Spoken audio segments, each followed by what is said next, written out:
Hey dreamers, thank you for choosing this calming story to fall asleep to. And as the story begins, so the video will transition to a black screen. And for those who find it helpful to settle down before tonight's bedtime story, I'll begin with a relaxation process. And if you don't need this, you can use the chapters to skip straight to the story. And if you'd like to support what I do here, please consider subscribing and perhaps sharing a few thoughts in the comments.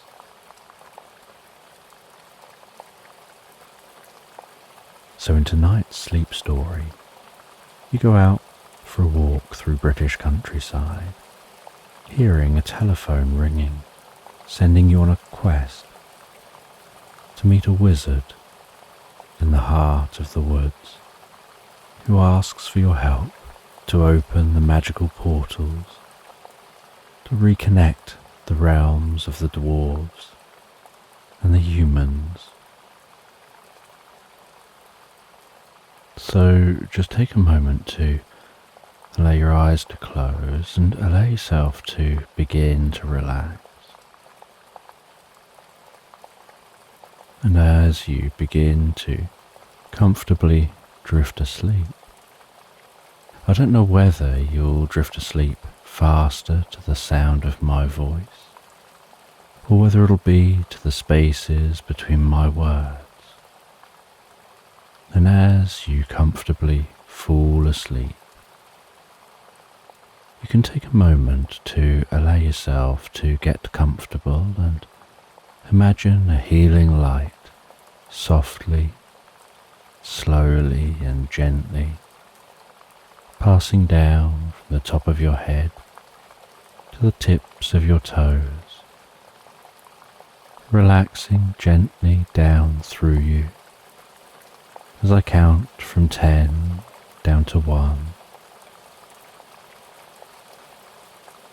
And with each count your mind can quieten and calm as the muscles soften and relax, and you can begin the process of drifting peacefully asleep. From 10, that healing light, relaxing the muscles around the top of the head, around the back of your head. Gently, carefully, relaxing the muscles around the side of your head, around your temple, your forehead.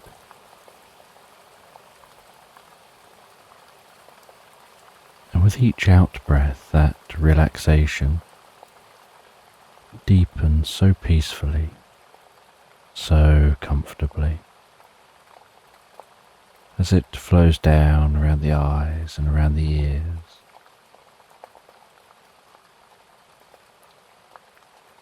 Nine. That relaxation moving down around the jaw, relaxing that jaw, allowing the tongue to relax, the lips to relax, the nostrils to gently relax. With that relaxation moving carefully, slowly, as that healing light passes down the back of your neck, softening and calming those muscles around the sides of the neck, the front of the neck, down from the head,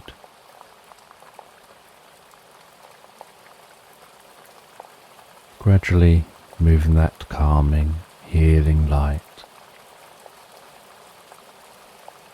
out across the shoulders, the shoulder blades, relaxing those muscles like a deep massage passing through your mind and body. 8.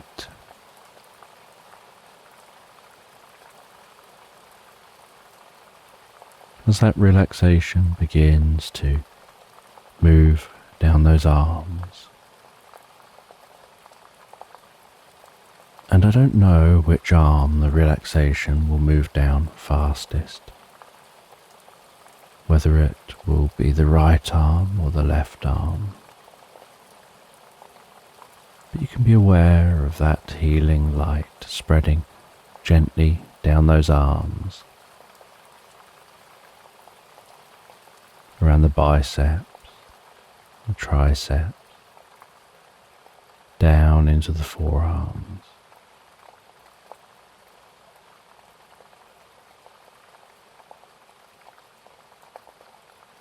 Seven, moving all the way down to the wrists,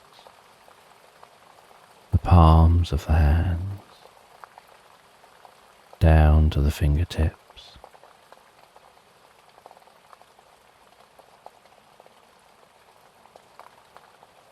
And perhaps as that relaxation continues through those arms with each out-breath, the arms begin to feel heavier or lighter, or some other sensation as relaxation sets in. And you know the process for sleep is that the body begins to relax, and while the body becomes physically relaxed, so the mind begins to drift and dream. Initially to brief reveries before settling on the first dream of the night.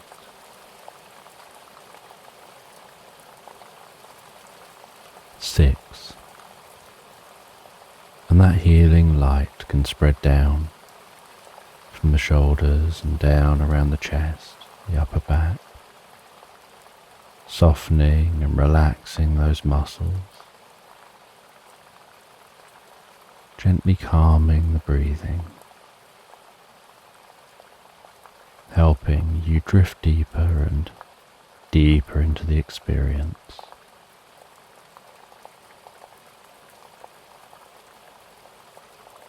Five, the healing light moving down towards the stomach, the lower back, the sides, relaxing those muscles as it goes, bringing a deep sense of peace and calm to your upper body, releasing any tension, perhaps occasionally finding yourself shifting just a little to get a bit more comfortable.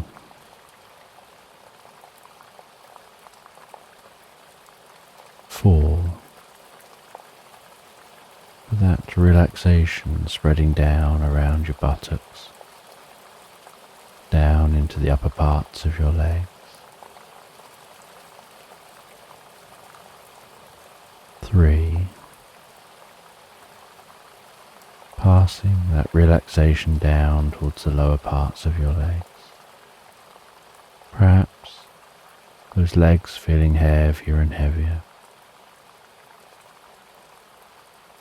as the body becomes deeply relaxed and your focus drifts inside more on what's going on for you in your mind. And you can lose some awareness of the body as it becomes incredibly still. 2.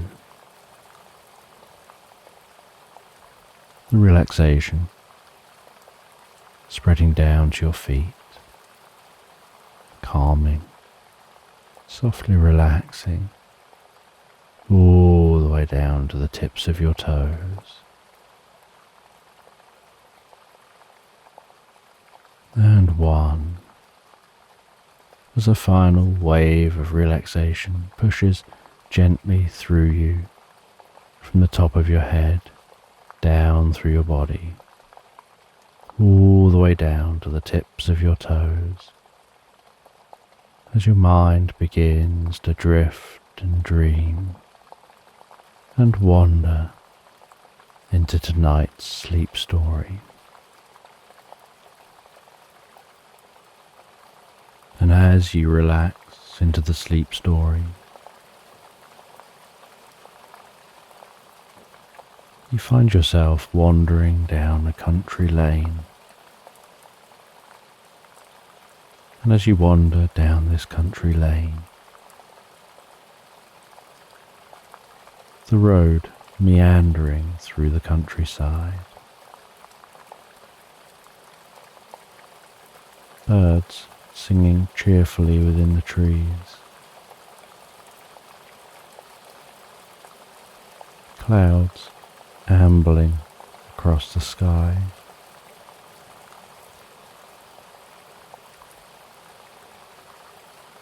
you see a red phone box in the distance.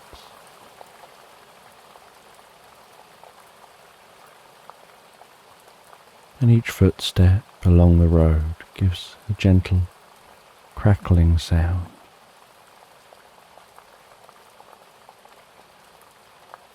Each stride brings you closer to the heart of this landscape.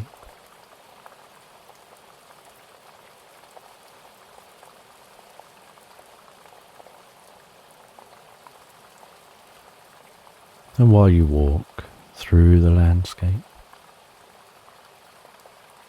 that phone box getting larger and larger as it gets nearer and nearer. You can feel the gentle breeze on the side of your face, the warmth of the sun on your cheeks.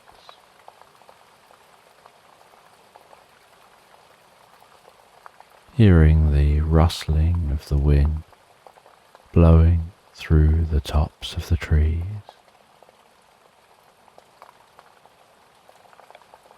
Starlings singing in the bushes that line this road.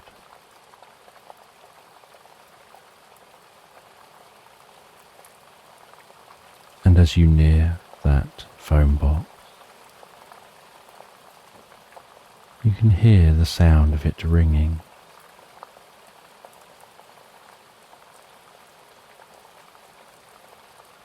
And as you approach, so that ringing gets louder and louder. And it doesn't seem to stop. And so when you arrive at the phone box, out of curiosity, you open the heavy door to that phone box. Squeeze yourself inside the phone box, that door swinging shut behind you.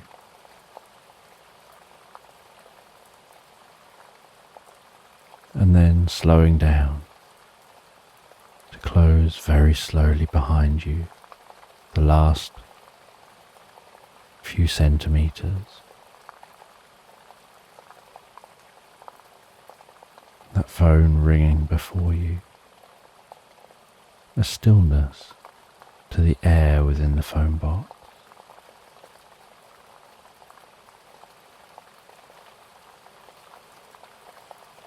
A lack of echoing within the phone box, almost like the walls are swallowing the sound. With curiosity, you pick up the receiver. You hold it to your ear as that ringing stops. You hear a bit of static followed by a voice. And that voice is the kindest, most friendly sounding voice, asking you to come and visit. Suggesting that you walk down the road a little further and then turn off and head through the woods.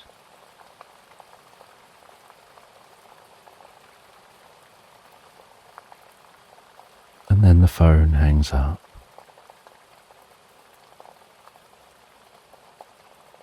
And so you place the receiver back down.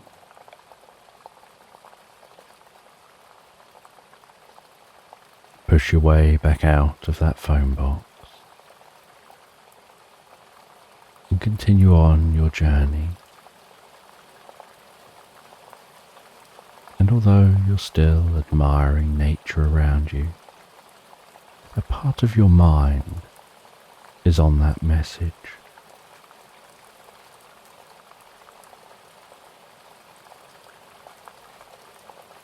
And whether whoever made that phone call made it specifically for you or anyone who was walking past that phone box,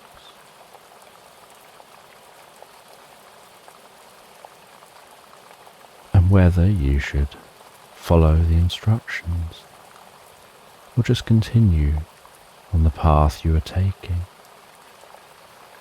Your plan was just to be out walking for a while. You're staying in a nearby bed and breakfast within a local village, and you're out on a country walk.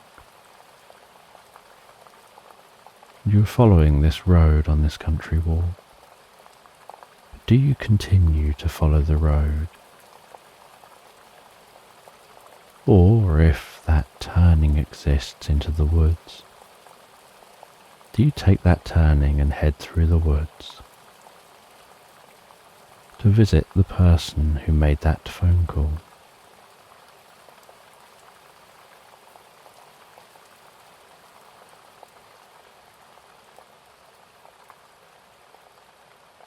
And while you walk, so you see a large bird circling gracefully overhead, observing the landscape below. You see a family of deer in a field.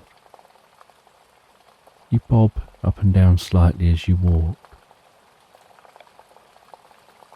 so that your head, each time you bob up, can see over the hedge alongside you,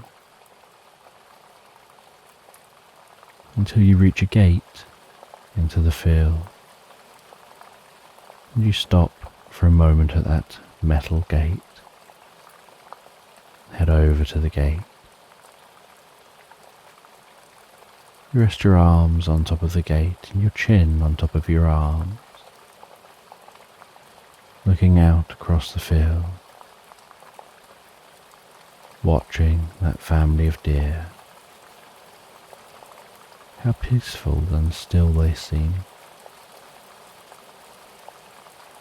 Just enjoying some food.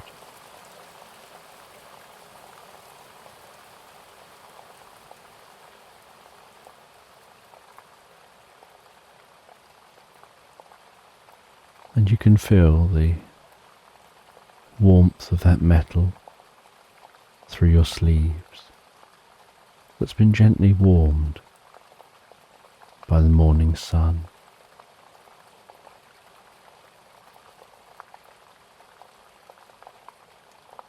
And after watching those deer for a while, you continue on along the side of these fields, heading towards a wooded area. You can see the way that at the wooded area, the trees arch over the road from both sides, almost locking fingers in the middle, creating a comfortable, cool tunnel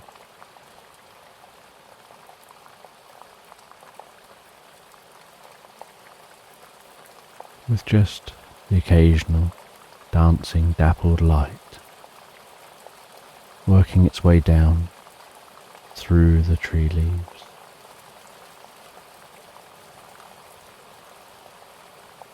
And as you approach the edge of the wood,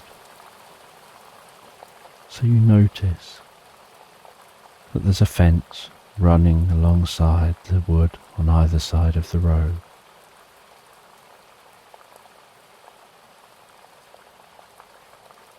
And in the middle of that fence is a stile on both sides of the road,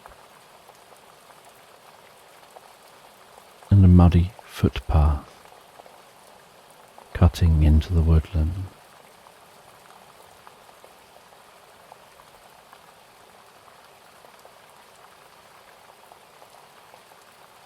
And so you continue on, getting closer and closer to that gap in the fence, thinking to yourself about whether to veer off into the woods or just keep moving forward. But as you reach that gap in the fence, so your curiosity gets the better of you, you climb over the stile, jump down onto the mud,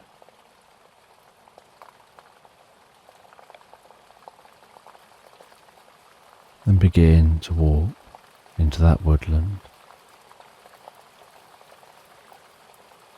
And each footstep now gives off a dull thud rather than that slight crunching sound of walking on the road.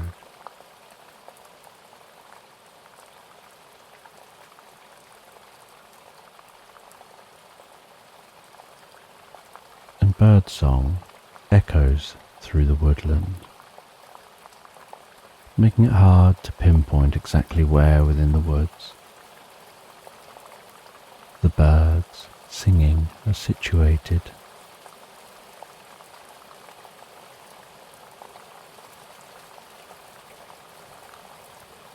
And all around you is the sound of the rustling leaves overhead, as the wind blows a breeze across the tops of the trees.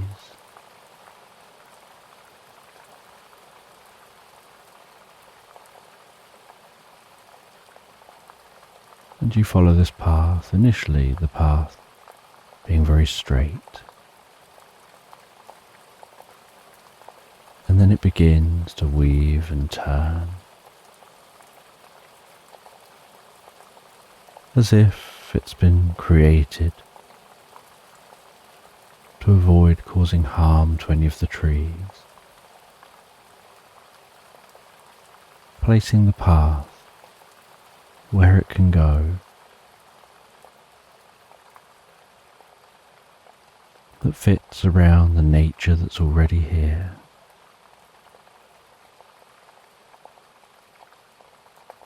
And you notice off of this slightly broader path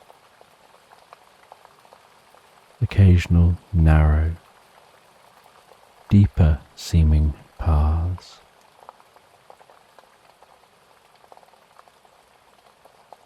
often flanked with ivy and leafy plants that manage to grow in the dimly lit woodland.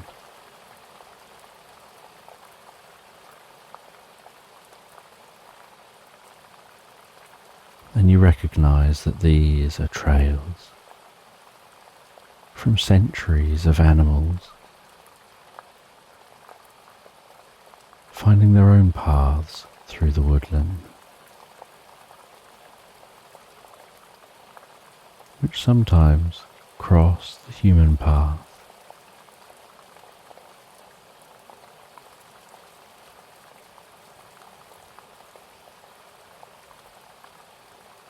And while you continue to walk,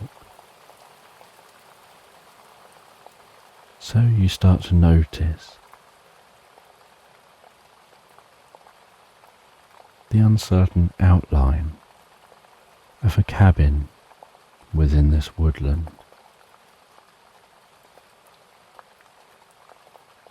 Its clear lines broken by the trees and branches between you and it.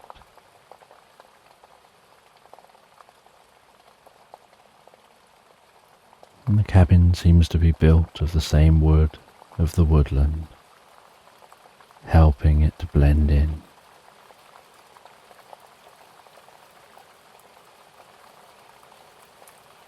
And you meander towards that cabin.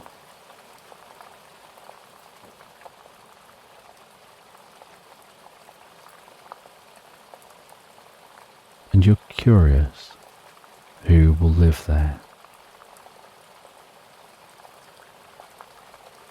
And interested to find out whether they are the ones that definitely made the phone call, and why you.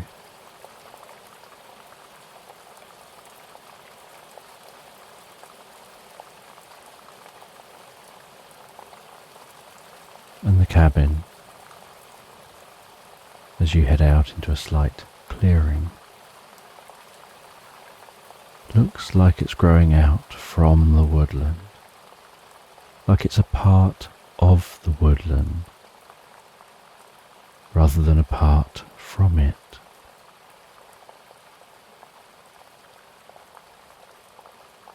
And you walk up to the door. You reach for the knocker on the door, fingertips pausing for a moment, and then taking hold of that cool knocker, feeling the weight of that in your hand, and tapping it gently against the wooden door. The sound reverberating through the wood. And then you step back and wait. And you don't have to wait long before you hear movement within the cabin.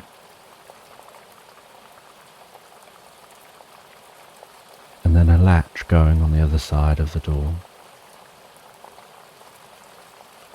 And then the door, carefully and slowly, being swung open to reveal the friendliest looking old wizard, the eyes having lines, showing years of smiling and laughing, and their face instantly lighting up on seeing you, and they invite you in a very enthusiastic and excitable way. They gesture for you to go and sit down on a comfy seat in the living space, as they head into the kitchen space, put the kettle on and offer for you to have a cup of tea, and you accept the offer for a cup of tea. And they're talking and almost mumbling in an excited kind of way, as you hear the sound of clanking china while they grab a couple of teacups and a silver spoon.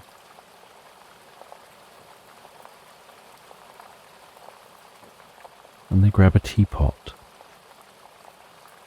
and they make up that tea in the teapot. They place the teapot onto a tray and a tea cosy over the teapot. They place those cups onto the tray and the spoon. And then, with a slight bit of fidgeting, they carry the tray over to the living space. They place it down onto a table beside the chair you're sitting in. They pull around a larger coffee table, placing that between two seats. Then put the tray onto that table. They head back to the kitchen, saying they've just forgotten something. And you hear them pottering in the kitchen space as they place some biscuits onto a small plate. And then they bring those biscuits through and place them down next to the tea.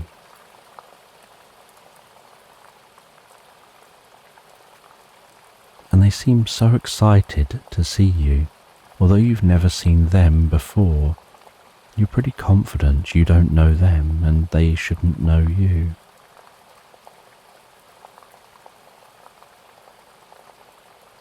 And they jiggle the teapot slightly.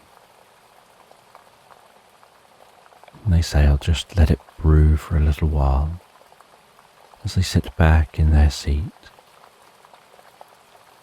And they start asking you questions about what brought you to this area. How are you?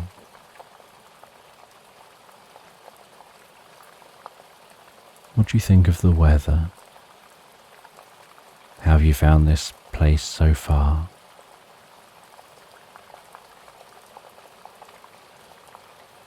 And after 10 or 15 minutes of them just engaging in some basic chatter, with you answering some simple questions, still curious why you're actually here,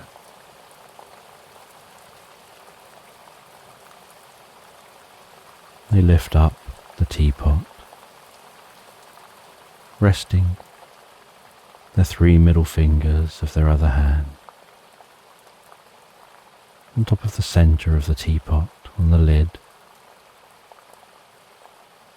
and carefully tilt that teapot and pour the tea into the cups.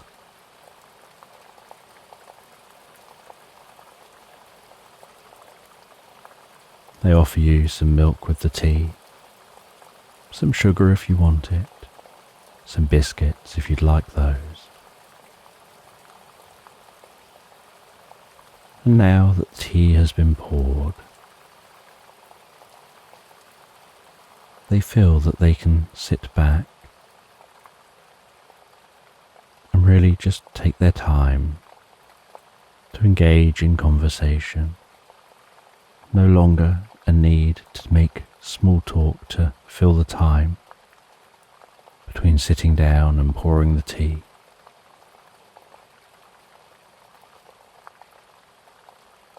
They say that they had heard from a friend about your arrival visiting the village.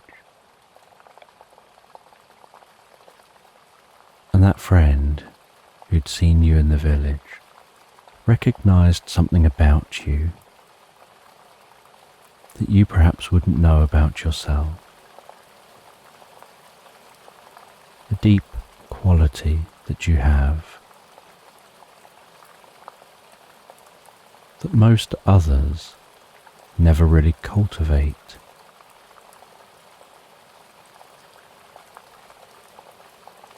And so they knew that you were the right person.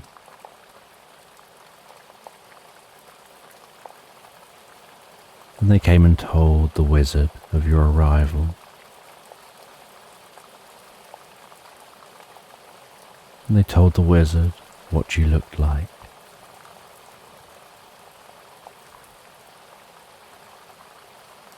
And so the wizard had put themselves into a meditative state, where they slow their mind. They synchronize the frequency of their mind with the frequency of the nature around them.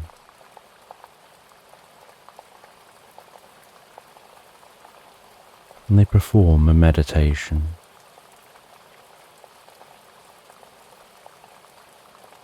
where they connect with all living things in this area. And in doing so,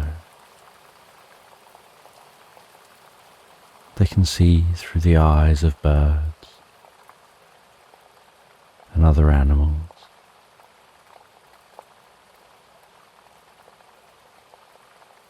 And so flying high as an eagle overhead, they saw you setting off, wandering along that road. And as they saw you getting into earshot of the telephone, they began to ring you to see if you would come here.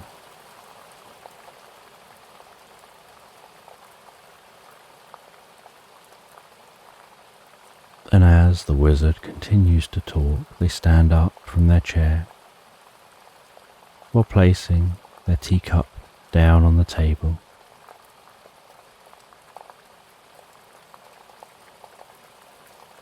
They head around the back of the chairs, heading over to a large wall of books, skimming their finger across the books as if searching.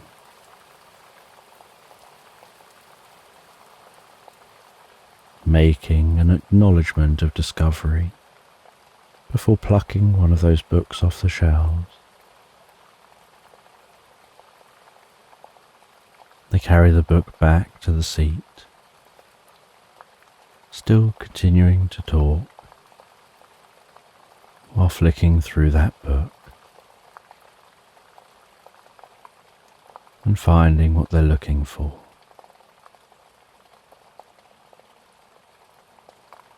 And they talk about how there was a Dwarven realm, and one of the access points to that realm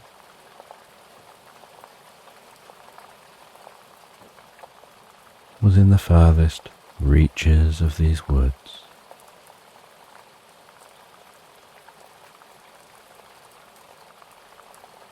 And then a wizard, a long time ago, cast a spell, sealing the portal to that Dwarven realm, preventing them from accessing this world and from us accessing theirs. And in doing so, locking off a huge amount of knowledge and wisdom. But only the right person has the power to reopen that portal.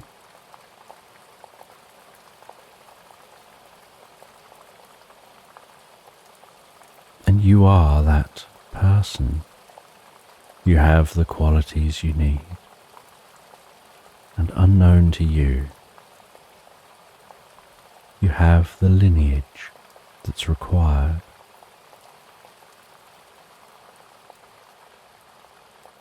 And they can recognize it in you straight away, something in your eyes, in your mannerisms, in the way that you speak and focus your attention.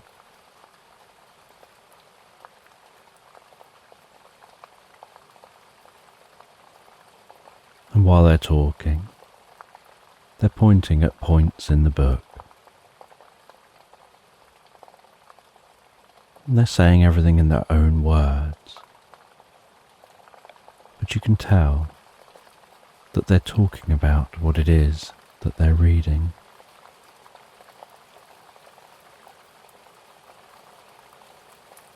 They say they'd like your help to reopen that portal And in doing so, it'll reopen all the other portals that were closed at the same time in all the other locations.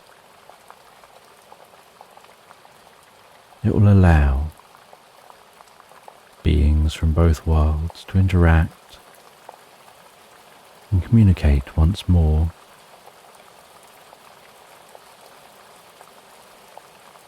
It just requires you to go to the portal, perform a magical spell at the portal, and a small ritual, and then the portal should open. And they turn to a page in this old, dusty book that shows an ancient map of this woodland. They point to where this cabin is on that map. And there are no paths marked on the map.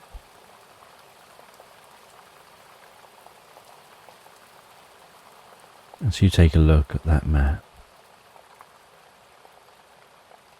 You try and see any landmarks that could help you to know when you're heading in the right direction. And the wizard tells you the direction of travel. That as long as you're heading in the direction, then you should find your way. And they then say that they've got an idea to help you further.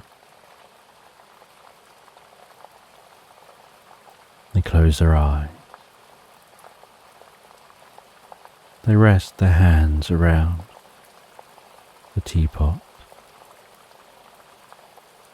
They begin to deeply and comfortably chant a magic spell.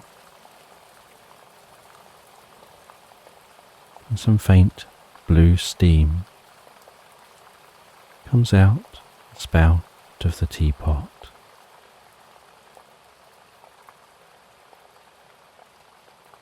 And a gentle bubbling can be heard within the teapot. And then, while seemingly staying in the same trance that they entered to perform that magic spell, they pour out another cup of tea for you. And you can see the top of the tea has fizzing, popping light. They tell you to drink that tea, and that on doing so, it'll infuse within you.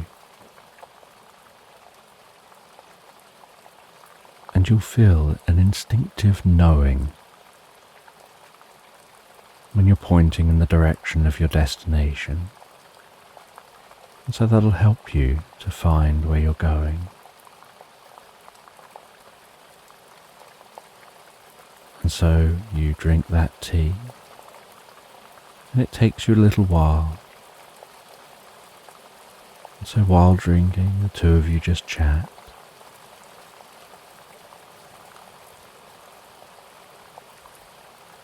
And after drinking, you set off from the cabin. You try and recall the direction you need to go. You begin walking in that direction, and there are no paths in this direction. And you can feel that instinctive sensation that you're going the right way.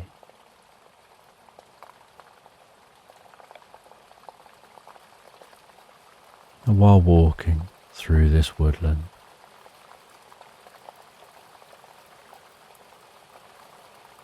there are birds singing softly. the occasional hoot of an owl reverberating among the trees.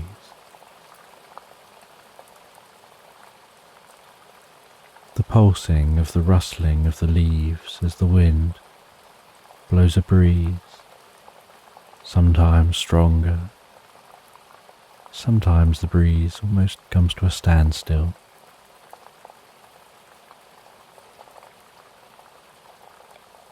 You weave yourself around trunks of trees.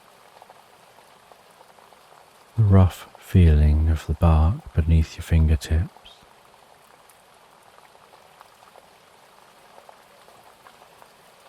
Different types of trees dotted through the woodland, each with its own unique scent.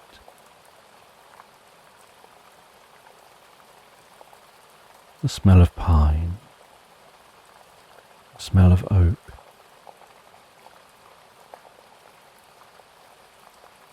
the scent of the undergrowth.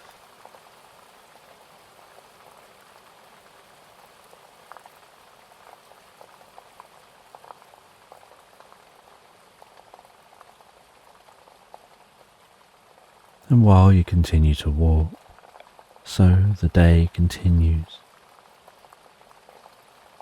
to plod on towards night. And so as the sun begins to set beyond the woodland, you stop and set up a camp. You clear a space. You dig a pit and create a small campfire.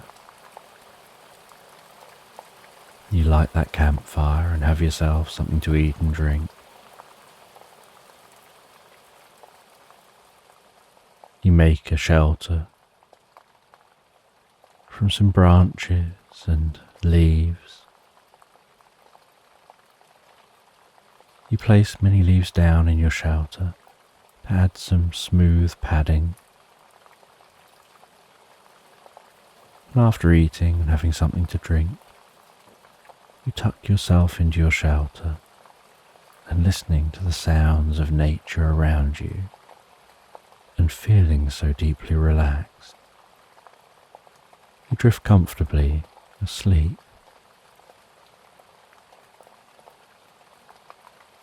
And the next morning you awaken feeling so refreshed and revitalized.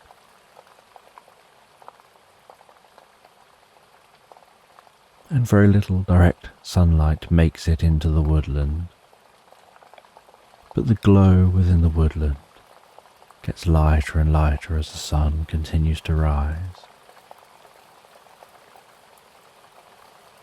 And a mist within the woodland gradually dissipates, rising up through the trees, revealing the depth of the woodland once more. You clear everything away, continue on your journey, and you instinctively know the right direction to go.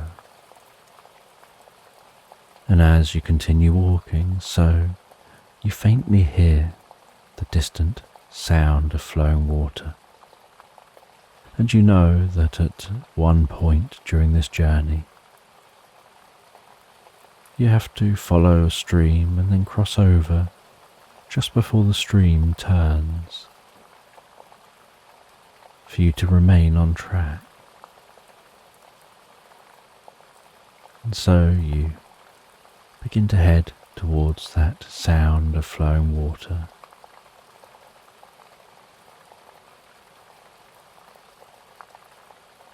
Until eventually you arrive at the stream,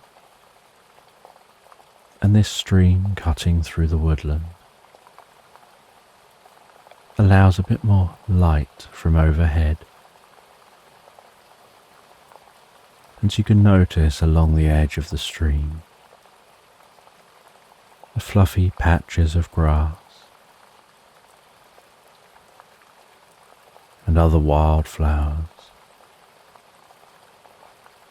making the most of this light here.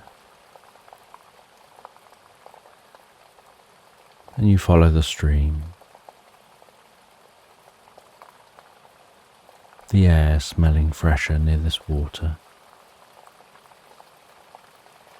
And just at the point the stream begins to turn, you know that's your cue to cross. And so you give a little leap to the other side of the stream. Continue on your journey. The sound of the stream gradually fading into the background behind you.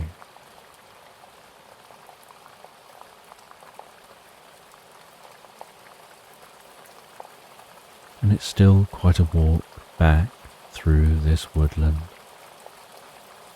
sheltered from the sunlight overhead, still feeling yourself being on the right direction.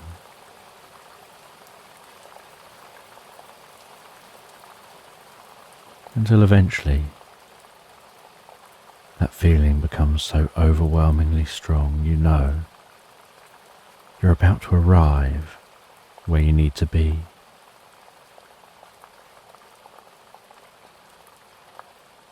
And you see this grand old oak tree within this woodland, with its gnarled trunk, looking like it's straining under the weight of its canopy, like it's been holding that canopy up for centuries.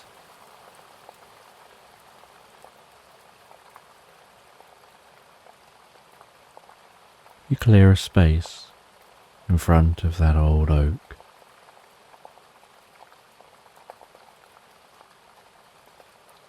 You mix up a small potion,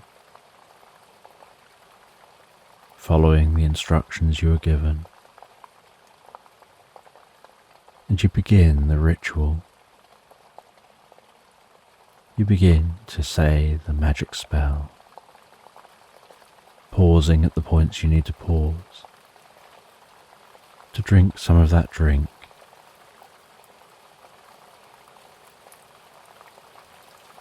and the drink and the spell help connect you with a different frequency, a frequency between realms that allows you to start to see that portal before you. It begins to form on the trunk of that old oak tree, like a slightly glowing, pulsing, electric blue, swirling tunnel that seems to be blocked off, like there's a door trapped over the front of it, and chains wrapped around that door. And you know that this is only a psychic representation to help you to understand this portal is currently trapped shut. There isn't really a door and chains blocking the portal. It's really magic which is preventing the portal from opening. And so you continue on with the magic spell. And as you do, you see those chains begin to glow brighter and brighter, from electric blue through to white, before appearing like they're becoming brittle and then breaking and falling from the door and the trunk. And the planks blocking the portal can be heard to splinter and crack before shattering and falling away. large wooden door blocking the portal begins to crack and splinter, until that too explodes and disintegrates, and with a whir and a hum, the portal leaps to life, almost like a whirlpool suddenly created, where you see that increase in depth very quickly, as if sucked into the tree, into a nothingness, and a shimmering occurs around the outside of the portal. And then you see a flash of light in the heart of the portal, as if the other end of the portal is connected with the realm it was opening to.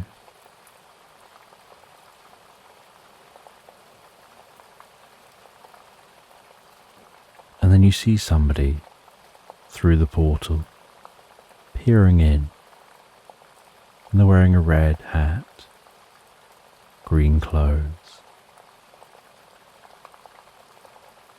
They seem short, but well built and strong. And one of those people steps through the portal. And although when you look through the portal they look so far away, like they're at the end of a long tunnel, when they step through, it's like they're just stepping through a doorway. And as they step through, so they look around, with a big smile on their face, looking up and around the landscape. They see you, engaging in that ritual and that magic spell. They come over as you finish the spell, and the portal's now open. And they reach and grab your hand and shake your hand and thank you for opening the portal. And then you see more come through, and they say that the other portals have also opened. The two realms are now reconnected again. They can come back to bringing magic to this world and sharing knowledge between the realms. And they invite you to a party in the realm of the Dwarves to celebrate the opening of the portals. They take you through the portal to a land which seems strange, where trees seem to grow upside down,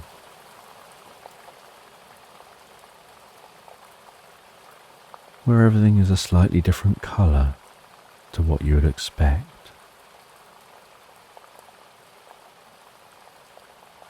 Where the gravity here seems to make you feel heavier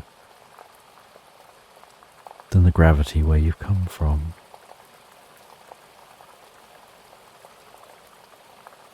And they build a massive bonfire. They place log seats around the bonfire. They cook up a massive barbecue and have a feast fit for a king, as they celebrate your help in opening up those portals. And you engage in that feast. And different dwarves come and sit next to you and share their knowledge and wisdom and answer your questions about Dwarven society, about this place here, about their history,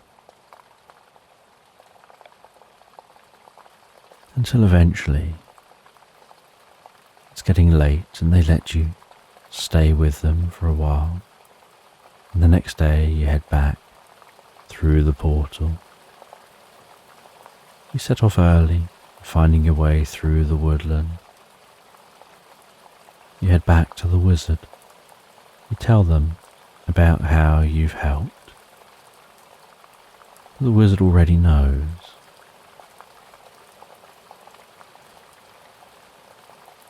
And they say they hope that you have a great rest of your holiday. You head back to the village. And back at the village you're greeted as if you're some kind of a hero.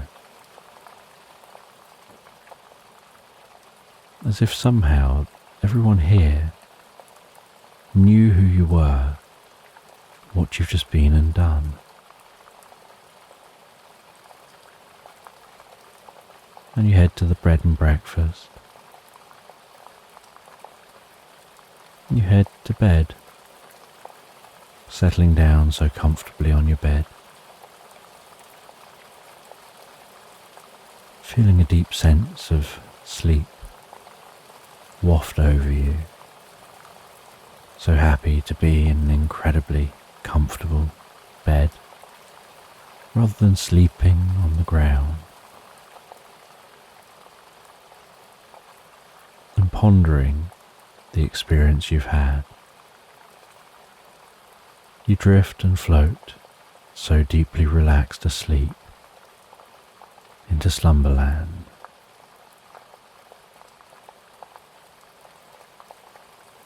So just take a moment to allow your eyes to close and allow yourself to begin to relax. And as you begin to comfortably drift asleep, I don't know whether you'll drift asleep faster to the sound of my voice, or whether it'll be to the spaces between my words. And as you comfortably fall asleep, you can take a moment to allow yourself to get comfortable and imagine a healing light softly, slowly and gently passing down from the top of your head to the tips of your toes, relaxing gently down through you as I count down from 10 to 1.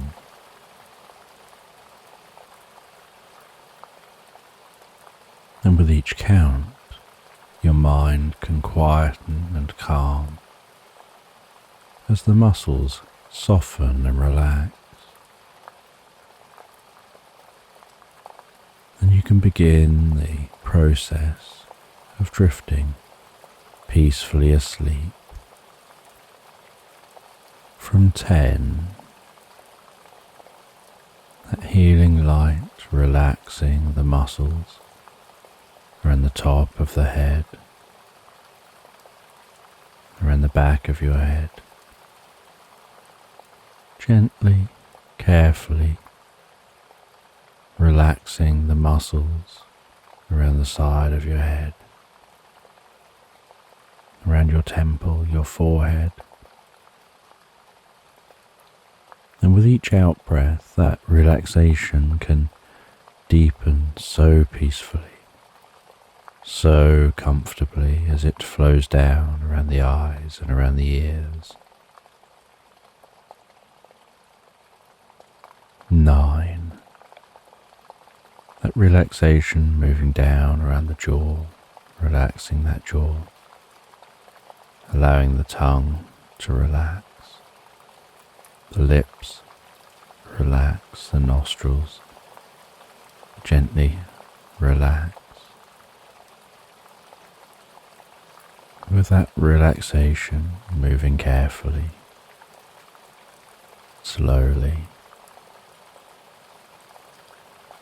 as that healing light passes down the back of the neck, softening and calming those muscles around the side of the neck, the front of the neck, down from the head,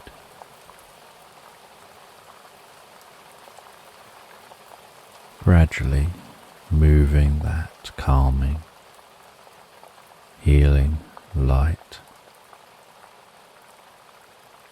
out across the shoulders, the shoulder blades,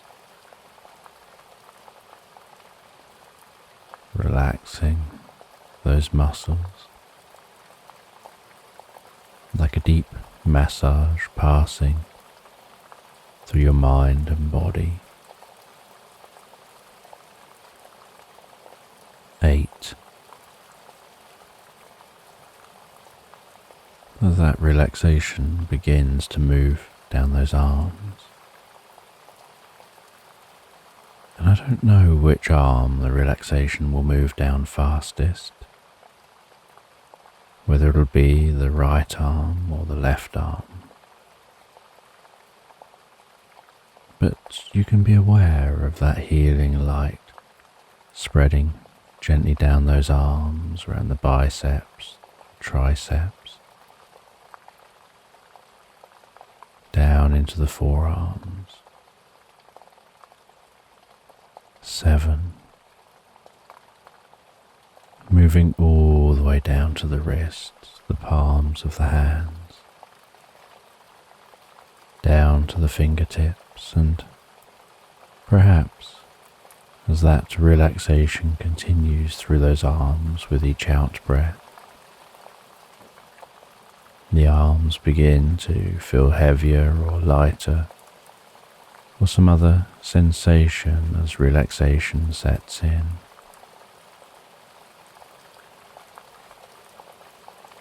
And you know the process for sleep is that the body begins to relax, and while the body becomes physically relaxed, so the mind begins to drift and dream, initially to brief reveries,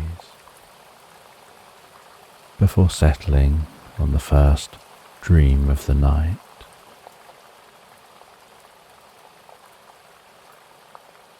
6. And that healing light can spread down from the shoulders, down around the chest, the upper back, softening and relaxing those muscles gently, calming the breathing, helping you drift deeper and deeper into the experience.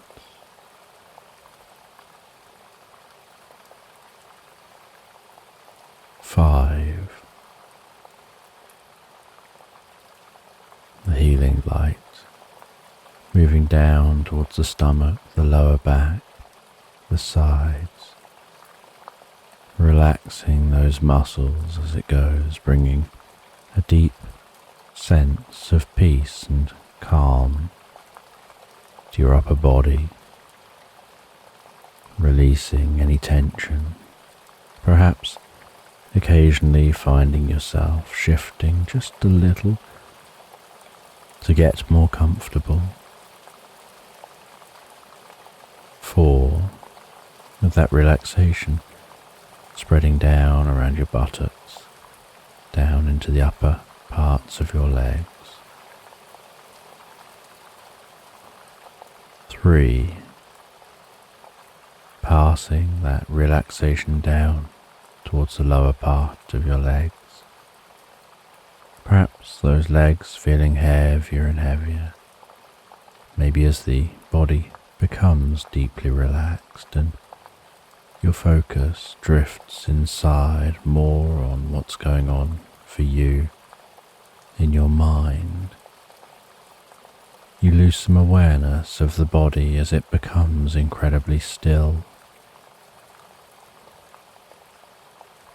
2.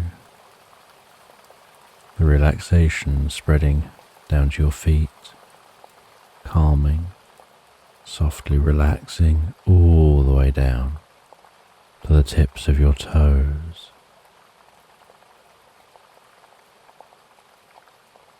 And one, as a final wave of relaxation pulses gently through you from the top of your head, down through your body, all the way down to the tips of your toes as your mind begins to drift and dream and wander into tonight's sleep story.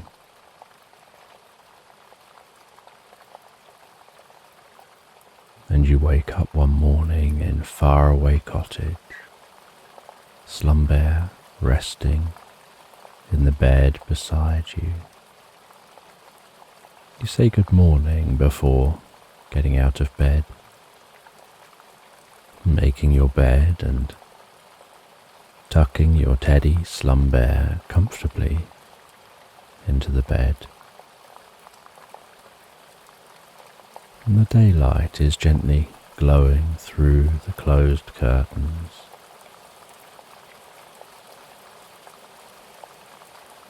You head over to the curtains, reach forward and open those curtains, first lightly taking hold of one curtain, the fabric between your fingers, the weight of that curtain hanging down. And as you pull the curtain slowly and gently open, it slides across the curtain pole, the rings tapping softly against each other.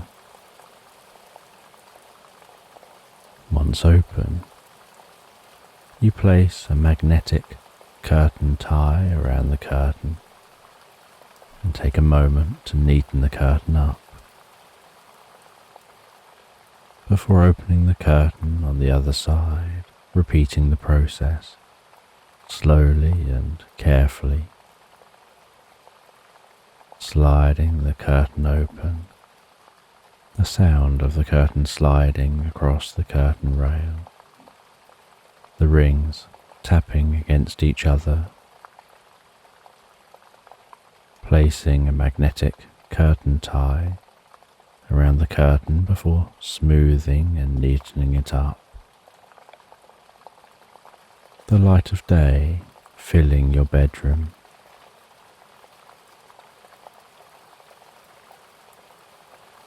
You head downstairs to the kitchen to make yourself something to eat and drink.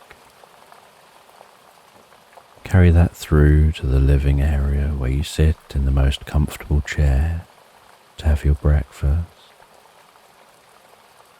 And this is your first morning living in faraway cottage here in Velwyn on the northern coast of Terramesir. Songbirds sing softly in the early morning sun just beyond an open window.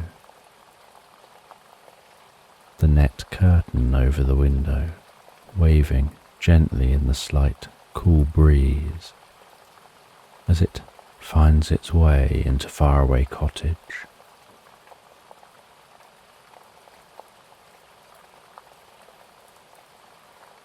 After eating breakfast, you prepare to head outside.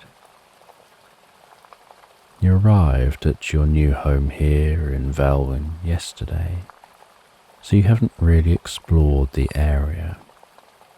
You walked through the forest valley and across the meadows down to the coast to get to Velwyn. Arriving at the town centre, finding your way from the town centre to your home, a short walk from the centre of Velwyn.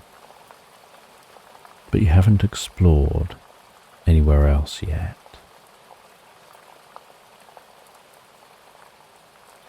You say goodbye to Slumber before picking up your bag and heading out of your cottage, walking through your front garden to the gate, opening the latch on the gate, the gate clanking as it closes behind you, then setting off to explore for a while. You look at a map of the area and see that there's a nearby lake. So you turn left out of your gate, following the road around in the opposite direction.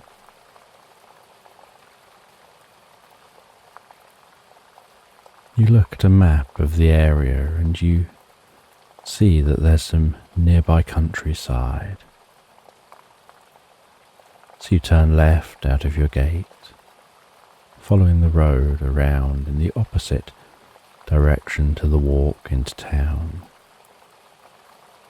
You meander along this road, passing other cottages, each one well spread out from each other and each with their own unique style. After a short walk, you reach the end of the road where you see a stile. You climb over that stile, following a path into open countryside. An eagle gracefully circles high overhead, its wings spread, the tips moving slightly in the air currents, as the scent of wildflowers wafts through your senses. Each footstep slicing delicately through the grasses. Butterflies and bees flitting from plant to plant. Songbirds singing in the bushes. The warmth of the morning sun tingling gently on your cheeks. A tree standing tall in the middle of the meadow draws your attention to its shade. You continue to walk through the meadow over to the tree, the leaves rustling softly overhead, shadows dancing underneath.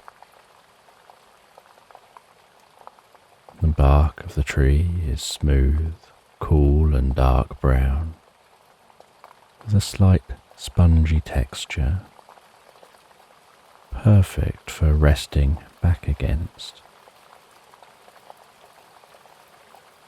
You sit on the ground at the foot of the tree, noticing some vibrant green songbirds with triangular yellow beaks darting around among the branches of the tree, singing the most melodious tunes in their moments of pause when they settle for a while on a branch before flitting around some more, occasionally dropping down to the ground, picking up a twig or two, or a beak full of grasses before flying that up into the tree to work on their nest. Resting your back against the tree, you take a book from your bag, shift about a little to make sure you're as comfortable as you can be, and begin to read. You read a tale about a girl and her unicorn friend. The girl, Esmeralda, befriended the unicorn a few months earlier. She'd set off from her home, carrying a wicker basket, foraging for fruit, skipping joyfully into the dark wood.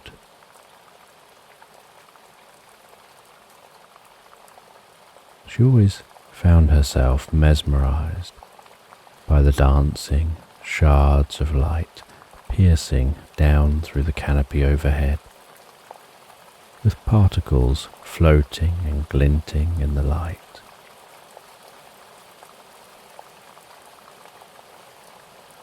Within the dark wood were small patches of wildflowers and grasses, where ancient trees once stood but had now fallen and returned to the earth. In some cases, trunks of trees could be seen in various states of decay as nature reclaims the trees.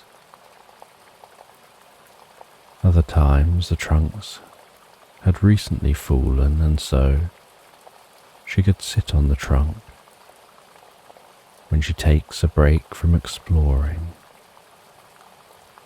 And other times the trunks had completely disappeared, leaving a beautiful, small, meadow-looking space within the dark woodland. These areas were like oases of colour within an otherwise dark wood. The light in these spaces was almost magical. A soft, almost ethereal glow, where the edges of the light were frayed by the myriad of leaves on the trees around the outside of the spaces, and shimmering slightly as that light passed through water vapour rising from the surrounding trees. With the lighting often indirect due to the height of the trees, only catching direct sunlight at certain times of the year when the sun was high overhead.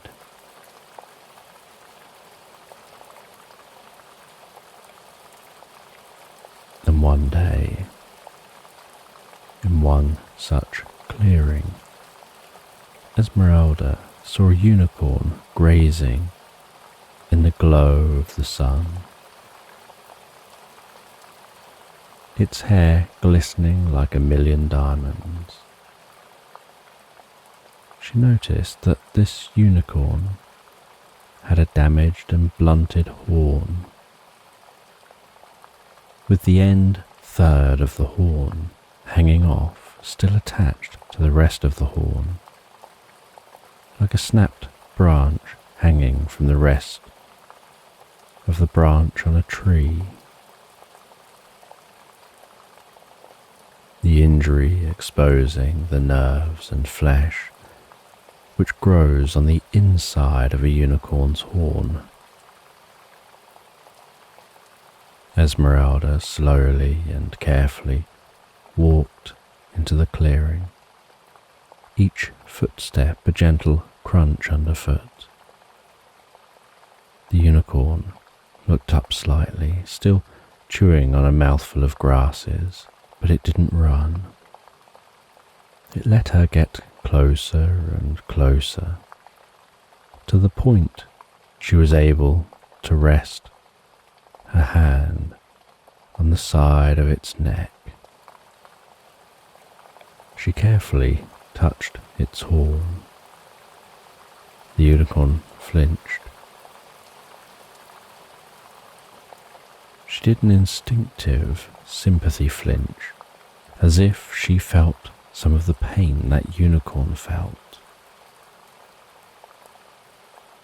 Esmeralda said softly, "Let me help you." She carefully reached for the horn, cutting the end of it fully off. And the outside of the horn is like dense intertwined strands of hair, forming a tough structure, and so removing the bit of horn that was hanging off is no different than cutting your hair or fingernails. The bigger issue was the open wound at the end of what was left of the horn. Esmeralda gathered up some plants and herbs from the surrounding area and broke off the bark of a specific nearby tree.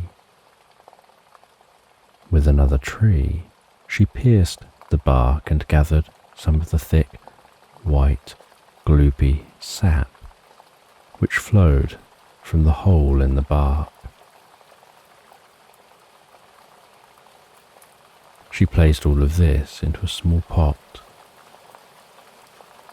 heated it gently over a campfire which softened the sap before removing it from the heat, resting the pot on a large stone, and using a pestle, she crushed and ground up the mixture to turn it into a paste before returning it to the heat.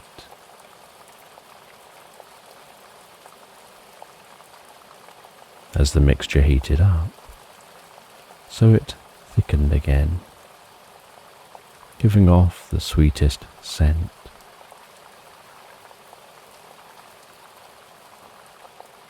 She removed it from the heat, let it cool just a little, before asking and gesturing for the unicorn to lower its head.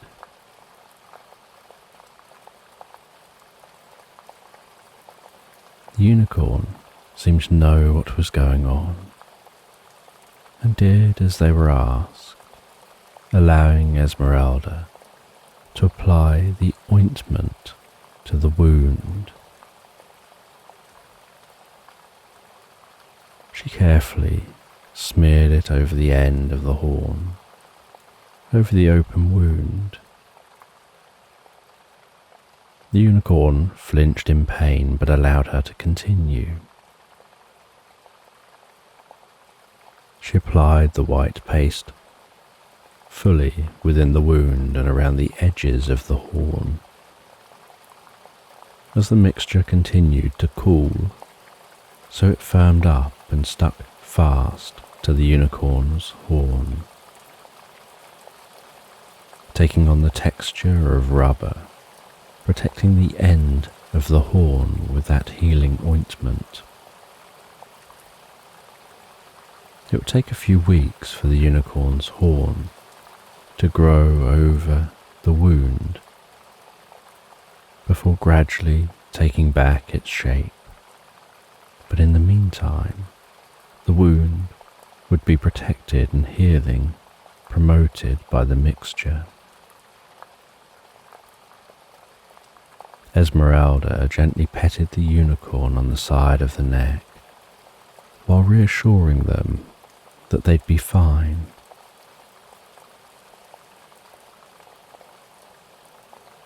She named the unicorn Flint. Esmeralda continued to gather fruit, now joined by Flint. Wherever Esmeralda went, Flint followed, and the two of them became best friends, having many adventures together. Esmeralda was still often expected to head out to gather fruit and herbs, but Flint would often join her. There were times when they'd get distracted by a mystery and go explore. Unknown to most, but unicorns can grow wings and fly. They just need to breathe in pixie dust. Breathing in pixie dust sends a pulse of sparkling light down through the unicorn's body, which gathers near the shoulders of the unicorn, before the light spreads out, initially forming the scaffold of the wings, like a skeleton made of light, which then fills in to be wings of light, which feel as soft to the touch as bird wings and feathers.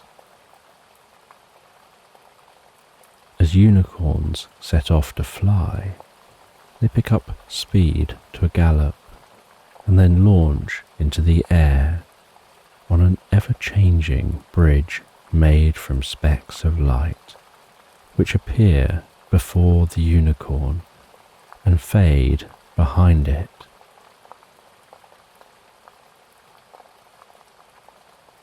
You read their latest adventure as you rest beneath the tree,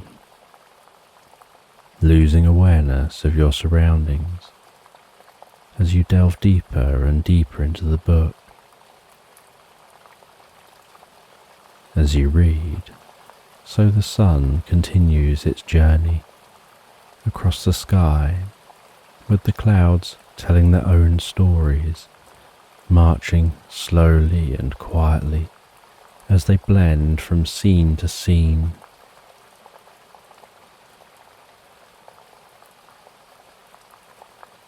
As the sun bathes the meadow in the golden light of the afternoon,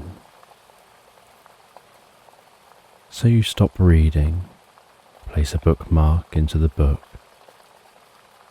and grab a snack and drink from your bag. While eating,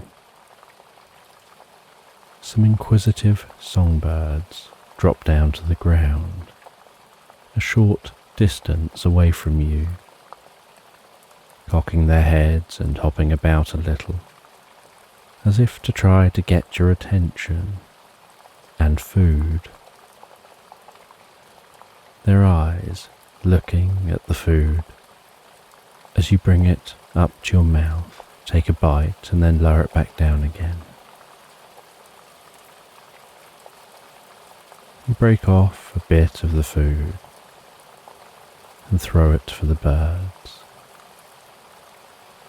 They tentatively hop to the food, pecking off some of that food, before hopping back away from you again.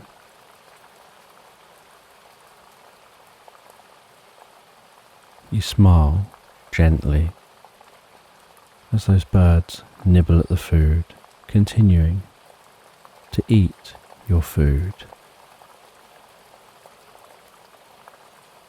And after eating, you wipe your hands and prepare to continue reading. The birds are getting a little more brave now, hopping closer to you. You softly apologize to them, stating you don't have any more food left, and open the book, removing the bookmark. Placing that bookmark into the front of the book and continuing to read.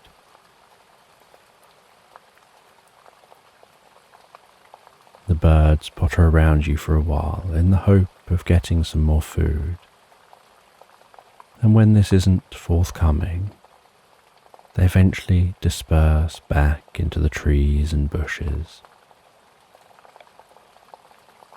By the time you finish the final pages of the book, the sun is creeping below the horizon and the inky darkness of night is filling the sky. You pack everything away into your bag and head home. And once home, you say hello to Slumbear, place the book onto your shelves and decide to wander into town to Grandpa's bookshop to find another book to read before bed.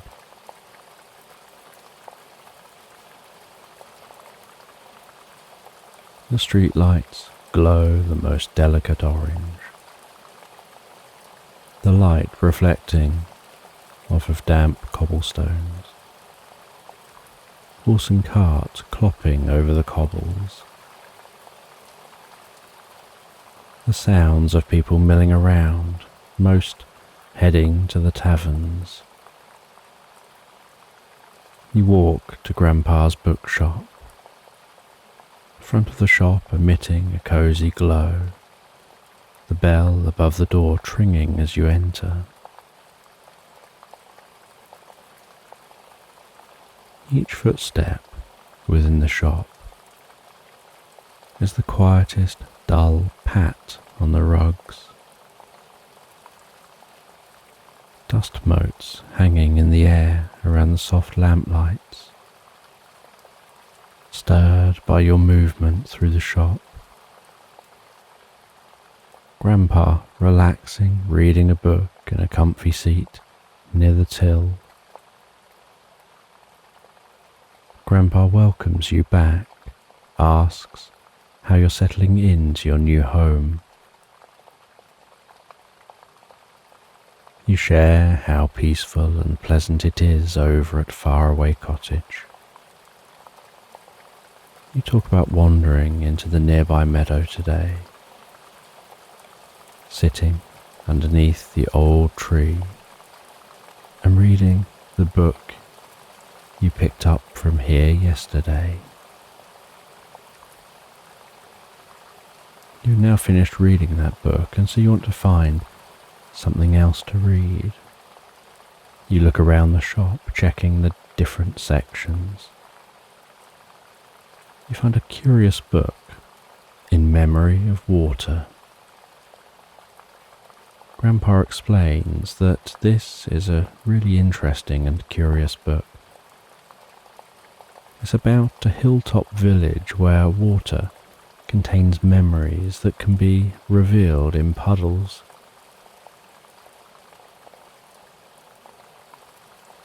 You decide to purchase that book. Grandpa is excited for you to read it and looks forward to discussing the book with you in the future. You pack the book into your bag and head home. Once home, you place the book on the kitchen counter and begin to make some food for dinner. The scents of the food wafting through your home, making your mouth water. You sit in the living space, eating that food, listening to some soft music, and feeling deeply relaxed. After eating, you carry the book over to your chair. You sit in the chair and begin to read that new book. And it doesn't take you long to start to feel sleepy, for your eyes to want to gently close. So you tidy up downstairs and turn the lights off. You head upstairs and get ready for bed.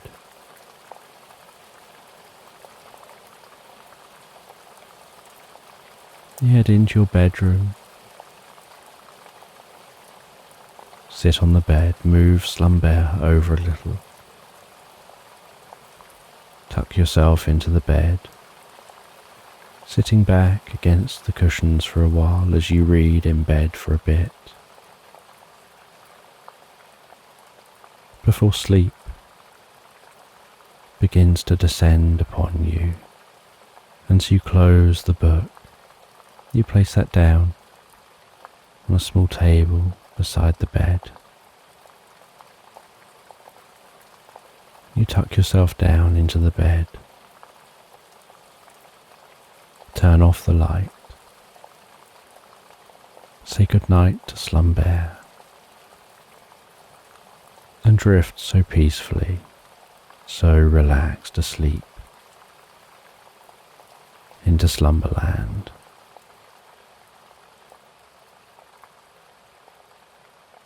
So just take a moment to allow your eyes to close and allow yourself to begin to relax.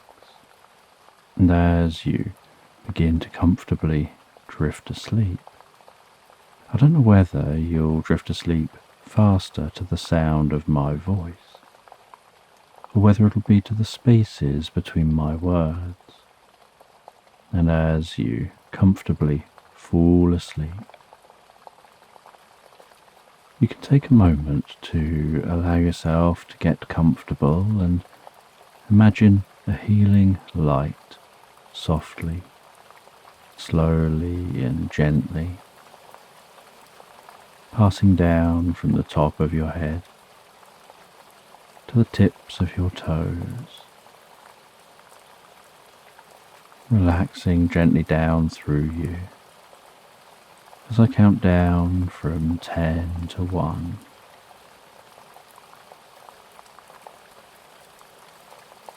And with each count, your mind can quieten and calm as the muscles soften and relax, and you can begin the process of drifting peacefully asleep. From 10, that healing light relaxing the muscles around the top of the head, around the back of your head, gently, carefully relaxing the muscles around the side of your head, around your temple, your forehead. And with each out-breath, that relaxation can deepen so peacefully, so comfortably, as it flows down around the eyes and around the ears. 9. That relaxation moving down around the jaw, relaxing that jaw, allowing the tongue to relax, the lips to relax, the nostrils to gently relax. With that relaxation moving carefully, slowly, as that healing light passes down the back of the neck, softening and calming those muscles.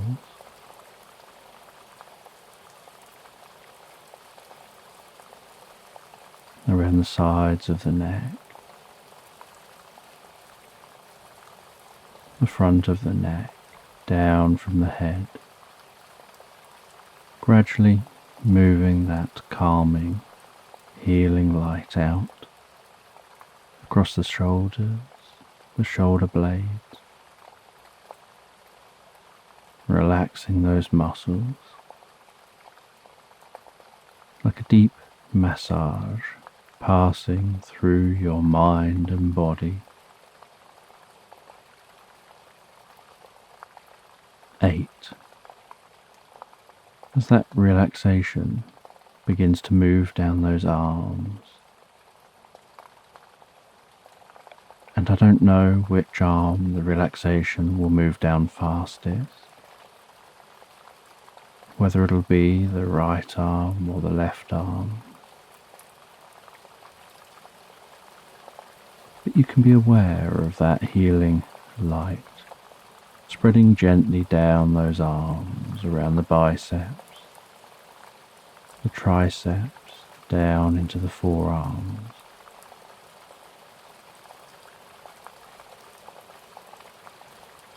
Seven. Moving all the way down to the wrists, the palms of the hands, down to the fingertips. And perhaps as that relaxation continues through those arms, with each out-breath, the arms begin to feel heavier or lighter, or some other sensation as relaxation sets in. And you know the process for sleep is that the body begins to relax And while the body becomes physically relaxed, so the mind begins to drift and dream, initially to brief reveries, before settling on the first dream of the night.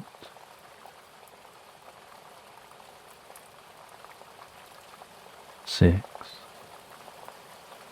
and that healing light can spread down from the shoulders and down around the chest, the upper back, softening and relaxing those muscles, gently calming the breathing, helping you drift deeper and deeper into the experience.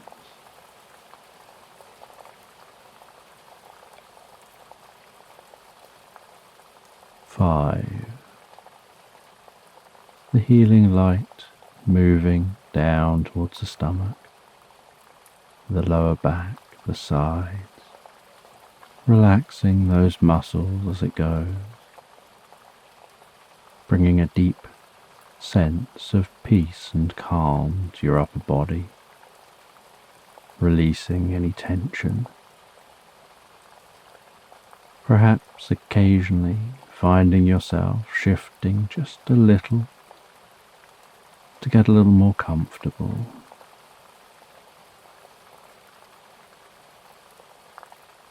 Four, with that relaxation spreading down around your buttocks, down into the upper parts of your legs. Three, passing that relaxation down towards the lower part of your legs. Perhaps those legs feeling heavier and heavier.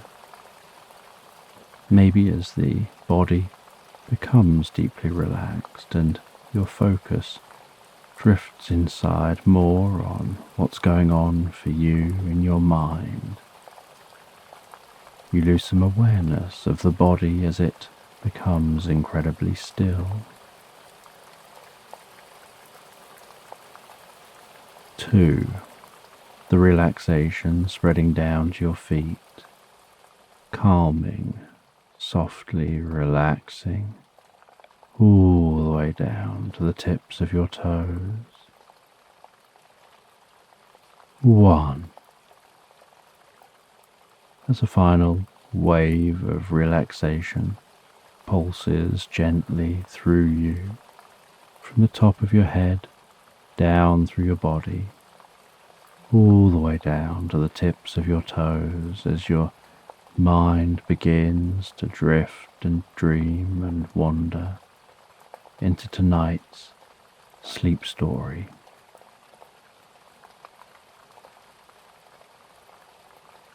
And you find yourself on the most peaceful morning, just before the sun creeps into view,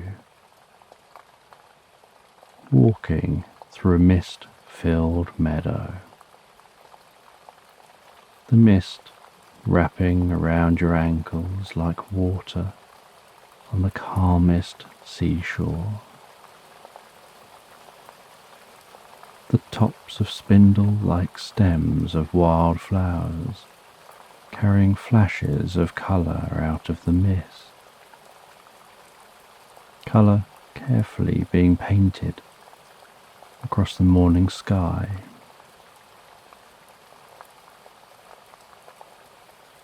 The sound of each footstep seemingly held within the mist as morning songbirds wake from their slumber, singing notes of joy to the morning sun.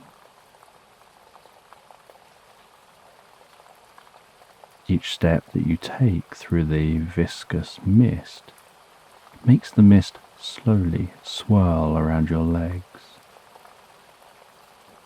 In the distance, you can see a family of deer grazing, their noses disappearing into the mist as they enjoy the moist grass hidden beneath the undulating milky white layer.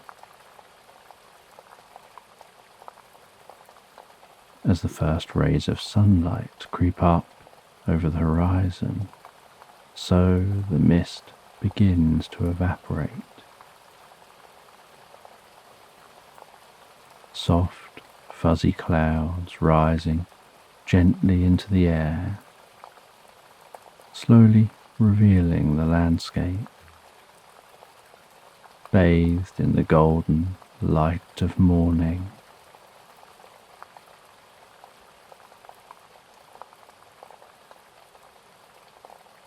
In the heart of the meadow is the most beautiful, raggedy old tree that looks like it's stood on this spot for an eternity. Branches growing in every direction, crisscrossing each other, a dense canopy of leaves and thick, slightly bulbous trunk, as if the tree has started to sag under a lifetime of holding up its own weight.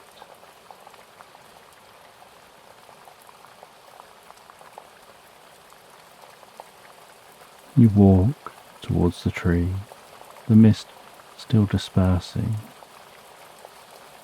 As you approach, you can hear a soft bell-like hum with the faintest twinkling sound which increases ever so slightly in volume the closer to the tree you get. Each time the wind delicately blows, the leaves on the tree rustle gently. The air is slightly cooler in the shade of the canopy, creating the calmest, cool breeze, cooled further by the tree's evapotranspiration. You reach out slowly, touching the bark of the tree with your fingertips, running your fingertips carefully around the trunk of the tree, feeling the rough yet slightly soft and cool texture of the bark.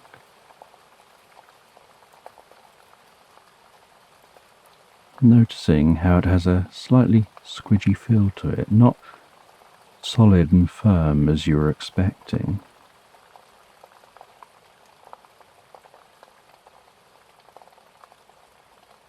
In the coolness under the tree, as the sun continues to climb into the sky, you decide to stop and read a book. You sit down on the ground with your back against the trunk. Take a book out of your bag and begin to read. And as you read, you have moments where you're so absorbed in the book you become unaware of the sound of the rustling leaves or the feeling of the cool breeze.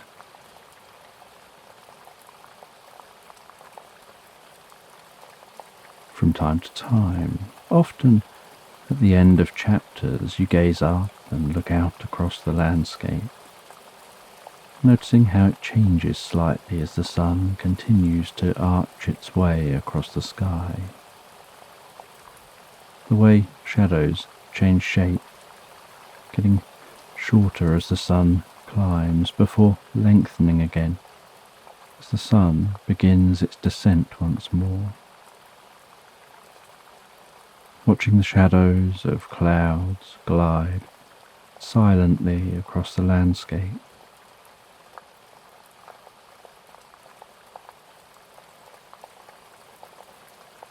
You can find that as you read, so you become so absorbed in the story that you lose track of time. It feels almost like time stands still while reading. Yet real-world time is ticking along with its usual regularity.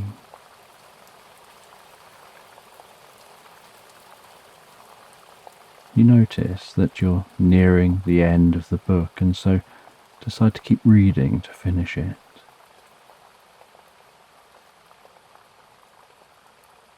While you read, the sun continues to wander across the sky until the light begins to fade and the sound of crickets fill the meadow around the tree. Finally, after hours of absorbing yourself in the story, you read the end. And with a sense of satisfaction, you close the book, run the palm of your hand over the back cover before placing the book back into your bag, noticing it's beginning to get dark. And as the last rays of sunlight fade behind the horizon, you decide to spend the night here under the tree. You grab your sleeping mat, which was rolled up and attached to your bag, and unfurl this across the ground. Before unrolling your sleeping bag across the mat,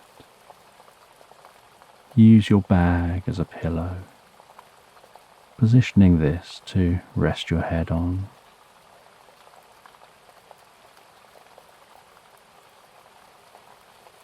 You have something to eat and drink before settling down into your sleeping bag, absorbing yourself in the peacefulness of nature, listening to the rustling leaves overhead, the chirping crickets, and feeling the delicate breeze on your cheeks as you drift peacefully and comfortably asleep. And while you sleep, the faint humming and twinkling sound gets louder,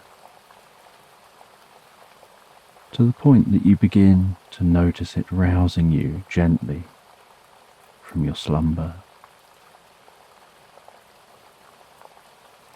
You begin to notice moving, almost sparkling light through your closed eyelids.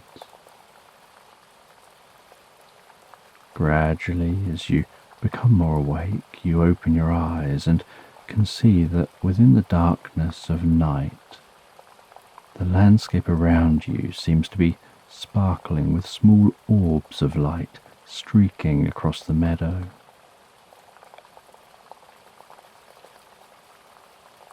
The sparkling light seems to be emanating from this tree, almost pulsing with the hum of the tree, each sparkle of light making a twinkling sound as it moves. One of the flying orbs of light flashes close past you. You notice that it looks slightly fuzzy around the edges, then the orb flies back towards you again, this time hovering before you. As your eyes adjust to the light of the orb, you can see that it's a small fairy, its body glowing golden, sparkling light, twinkling and crackling gently around the body, the blur of their wings beating rapidly behind them. They carefully maneuver themselves closer to you and begin to talk with the softest voice. They seem surprised that you can see them. They're intrigued by this. They say that normally the world of fairies is invisible. You mention that as you got closer to this tree, you could hear that hum and twinkling sound, which is now louder than it was then.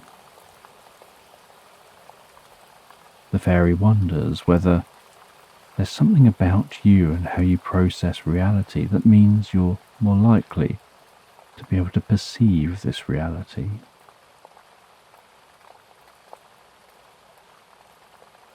They explain how usually people can only perceive this reality through a specific deep meditation which synchronizes their brainwaves with the frequency of reality, allowing you to perceive what's always there but unseen or experienced.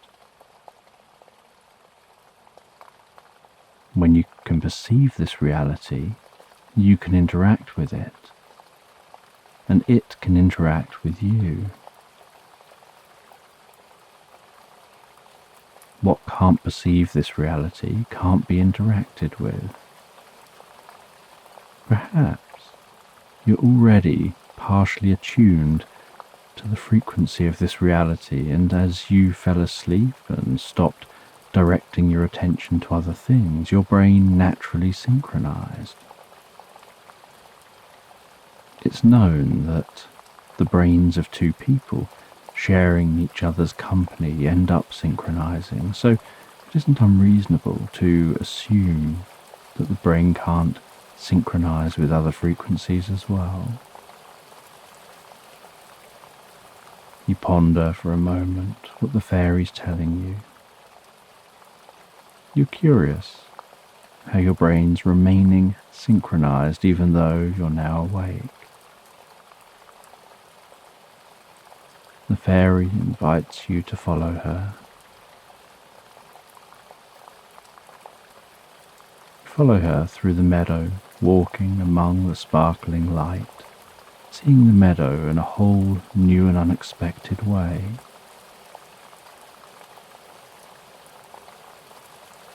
Each footstep you take leaves a patch of light behind which slowly fades. Looking behind you, you can see your trail of footsteps about 8 footsteps back, gradually fading. 7, 6, 5, 4, 3, 2, 1. You continue walking with the fairy, flying alongside you. She constantly flits around you, circling overhead, pulling back up next to your shoulder before flying around again. It's almost as if she has too much energy to fly slowly alongside you at the pace of your walking, so she feels the need to move around a lot while keeping nearby. The fairy guides you through the meadow to a narrow stream which cuts across in front of you. She flies down close to the water, her glow illuminating the water below. You crouch down to the water's edge, the gentle sound of that water lapping at your feet. You notice in the water, under the glow of the fairy, is a beautiful golden bracelet. You carefully reach into the cold stream water, lifting the bracelet from the bottom of the stream, pulling it carefully out of the sediment.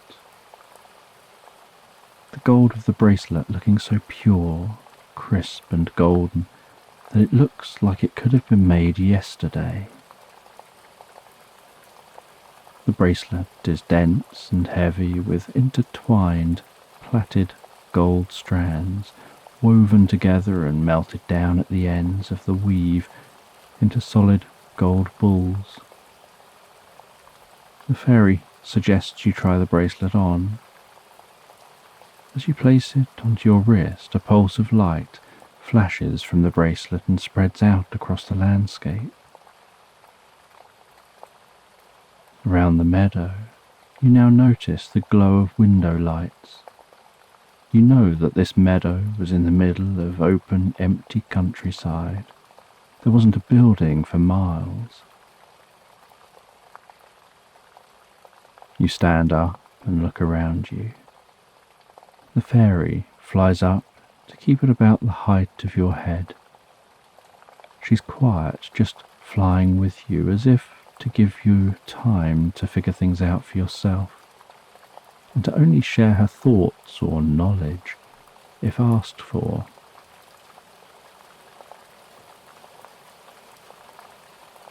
You turn around slowly, looking in different directions. There seems to be multiple window lights in most directions. You begin to walk towards the largest cluster of lights, with the fairy flying alongside you. As you walk through the darkness of night among the sparkling light, you realize that the lights look like they're coming from a small town. You walk to the town, seeing people milling around from the buildings into the streets, heading to a communal campfire where people are sitting around singing and telling stories and beating on drums.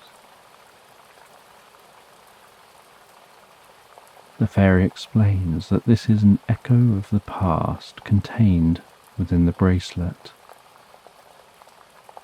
It's of a time there was a Viking settlement in this location. Eventually, the Vikings moved on, but for a time, they made this place their home. You walk among the villagers, watching as they go about their business around you. You feel drawn to what looks like a forge at the far side of the town, where you see a woman pumping air into a fire and working with strands of gold. She's pulling the hot, pliable gold out, making it like a narrow, long string, twisting it and folding it over itself, then repeating this over and over again, gradually making that pliable gold like rope, before letting it cool a little so that it's still pliable but firmer. She shapes it into the shape of a bracelet around a wooden arm before melting and shaping the ends into balls of gold, and then using water to quickly cool that bracelet. After doing this, she removes the bracelet from the wooden arm and places it into the water to cool quicker. Once the bracelet's cool enough to be completely solid, she places it onto a shelf. You continue to explore this town, people watching, listening to their music, watching their dancing, feeling deeply connected to the atmosphere here, so absorbed in the experience. You're surprised when morning arrives. You feel that it's arrived so quickly.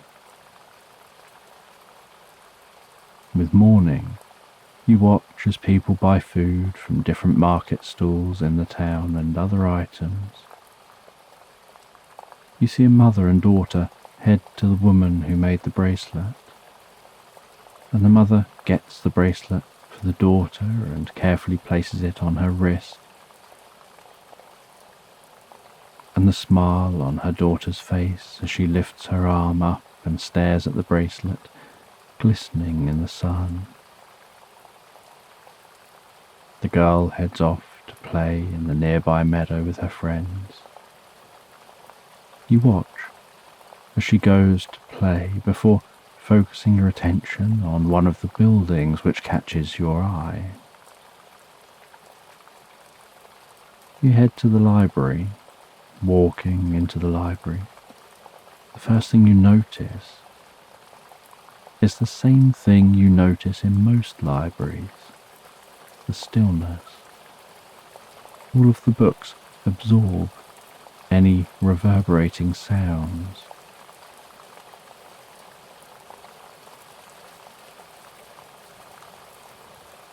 You see a curious book on a plinth at the back of the library.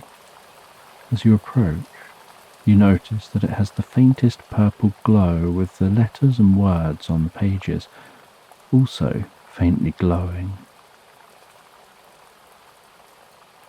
You can't read the writing, it just looks like handwritten symbols to you. The fairy explains that this book you are drawn to is the book of nothingness. It contains the secrets to letting go. The fairy flies around you, sprinkling magical fairy dust over you. As you breathe in that fairy dust, you notice the symbols on the pages changing to a language you can understand. The fairy explains that they've placed a temporary universal understanding spell upon you. While the dust absorbs into you, you'll be able to read what the writing says, and will also be able to understand all things. But after a short period of time, the dust will finish absorbing into you and will dissipate through your body, and you'll lose this ability. You begin to read that book of nothingness. It teaches you that nothing is at the heart of everything. Before everything was nothing. After everything will be nothing. Between everything is nothing. Within everything is nothing. Outside of everything is nothing. Nothing brings peace and calm. Nothing brings clarity and focus. Nothing opens your mind to everything. Everything can't be anywhere without nothing there first to make space for everything to come later. As you read, so you gain a deeper and deeper understanding. With each word, you become increasingly absorbed in the experience, as if being drawn into the book. You start to have a sense of walking through an ornate door into a dark, serene room, where everything, including your footsteps, is silent. You walk through this room to another door that's less ornate but more magical. Through that doorway, you find yourself in a room that's so dark and peaceful that you can't see anything around you, just the faintest outline of a distant door. You walk to that door, a very basic door. You carefully open that door, walking into the room beyond the door, discovering that you can't even feel the floor beneath your feet. All you feel is like you're a mind floating in space, where there's no up nor down, no left nor right, no back nor forth, no past nor future, just here and now, just stillness. You absorb yourself in that stillness, as if drifting deeper and deeper into some profound understanding, happening outside of conscious awareness, before discovering that the magic is slowly wearing off, as the library begins to weave its way back into reality around you.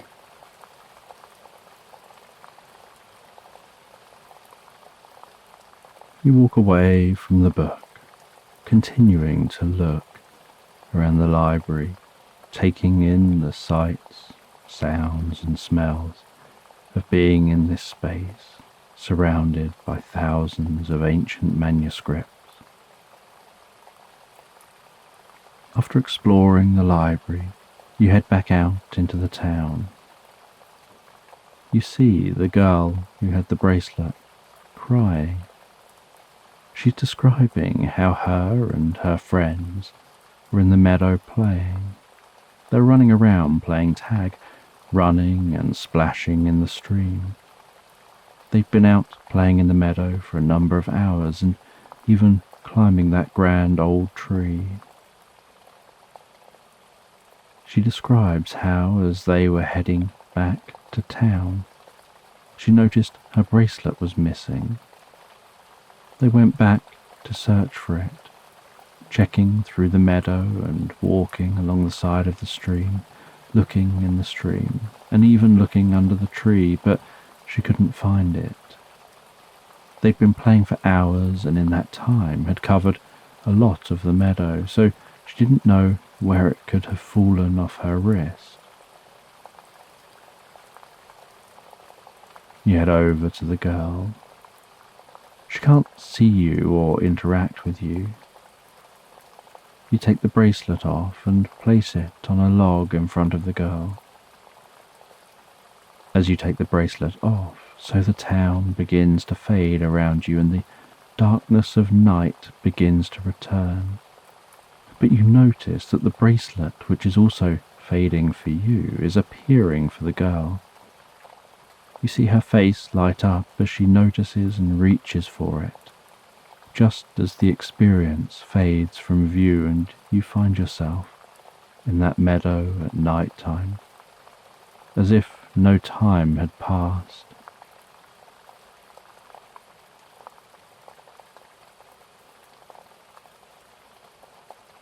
The fairy explains that there's more to reality than you realize.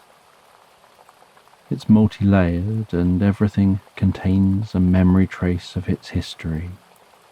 And these memory traces can be observed and even occasionally interacted with. The fairy is as curious as you are about how you're managing to maintain your brainwave frequencies in sync with this reality. She decides to show you something. She guides you through the meadow again, and as you walk, so you leave behind those glowing footprints in the grass. She guides you back to the stream. You both follow that stream until it eventually begins to decline through small, stepped waterfalls, weaving its way down through the landscape. You follow the stream as it flows downhill until it comes to a calm lake. You begin to walk around the outside of the lake, curious where the fairy's guiding you. After what felt like quite a long walk, the fairy stops at a large stone embedded within the grass. She asks you to lift the rock. It's heavy, but you manage this, noticing beneath the rock is a hollow, and in that hollow is what looks like a treasure chest. She tells you to open the chest, so you push the rock over out of the way, reach into the hollow, and with some effort you lift out that chest. You place the chest on the grass and take a look at it. It has what looks like steel around the edges, screwed into dark wood planks. There's a hole for a key, but no key. You try to lift the lid and see if you can find a way to open the chest, without any luck. You say to the fairy that without a key, you can't open the chest. The fairy says that things aren't always as they seem. Sometimes people just find themselves focusing on what they think they're supposed to be focusing on, without realizing that their focus should be elsewhere. You look closely at the chest, trying to understand and find an alternative way into it. You handle the front, the top, the sides, the bottom, pushing on various parts of the chest, trying to find any clue. As you push on the middle left panel, you notice it moves slightly, sliding a little. You don't know if this is just because the chest is old or something intentional. You notice it seems to be stuck in one location, and with a little effort it unlocks and slides until it becomes stuck in another location. You check the middle panel on the other side and the same thing happens. So you move that over to the other location until it clicks into place. Then you try the lid again, and with very little effort and the slightest creak, it lifts open. Inside the chest is a large, ancient book with an ornate cover. You carefully run your fingertips over the front cover of the book and down the side of the book, noticing its weight just from your touch. Your fingertips sliding gently over the page edges, feeling the rough texture of the paper. You carefully lift the heavy book from the chest and rest it on your lap before delicately opening the cover and handling the pages.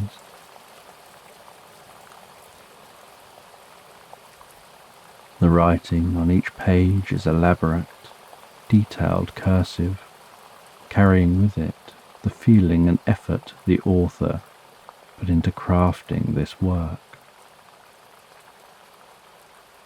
You can tell that this is writing, however, you can't actually read what any of it says. The fairy waves a wand and casts a spell over the book. You watch as the text on the book sparkles to life, shifting, moving, weaving like tiny strands of inky thread from the words they were making into words which you understand, as if all of the text within the book is being rewritten in a new language. As the strands of inky thread form new words and settle onto the pages, so the sparkling calms down until the whole book is rewritten into a new language, one that you can understand. You read the title on the first page, The Book of Secrets, before carefully turning the pages to the contents. The fairy tells you to find the harmonic resonance meditation. You turn to the page for that meditation and begin to read the instructions. It says that you need to cleanse your hands in some fresh, flowing water, bathe your face with the water, sit down on the ground, closing your eyes and taking some deep breaths, as if connecting yourself with the world around you, and then engage with the meditation process. You head over to the water's edge, lowering your hands into the lapping water, splashing and holding that water to your face before heading back to the book, sitting down beside the book, reading the steps of the meditation and then closing your eyes and following the instructions. The fairy continues to fly around you. As you do this, and with your eyes closed, you can notice the fairy's light through your closed eyelids as she moves. You focus on doing some deep, comfortable breaths, as if breathing in the world around you, connecting you with this place. The book describes this as synchronizing with the universal breath. Once you feel the connection forming, you move on to the next step in the meditation, paying close attention to the sounds around you and naming these to yourself until it becomes too much effort to continue to do. I can hear the occasional bird singing. I can hear the leaves of the trees rustling. I can hear the faint sound of the water lapping on the shore. I can hear the gentle sound of crickets. I can hear the hum of the fairy. I can hear the wind passing my ears. I can hear the grass moving in the breeze. I can hear each breath that I take. I can hear the occasional hoot of an owl. After naming everything you can hear to yourself, until it becomes too much effort, you move on to the next step, naming what you can feel. I can feel my bottom against the ground. I can feel my ankles touching. I can feel the movement of my chest with each in and out breath. I can feel the air as it passes through my nostrils with each breath. I can feel the slight movement of my eyes under the eyelids. I can feel the touch of the breeze on my cheeks.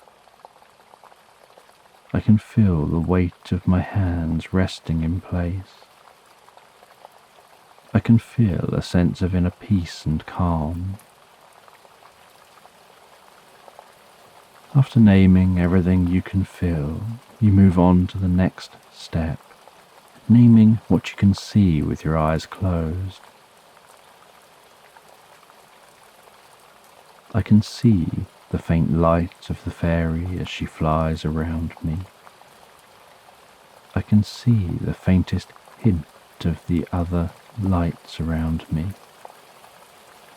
I can see subtle flashes of light. I can see faint shades of colour. I can see a gentle pulsing. As you continue to say what you see, something unusual happens. The faint shades of colour, the gentle pulsing, the subtle flashes all begin to form into something more, like the sun rising, revealing a hidden world you couldn't previously see.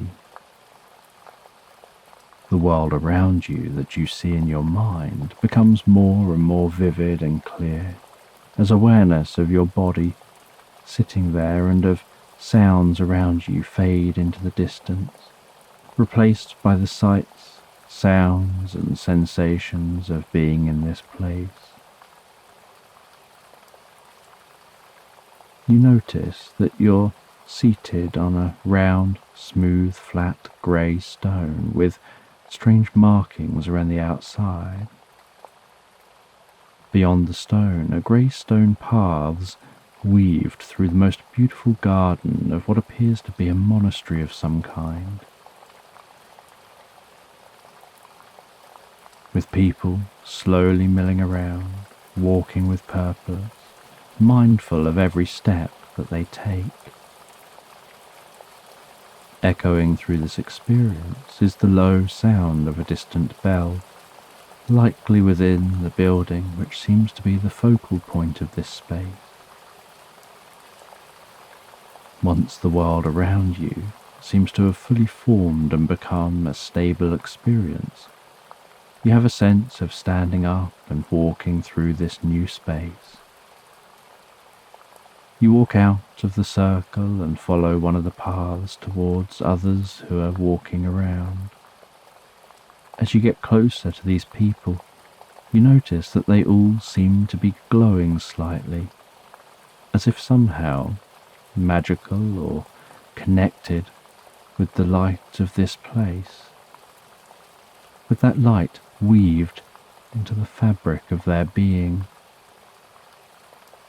Each of these beings is gently humming as they walk. You notice that each is humming with the same frequency. You follow the paths towards the main building. Seated cross-legged near the entrance to the building is a solemn-looking sprite meditating. They open their eyes as you approach and stand up, almost as if being pulled up like a marionette puppet. Without talking, they signal for you to follow them and begin to walk into the building. Their walk is so smooth it almost looks as if they're gliding across the ground. Inside the building, there's a deep, comfortable stillness and silence. The sprite lifts a large, heavy rug from the floor, folding the rug over to reveal a trapdoor. They take the iron, hooped handle, opening the trapdoor to reveal a staircase leading down deep under this building. As the door opens, so torches lining the staircase spontaneously burst to life, flickering with soft light, illuminating the path to be taken. The sprite gestures for you to descend the steps. You slowly and carefully descend, hearing the slight echo of each footstep on the wooden steps, dancing around the stone walls, the slight echo of the torch flames flickering along the walls. You descend 20, 19, 18, 17, curious what'll be down here, 16, 15, 14, 13, feeling a sense that this space is filled with magic and wisdom, ready to be absorbed. 12, 11, 10, 9, 8. You begin to notice at the foot of the staircase is a dark arch, as if there's a large unlit room down there. 7, 6, 5, 4.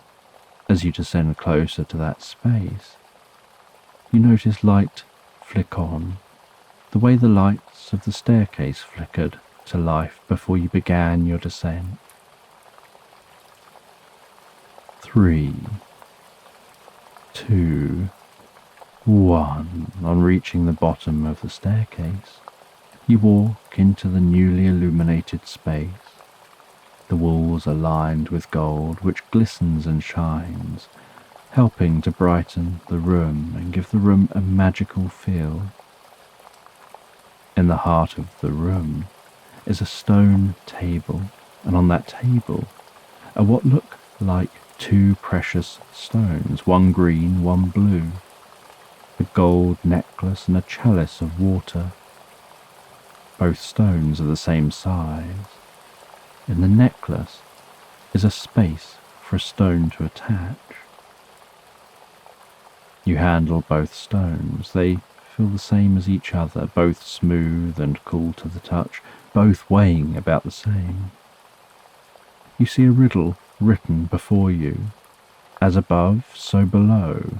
What lives returns to the land. You ponder the riddle for a few moments before getting an aha feeling of instinctive understanding. You place the green stone into the necklace. It clicks comfortably into place. You then place the blue stone into the chalice of water. It begins to fizz and dissolve into the liquid. As the stone finishes dissolving, an ethereal figure with the kindest eyes appears before you. They glisten, sparkle and crackle with light and energy, hovering just off the ground. Their voice is soft and gently echoey as they speak. They congratulate you on finding your way here and on solving the riddle. They explain that this is a choice point, one of those moments in time when you decide what path you'll take. They tell you that if you drink the liquid and wear the necklace, you'll forever be able to perceive and interact with the multiple layers of reality and all that this entails. If you decide not to drink the liquid, and wear the necklace, but instead you turn around and walk away. Then you'll be turning your back on this opportunity and your life will continue as normal. They explain that this opportunity has only presented itself because you already seem to have an affinity with this reality. Your brain is already wired to notice something others rarely notice. You slowly drink the liquid. It tastes like the freshest, most pure water you've ever had. You then place the necklace around your neck, and with this, the experience around you begins to fade. You find yourself back in the meadow meditating. Following your experience, you open your eyes. The fairy says that they can tell what decision you made. As they fly near to you, so you can see the necklace around your neck, yet when they fly away from you, the necklace disappears. They say that it's a part of you now. You touch the top of your chest where you saw the necklace, and there's nothing there. They say that you now have the ability to see all layers of reality that very few people ever get to experience and interact with.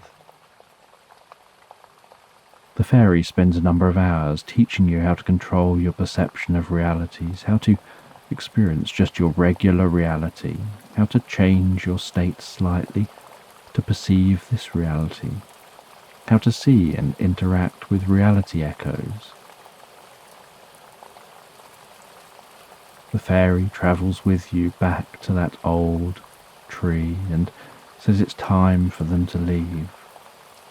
You say your goodbyes before settling down again to sleep beneath that tree. You quickly drift into the deepest, most pleasant sleep. The next morning, you wonder if it was all just a dream.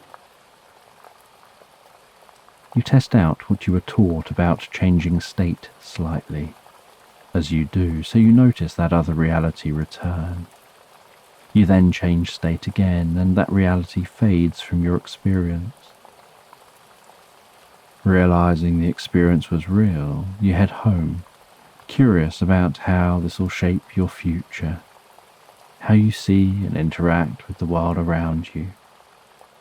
You head to bed, feeling that there's nothing better than when you get home from being away and have the opportunity to relax down in the comfort and familiarity of your own bed, and you easily and effortlessly drift and float peacefully asleep into Slumberland.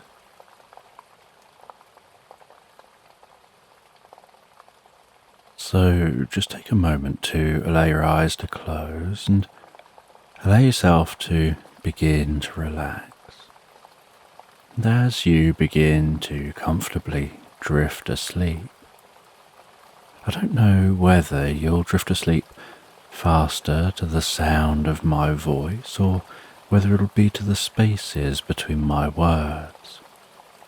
And as you comfortably fall asleep, you can take a moment to allow yourself to get comfortable and imagine a healing light softly, slowly and gently passing down from the top of your head to the tips of your toes, relaxing gently down through you as I count down from 10 to 1.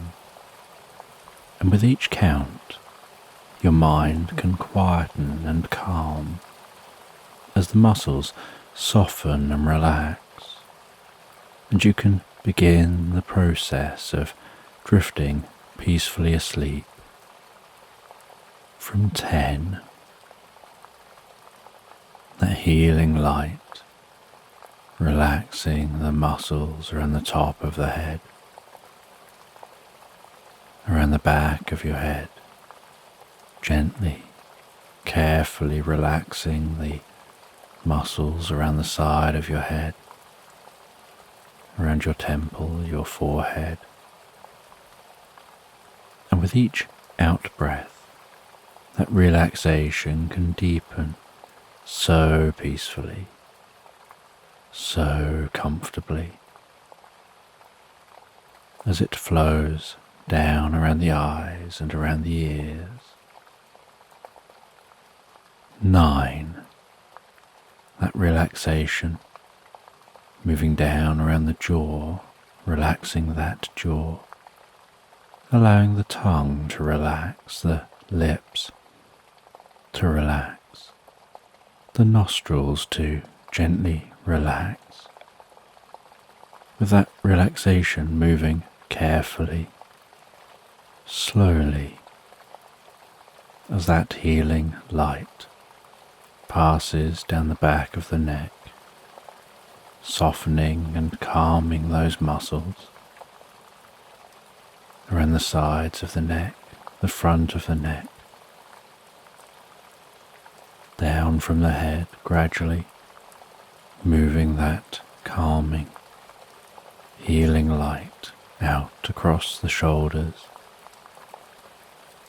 the shoulder blades, relaxing those muscles like a deep massage, passing through your mind and body. 8. As that relaxation begins to move down those arms, and I don't know which arm the relaxation will move down fastest, whether it'll be the right arm or the left arm, but you can be aware of that healing light spreading gently down those arms, around the biceps, the triceps, down into the forearms.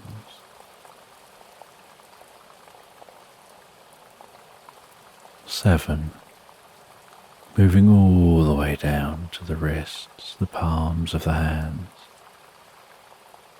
down to the fingertips, and perhaps as that relaxation continues through those arms, with each out-breath, the arms begin to feel heavier or lighter, or some other sensation as relaxation sets in. And you know the process for sleep is that the body begins to relax, and while the body becomes physically relaxed, so the mind begins to drift and dream, initially to brief reveries, before settling on the first dream of the night. 6. And that healing light can spread down from the shoulders and down around the chest, the upper back, softening and relaxing those muscles, gently calming the breathing, helping you drift deeper and deeper into the experience. 5. The healing light moving down towards the stomach, the lower back, the sides, relaxing those muscles, bringing a deep sense of peace and calm to your upper body, releasing any tension, perhaps occasionally finding yourself shifting just a little to get more comfortable. 4. With that relaxation spreading down around your buttocks, down into the upper parts of your legs. 3. Passing that relaxation down towards the lower part of your legs, perhaps those legs feeling heavier and heavier, maybe as the body becomes deeply relaxed and your focus drifts inside more onto what's going on for you in your mind. You lose some awareness of the body as it becomes incredibly still. 2. The relaxation spreading down to your feet, calming, softly relaxing, all the way down to the tips of your toes. And 1. As a final wave of relaxation pulses gently through you from the top of your head, down through your body, all the way down to the tips of your toes, as your mind begins to drift and dream and wander into tonight's sleep story. And as you relax into this story, there's a gnome who's wandering through their garden. And as they wander through their garden, listening to the distant sound of flowing water in the pond, the sounds of birds around them, feeling the sensation of the breeze on their cheeks. They smell an unusual scent. It doesn't smell like the scent of a flower they're familiar with. And they close their eyes and take some deep breaths in through their nose. They move their head around as they smell, to try and pinpoint where the smell is coming from. They follow their nose around the garden.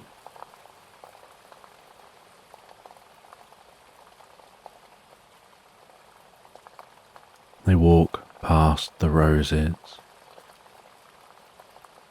The scent of the roses dominating in this area of the garden. They walk nearer to the pond. Water giving the air a slight fresh scent. They walk past other shrubs, picking up on the different scents, none of which are that strange scent that they can smell.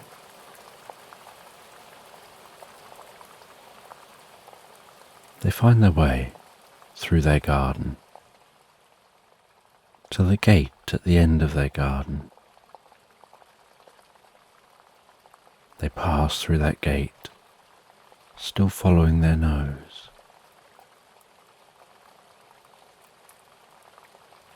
They walk along the side of their garden.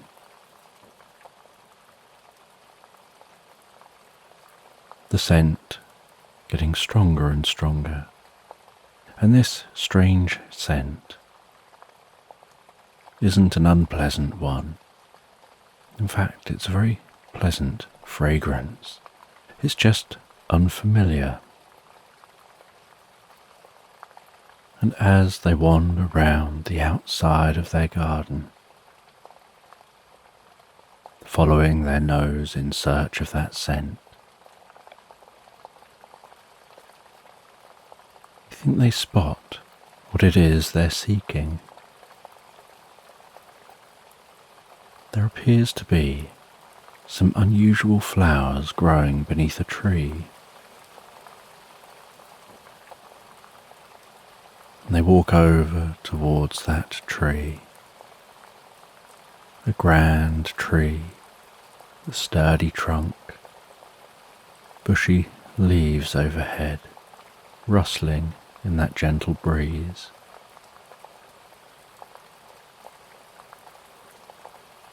And the plants under the tree, hidden just into the shade, seem to almost be glowing ever so slightly, as the gnome gets closer and closer, they notice that those plants have thick stems, and within their stems are glowing globules of light rising up through the stems and then falling back down again, as if each stem was a narrow lava lamp. And each time one of the globules of light reaches the tip of the stem,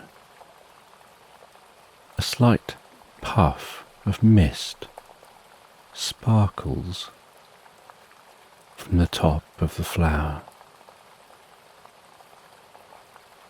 and that seems to carry with it that pleasant, strange scent. And the gnome gets closer and closer to take a look. And as they get very close and wiggle their nose above the plants and waft gently with a hand, it's as if that scent tickles their senses, tingling within their nose.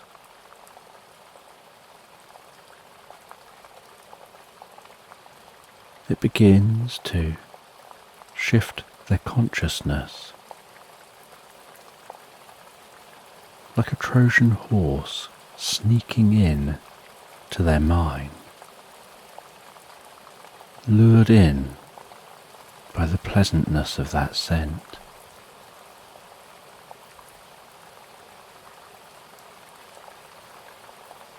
They sit down on the grass, a short distance from that tree. They close their eyes. They allow themselves to be drawn into that shift in consciousness. They imagine in their mind's eye those globules of light rising up the inside of the stems before falling back down again, as if bringing well-being, peace and harmony to the flower at the top, while taking away any stress and carrying that down to the roots, passing that down into the ground,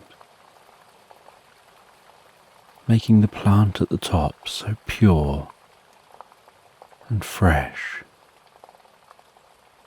so pleasant.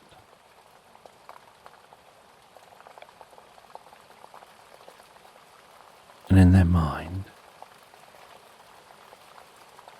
as their consciousness shifts, they see a second plant in their mind's eye, then a third, then a fourth, each one following the same process.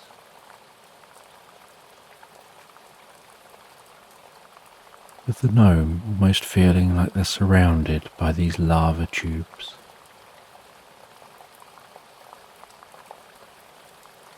And they notice in their mind's eye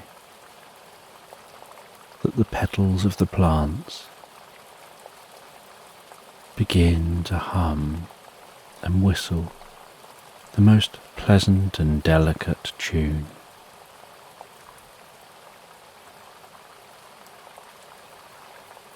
As the tops of the plants sparkle and shimmer,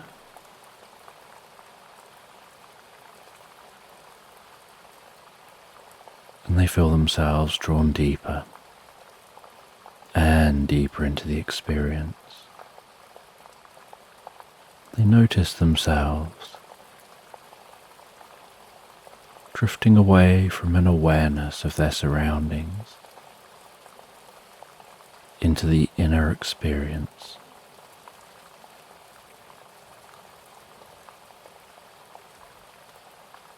And as they drift deeper into the experience, so the plants part and move aside. They see a landscape stretched out before them. They stand up. They begin to walk across this landscape. A little way through the meadow is a grey, ragged rock. And sitting on that rock is what looks like a handmade envelope. They walk over towards that rock. They reach down. They carefully pick up that envelope, feeling the weight of the letter, the movement of the envelope, the way the air catches it as they turn it in their fingers. They move that envelope carefully in front of their nose. They smell that this envelope is delicately perfumed. The back of the envelope, they can see, has been so carefully sealed.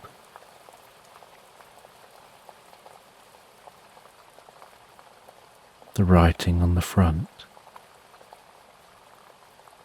is the most beautiful handwritten script.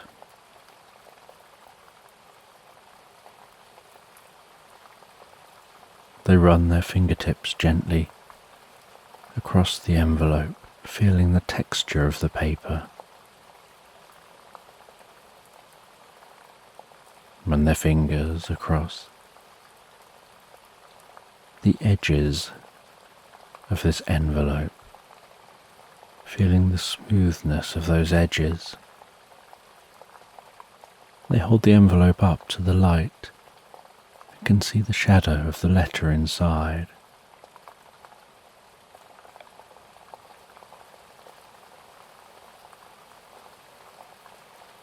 They go to put the envelope back down on the stone, curious whether they should just leave it there or what they should do with it. But as they go to lower that envelope, they hear a soft whistle that draws their attention. Before noticing, the whistle fades into the sound of a million twinkling, sparkling lights rising from that stone.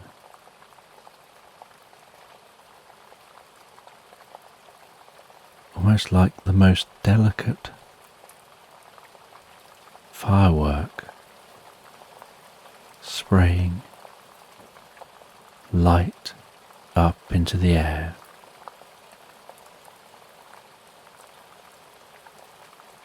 With the slightest hiss. Looking down at that stone, as the sparkling light recedes,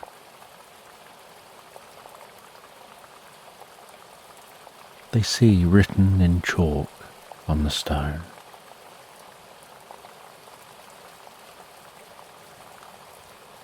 "Take this letter in the direction of delight.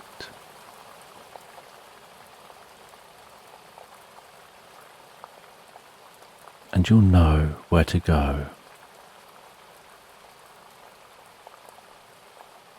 And deliver this letter to the one who should read it."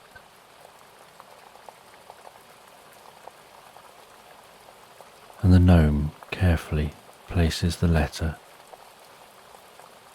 into a bag. They set off in the direction of the sun, walking through the landscape.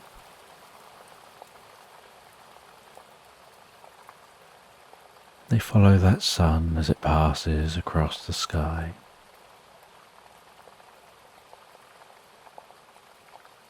They watch as it begins to slide itself delicately down behind the horizon,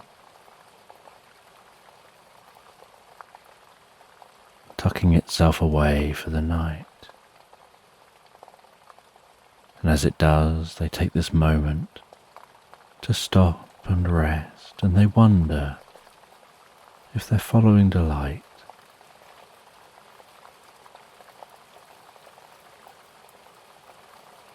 How does that work? Because if they follow it from first thing in the morning, they'll be walking one direction. If they follow it last thing at night, they will have walked in another direction.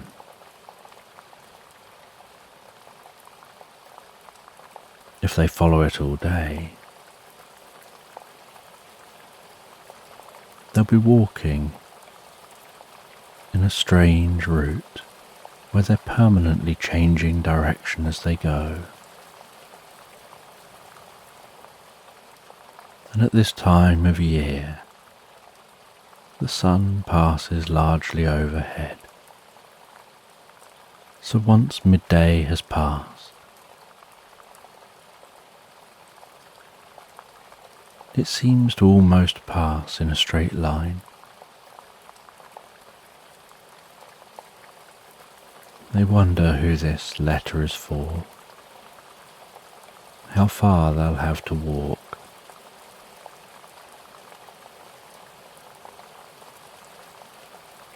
They rest their head back on their bag, gazing up at the stars overhead.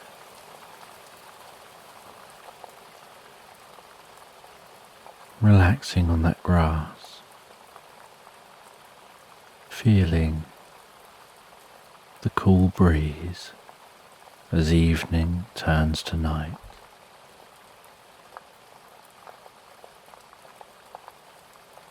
As they drift peacefully asleep, and while they sleep they dream, and as they dream about exploring a bakery,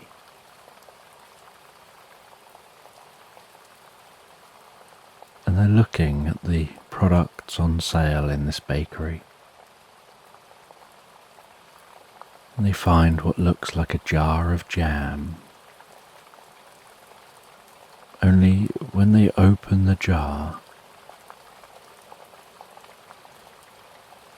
it's filled with starlight. They dream of spreading that starlight onto a scone, applying the cream, eating that scone and starlight.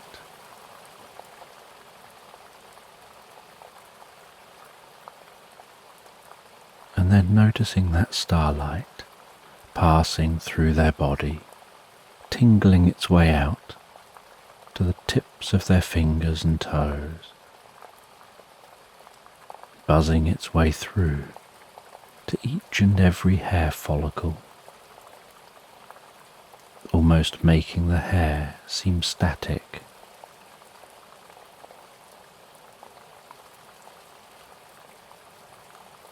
And then gradually the light dissipates within them, almost as if infused within them.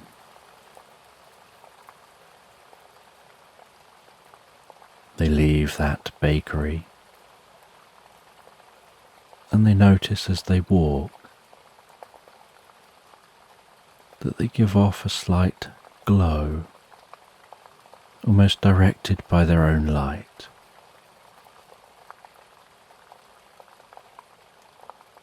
And they notice that light seems to be focused on their heart,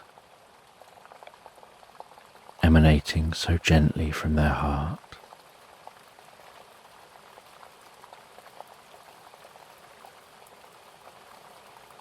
And they gradually drift and float deeper and deeper asleep.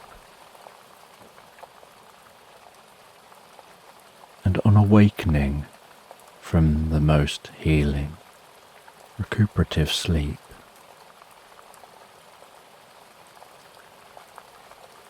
they feel a warmth in their heart.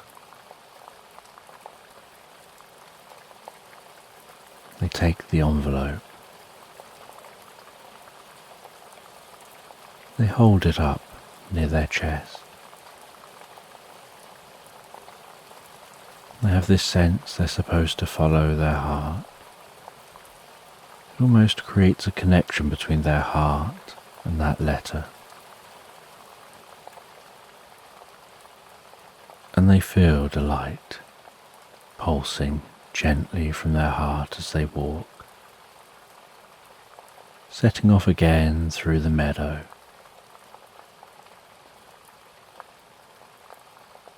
The heart seeming to almost sing and pulse and hum with a deep and comfortable energy. They walk through the landscape, admiring the birds they see. Rabbits gnawing on grass. Deer chewing away on that grass.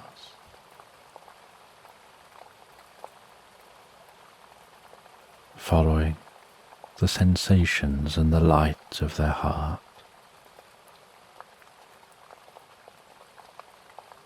Eventually finding their way down to a river, walking along the edge of the riverbank. The water lapping gently on the shore, following a footpath that veers from the edge of the river into some woodland. The glow of their heart even more noticeable in the dim surrounding of the trees. The sounds softly rustling and muted. The breeze calming here in the trees.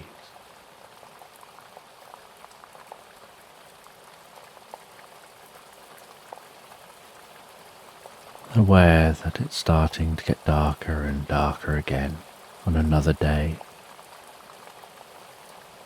But the darker it gets, the brighter the light from their heart shines, illuminating the way ahead.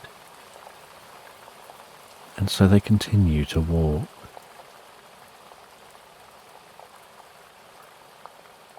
And as they walk,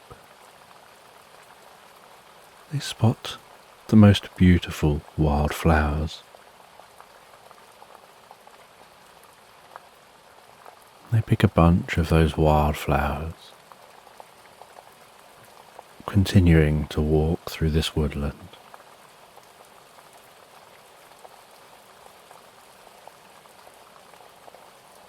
Until eventually they see some lights in the distance. Continuing on through the woodland towards those lights. The lights of a cabin becoming clearer and clearer.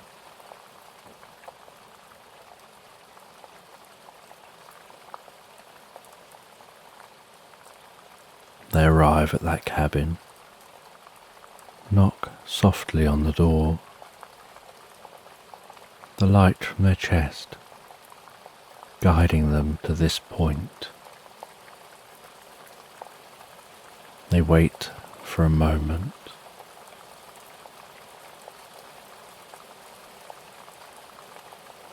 before a fairy answers the door.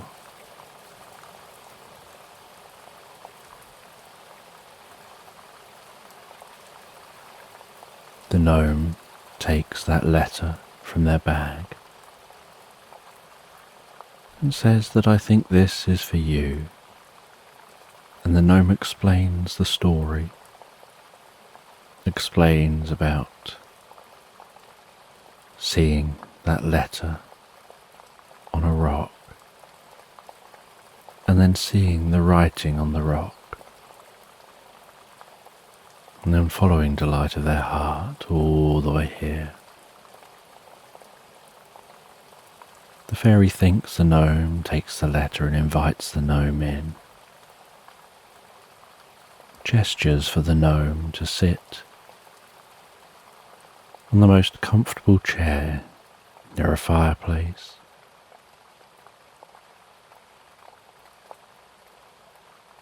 She makes the gnome a drink,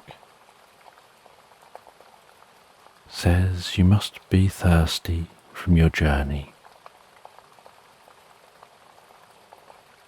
The gnome accepts the drink,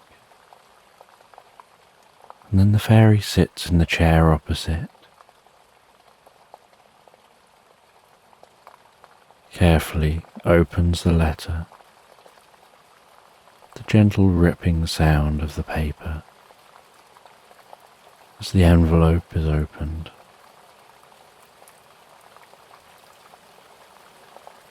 She unfolds the letter inside and silently begins to read that letter.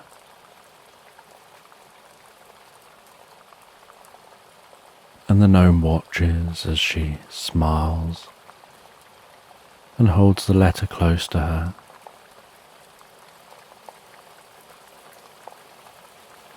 A slight sparkling like diamonds form around her eyes. Folding the letter and placing it back in the envelope. Placing that down on the table beside her seat. Saying that the letter brings good news, but not really elaborating.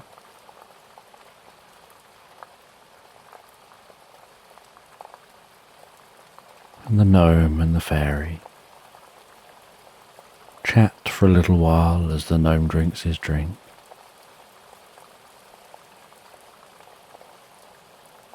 And it's now quite late,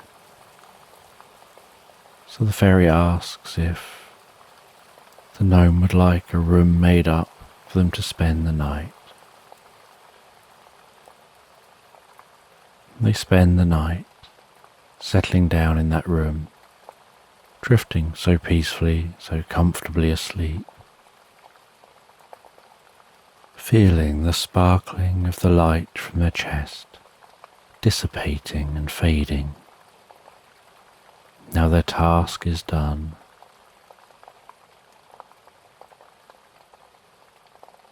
And the next morning, having slept so peacefully and soundly through the night,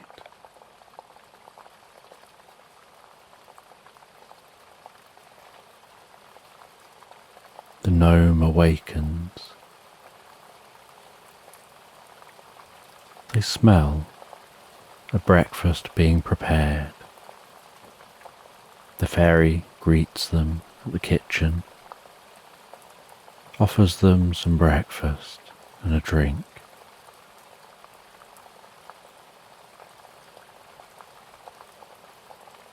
And the gnome packs a bottle of water for their journey,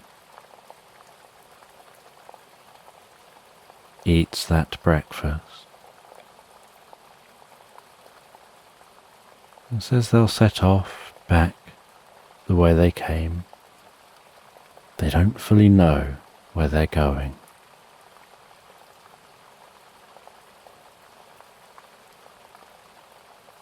And the fairy has so much to look forward to.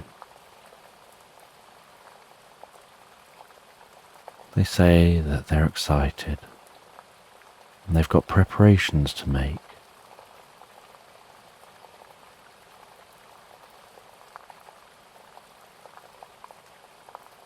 And the gnome says goodbye.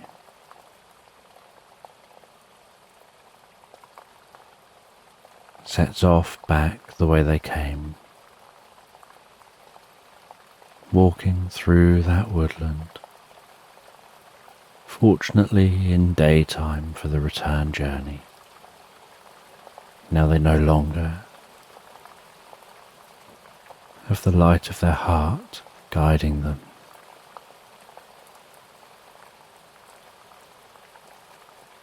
As the day gets later and later, so they stop, relax, drift and float peacefully asleep before continuing their journey the next day, finding their way back to the meadow they started in, seeing those flowers there, walking back through the flowers and sitting down, and then feeling an overwhelming urge to lie down and drift asleep.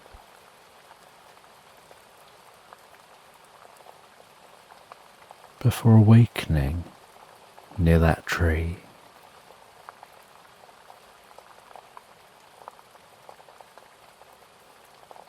curious about the experience that unfolded for them.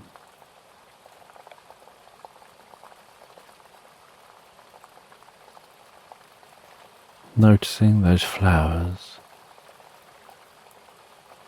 have now started to wither, as if they've now done their job, and the day seems so peaceful and calm, like very little time has passed.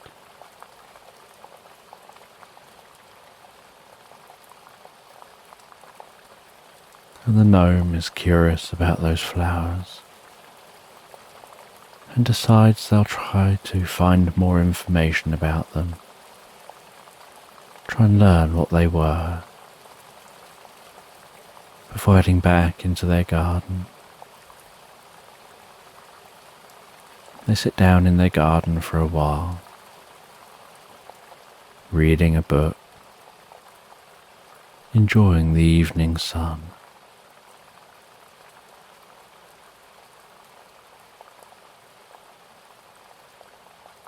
And as it gets later and later and the air begins to get a little chilly, they head into their home. They make themselves some food and drink, sit and enjoy that food and drink.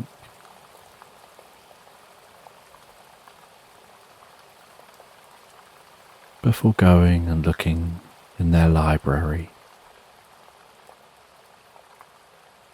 finding a book of old plants and searching for that plant that they saw. They can't find the plant in the book. They try to think of other books to search. Eventually they see the plant in a book of myths and legends. They see that the plant is the call of the fairies. When fairies require additional assistance to do tasks, like carrying messages they can't carry for themselves because they're not present, they can lure other beings, and a curious being will carry out their task. And with that,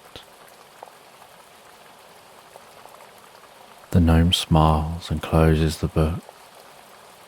They wonder who the sender of the letter was and whether the excitement on the fairy was that that sender was due to visit.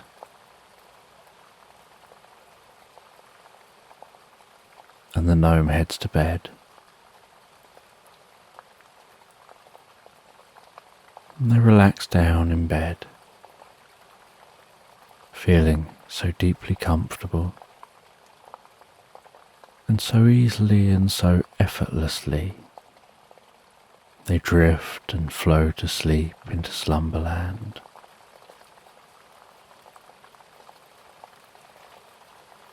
So just take a moment to allow your eyes to close and allow yourself to begin to relax.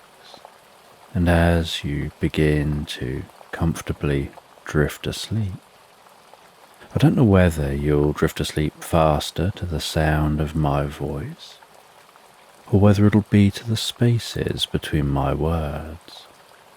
And as you comfortably fall asleep, you can take a moment to allow yourself to get comfortable and imagine a healing light softly, slowly and gently passing down from the top of your head to the tips of your toes,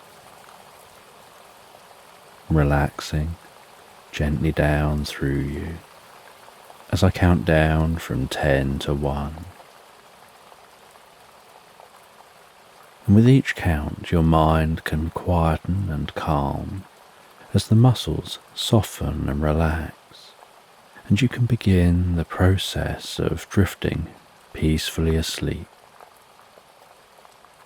From 10, that healing light, relaxing the muscles around the top of the head, around the back of your head, gently, carefully, relaxing the muscles around the side of your head, around your temple, your forehead,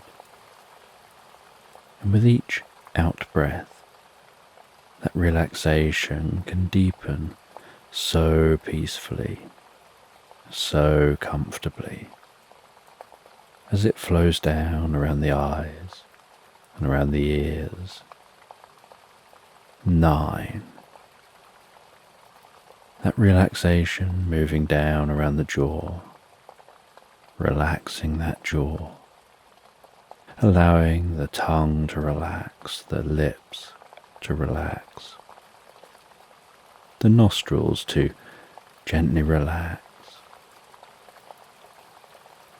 With that relaxation moving carefully, slowly as that healing light passes down the back of the neck, softening and calming those muscles around the side of the neck, front of the neck, down from the head, gradually moving that calming, healing light out across the shoulders, shoulder blades, relaxing those muscles like a deep and comfortable massage passing through your mind and body. 8.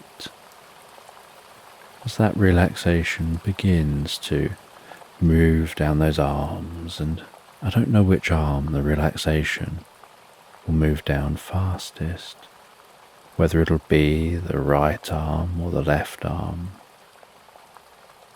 But you can be aware of that healing light spreading gently down those arms, around the biceps, triceps, down into the forearms.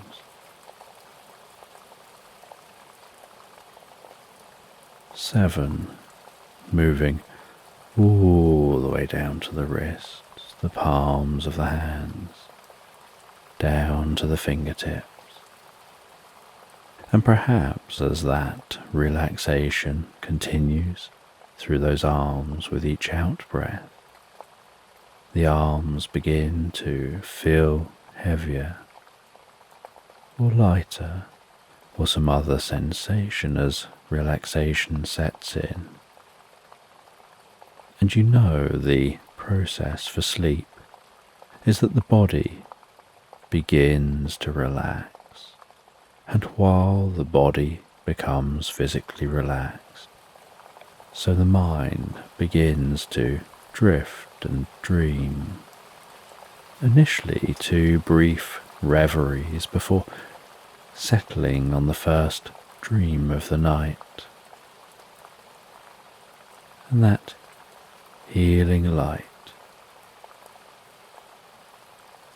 can spread down from the shoulders, 6, and down around the chest, the upper back, softening and relaxing those muscles gently, calming the breathing, helping you drift deeper and deeper into the experience. 5. The healing light moving down towards the stomach, the lower back, the sides, relaxing those muscles as it goes, bringing a deep sense of peace and calm to your upper body, releasing any tension. Perhaps occasionally finding yourself shifting just a little to get a little more comfortable. 4. With that relaxation spreading down around your buttocks, down into the upper parts of your legs. 3. Passing that relaxation down towards the lower part of your legs, perhaps those legs feeling heavier and heavier, maybe as the body becomes deeply relaxed and you focus and allow your mind to drift inside onto what's going on in your mind. Perhaps you lose some awareness of the body as it becomes incredibly still. 2. The relaxation spreading down to your feet, calming, softly relaxing all the way down to the tips of your toes. 1. As a final wave of relaxation pulses gently through you from the top of your head, down through your body, all the way down to the tips of your toes, as your mind begins to drift and dream and wander into tonight's sleep story. And as you sleep, so a fairy is in their home, and they're cooking a meal. You can notice the food hissing and popping and bubbling away as they cook. The fragrances of the herbs used, the other ingredients, the scent of the cooking wafting through their home. And that scent is wafting through the home and then infusing itself within the walls of the mushroom in which they live. And once they've cooked their food, they plate that food up. They take the plate of food to the most comfortable chair, sitting down in that chair with what resembles a fireplace beside them, only instead of fire, this sparkling, twinkling light, pulsing, undulating, giving off a gentle warmth that permeates through the living space. And and they really take time to savour that meal, enjoying the meal.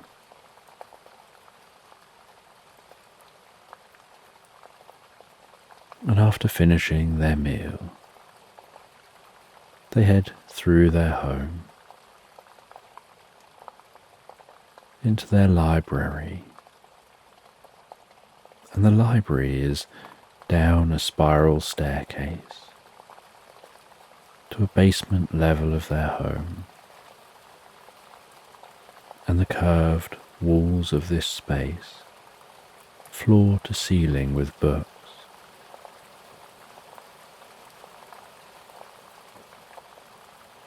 And attached to the shelves of books is a ladder on wheels. And so the fairy moves that ladder 3/4 of the way round the room, sound of the ladder rolling along the runners, the wheels rolling along the floor, with a gentle squeak with each revolution. Getting the ladder to where they need it, before ascending that ladder and taking a large book from one of the shelves. And it's a bit of a struggle, the weight of the book, but they carry that book down the ladder. And within this library space is the most comfortable sofa, and they lounge back on that sofa, open the book on their lap, and begin to read. And each page that they turn gently glistens and sparkles, as if this book is infused with magic.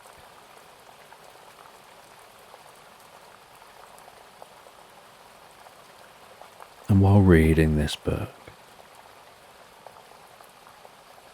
they're reading about an old legend.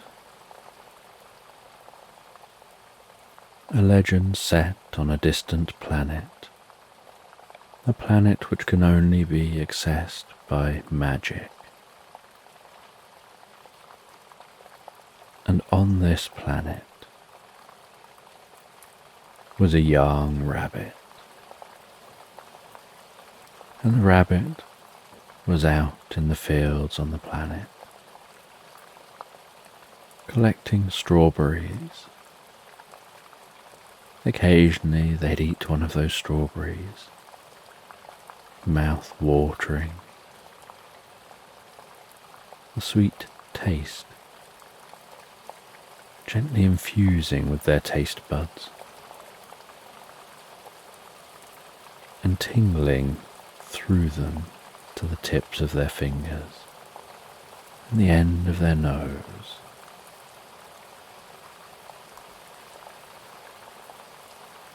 And they collected an entire basket full of strawberries. They headed back into their burrow, placed the strawberries to one side, sat down comfortably in their burrow. The space here so cozy, just a gentle, soft, flickering light, tones of browns, the air very still, just the right temperature for a deep sense of comfort.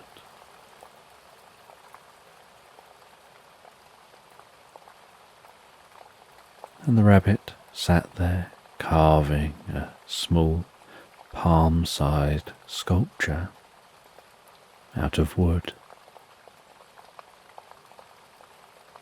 carefully slicing off layers of wood, gradually shaping that wood, sometimes getting some sandpaper and smoothing bits out. having an idea in their mind of what this little sculpture should look like, and removing what isn't necessary.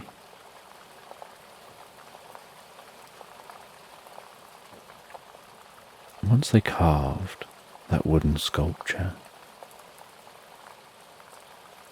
they blew the excess dust off of the sculpture, gave it one last sanding down to make sure it was smooth, and it looked like a small person.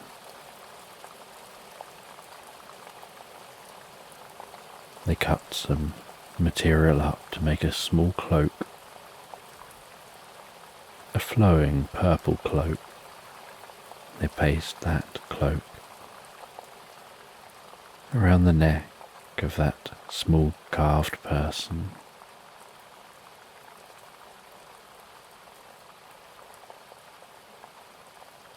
They then poured a small amount of oil onto that carving,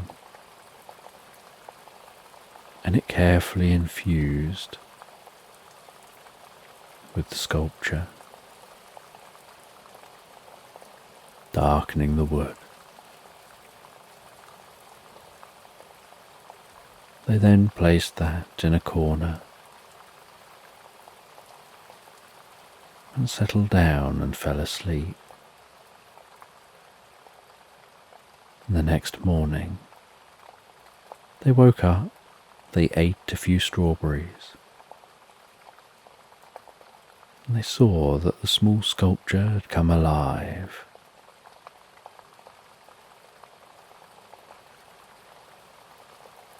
And with this small sculpture, they set off out of the burrow. They walked through a meadow and into ancient woodland that was filled with gnarled trees,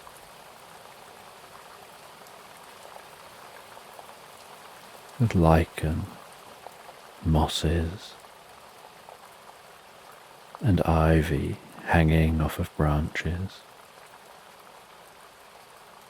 mushrooms growing out of fallen down trunks of trees, birds singing and echoing through the woodland, squirrels darting around the trees.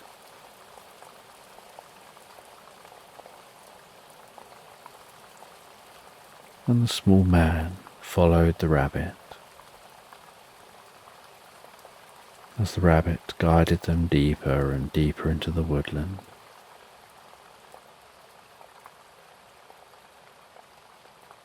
And the rabbit explained that they're needed for a mission.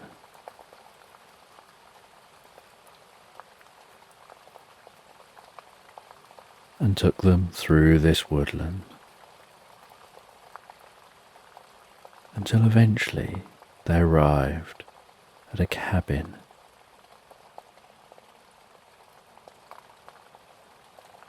And the rabbit could see that in the cabin was a wizard, and the rabbit was very quiet and told the small man to be very quiet too. They watched, seeing the wizard through the window pottering around inside their cabin.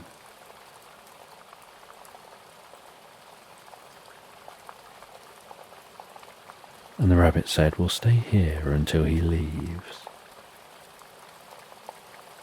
And after quite some time, the wizard eventually opened the door to the cabin,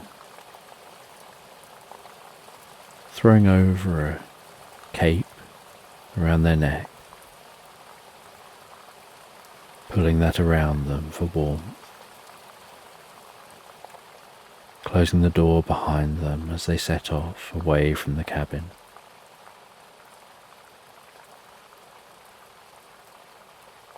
And the rabbit said, "Now's our time." And together they headed to that cabin. And in the door of the cabin was a small cat flap. And they carefully snuck through the cat flap, walked across the wooden floor, trying to avoid the loose floorboards, seeing that cat sleeping on a thick rug in front of the fireplace.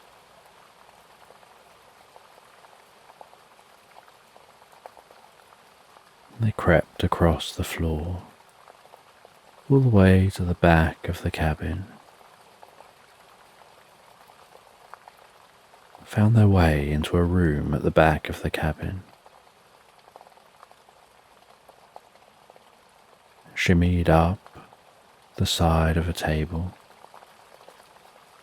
and on the table was an ornate music box.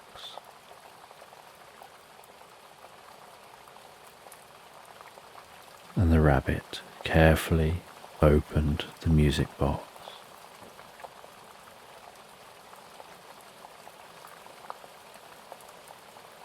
And then turned the handle on the side of the music box.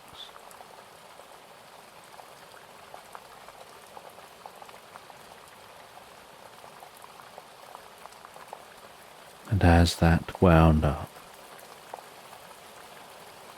so the rabbit could feel the tension building in the handle, they then took a pebble from a bag. They handed it to the small person. They said, "Place this pebble on that lever over there," gesturing to a lever at the back of the music box. And as the pebble was placed on the lever pushed down.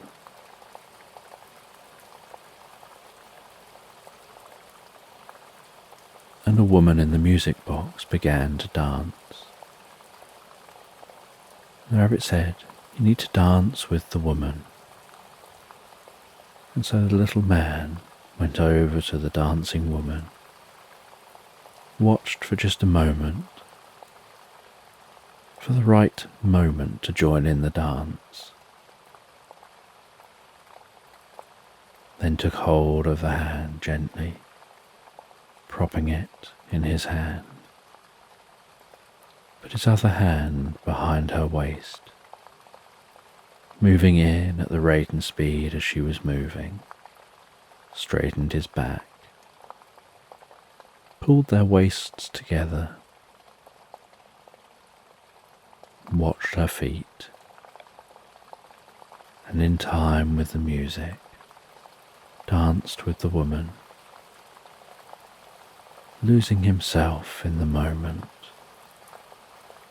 absorbed in that dancing,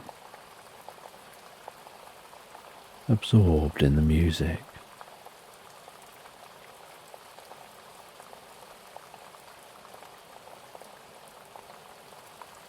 And the man danced with the woman all the way through to the end of the dance,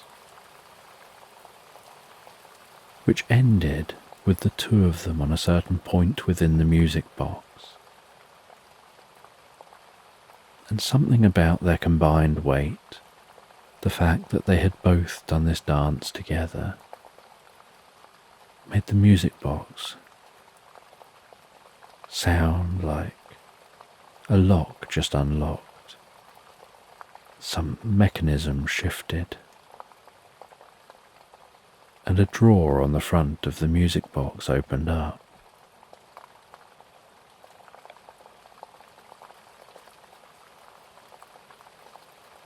And the rabbit took a small scroll of paper from that music box, read that scroll of paper before rolling it back up again, putting it back in the drawer, closing the drawer, asking the small man to come with them to climb off the music box, closing the music box and removing the pebble, and together sneaking back out of this cabin. And once back outside the cabin, the rabbit explains that contained, locked inside the music box,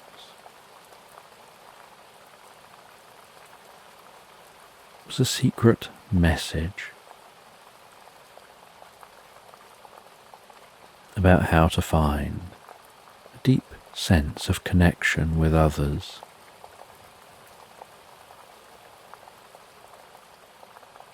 And they've been looking for love, and they hoped that that connection spell, that scroll teaching about connection, might help them to be able to find someone to share their life with. But to access the scroll, they needed to access the music box. And that could only be done if the lady in the box experienced connection.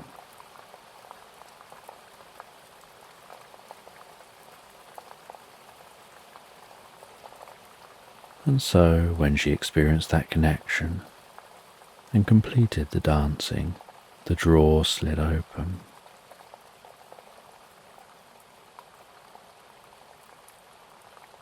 And the rabbit had memorized what was on the scroll and said they have to get some specific ingredients. And so they head away from that cabin, going deeper and deeper into the woods.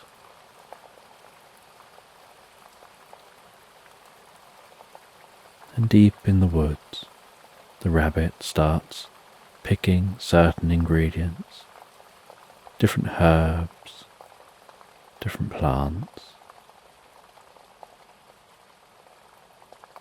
taking some gratings of the bark of certain trees,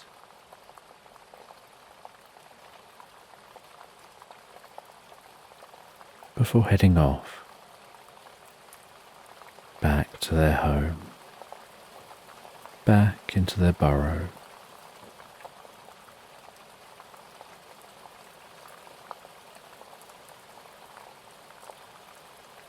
Cooking up that potion, drinking the potion, and then falling asleep. And when they awaken the next day, so the oil infused in the wooden man has dried out, and the consciousness has drifted from that wooden man, and they're back to just being an inanimate carving.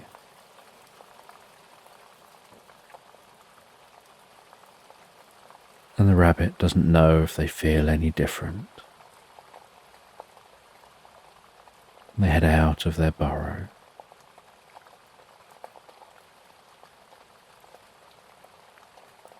They head off into the fields to see the other rabbits. They decide to test to see if the potion has worked. They hop over near some other rabbits. They say hello to those rabbits. The rabbits engage back, and they engage in conversation. And they talk with each other for some time.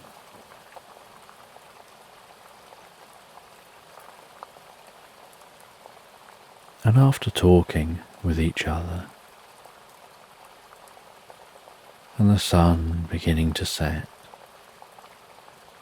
one of the rabbits says they're interested in continuing those conversations, and they hop along by the lake.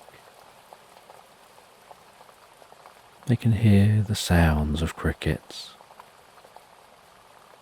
gentle lapping of the water on the shore, feeling the cool air through their fur,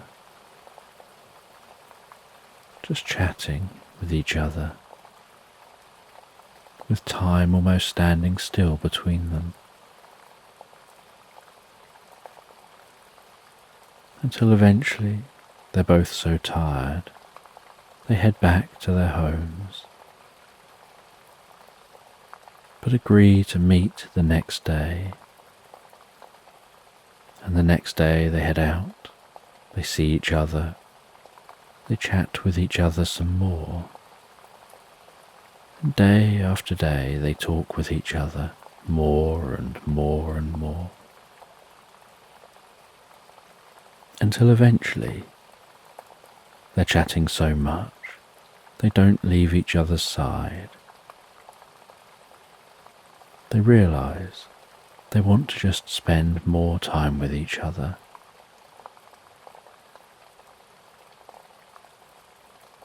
Until they end up living together.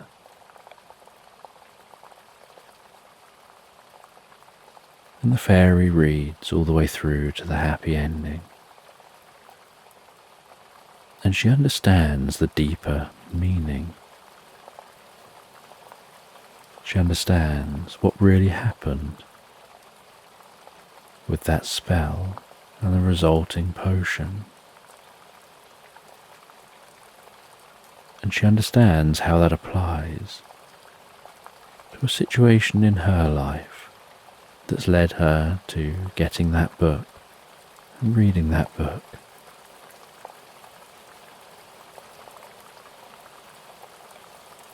She places the book down next to the sofa, heads back upstairs, leaves her home and heads down into the fairy village. And down in the fairy village, she goes to the bar. She talks to others in the bar and finds that with one fairy they strike up the kind of conversation where you're so engrossed in each other's company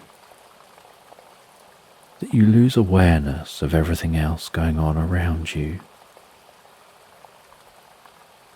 You lose awareness of time that's passing.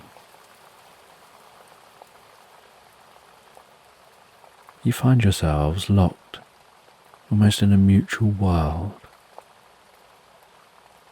as if you're both one. And a bit like in the book, every day for the next few weeks, the fairy agrees to meet up with the other fairy. And they meet up and they talk. They go to pleasant locations and just sit and chat. Sometimes just sitting and being silent, enjoying nature. Each time feeling a deeper sense of not wanting to separate from each other, of wanting to spend more time together.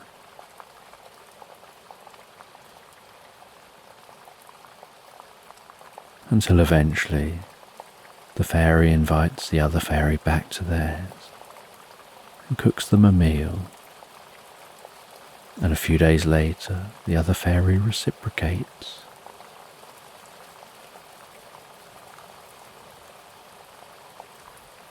Another time, the two of them head off and have a meal out together.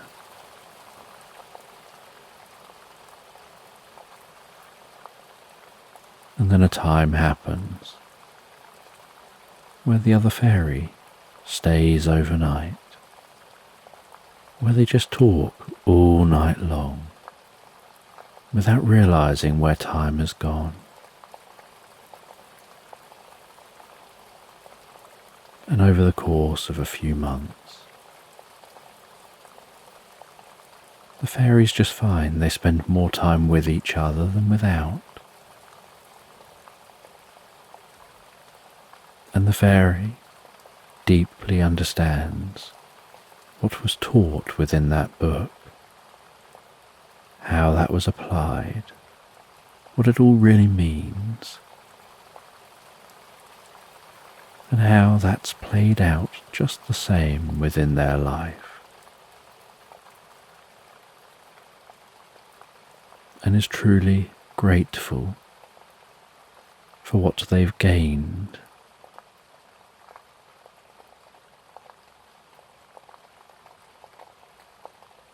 And as time goes on,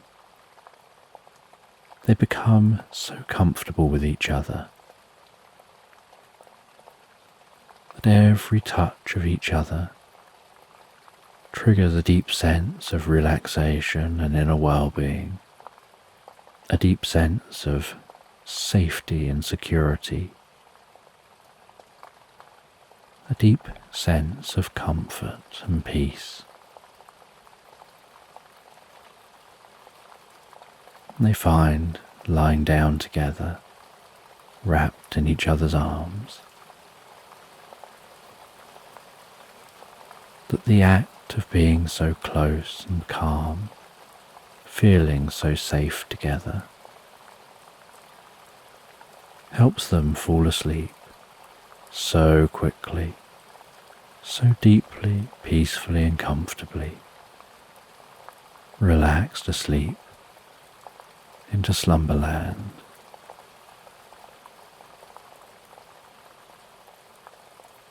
So just take a moment to allow your eyes to close and allow yourself to begin to relax.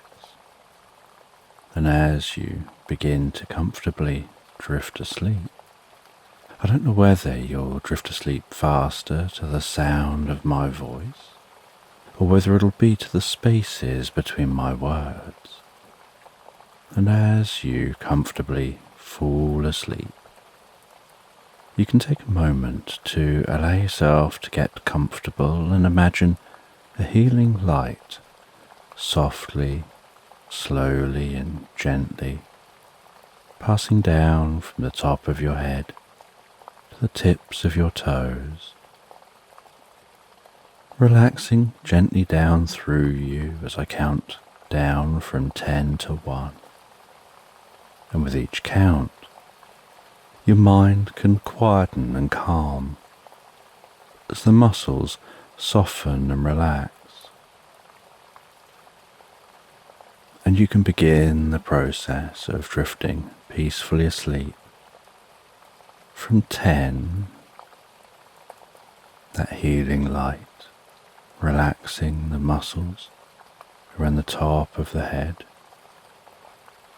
around the back of your head gently, carefully, relaxing the muscles around the side of your head, around your temple, your forehead. And with each out breath, that relaxation can deepen so peacefully, so comfortably, as it flows down around the eyes and around the ears.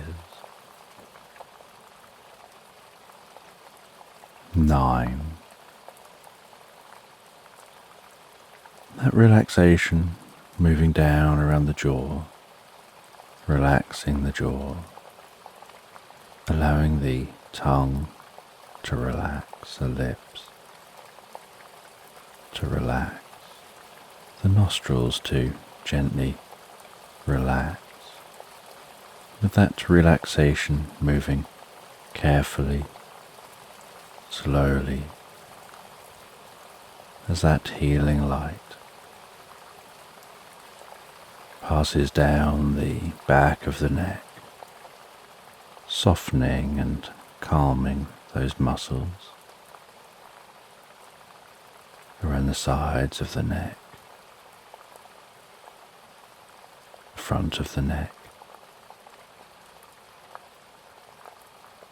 down from the head, gradually moving that calming, healing light out across the shoulders, shoulder blades relaxing those muscles, like a deep massage passing through your mind and body. 8. As that relaxation begins to move down those arms. And I don't know which arm the relaxation will move down fastest, or whether it'll be the right arm or the left arm. But you can be aware of that healing light spreading gently down those arms, around the biceps, triceps, down into the forearms. 7. Moving all the way down to the wrists, the palms of the hands, down to the fingertips,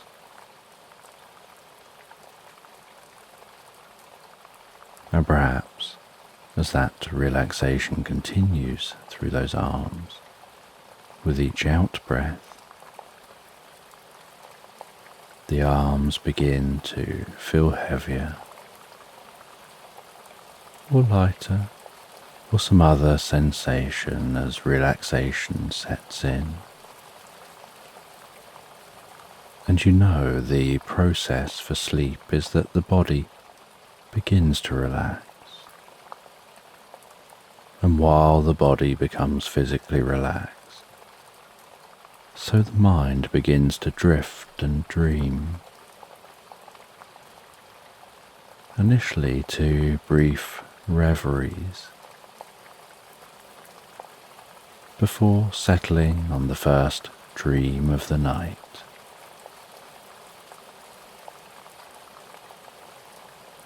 6. And that healing light can spread down from the shoulders and down around the chest, the upper back, softening and relaxing those muscles so gently, calming the breathing, helping you drift deeper and deeper into the experience. 5. The healing light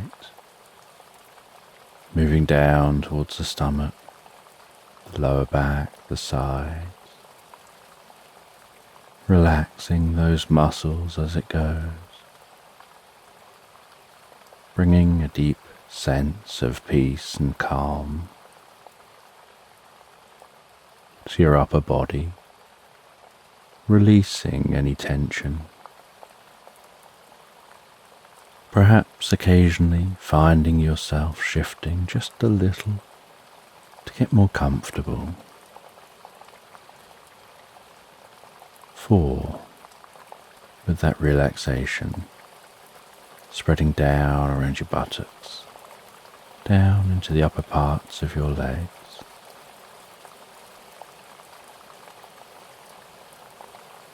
3. Passing that relaxation down towards the lower parts of your legs. Perhaps those legs feeling heavier and heavier, maybe as the body becomes deeply relaxed and your focus drifts inside more on what's going on for you in your mind. You lose some awareness of the body as it becomes incredibly still. 2. The relaxation spreading down to your feet, calming, softly relaxing all the way down to the tips of your toes. And one, as a final wave of relaxation pulses gently through you, from the top of your head, down through your body, all the way down to the tips of your toes, as your mind begins to drift and dream and wander into tonight's sleep story. And you find yourself out in your garden, tending to the plants, clearing away any old plants, trimming things that need trimming.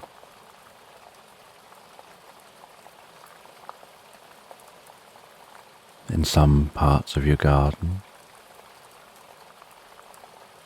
you churn up the soil, you plant new plants. You then go around areas of your garden, placing new grass seed, where the grass has begun to go bare.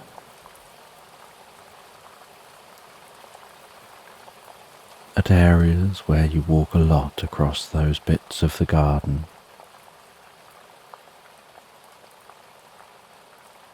and then you go around with a watering can, watering what you need to, before heading to a deck chair here in the garden and relaxing into the deck chair, proud of all the work you've been doing, feeling that you've earned this moment of rest.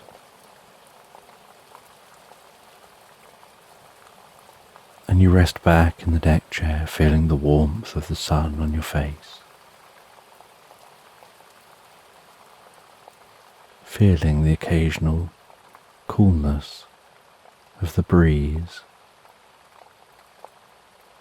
smelling the scent of the flowers, hearing birds singing within the hedgerows and in the trees,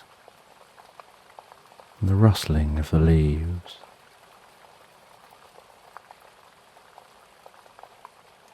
Almost feeling a part of the nature around you.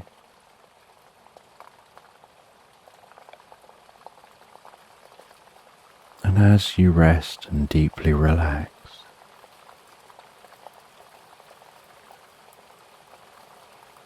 you get this sense like you hear a soft, distant voice. And at first you think it's just in your mind, perhaps like a dream gently tapping on consciousness. But then, as you move your head very slightly, you realize that gentle voice is coming from outside of your mind.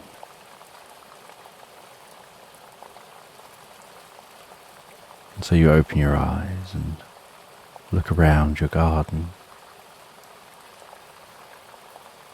You can hear that voice. You look in the direction you hear it coming from.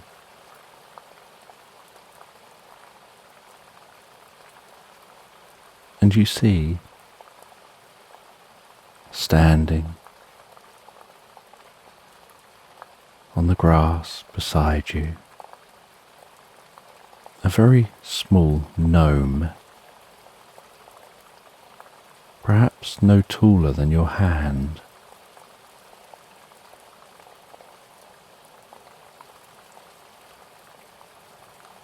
And that small gnome has a delicate voice.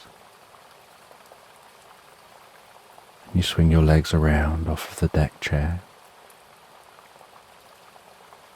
You lean down to get closer to that gnome.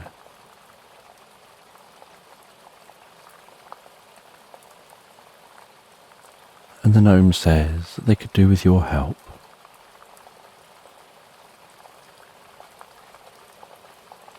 and they start to explain how they need you to follow them into a world of gnomes.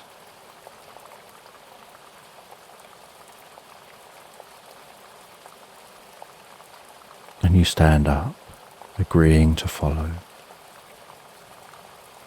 And they walk you across your garden towards an old oak tree that stands on the edge of your garden.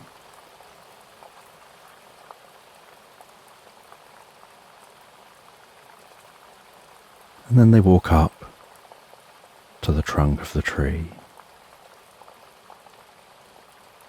They wave their hands in a specific pattern in front of the tree. In glowing, pulsing, sparkling light forms before them, and a small entrance seems to open up in the base of that tree.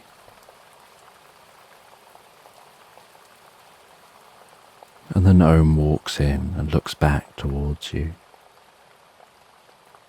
And you tell them that you can't fit in that hole.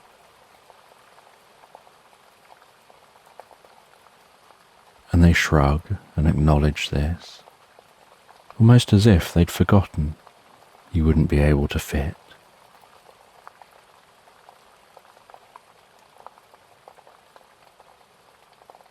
And they pull their bag around the side of their body, opening the pouch. They take out a small mushroom, no larger than a pea. They hand you that mushroom and tell you to eat it. You eat that pea-sized mushroom. You feel a tingling through your mind and body, right down to the tips of your fingers.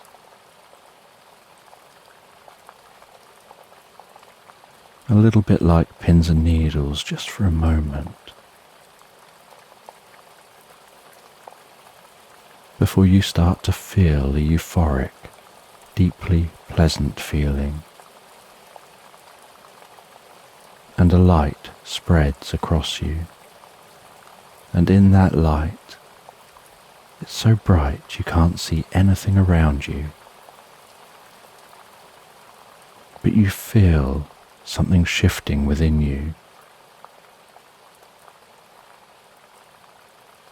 And as the light dims and you can see your surroundings once more,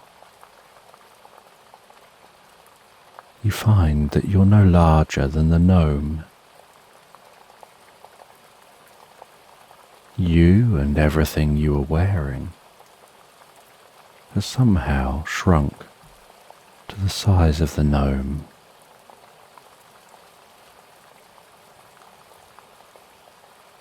And the gnome explains that there's another type of mushroom that you can take that will reverse the effects of the first mushroom. But for now, you can follow them. And so you follow them through that portal into the tree. And instead of walking into the tree, you find walking through the portal that you come out in a whole different landscape. As you look back, it's almost like you can see the same oak tree with the same portal-like entrance, except this tree is situated in an open field, and before you is a hustling, bustling town of gnomes.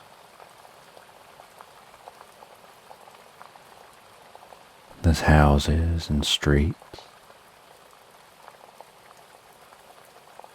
There's trees and wildlife. All the gnomes are talking and interacting with each other. But as they notice you, they stop and look, some gasping.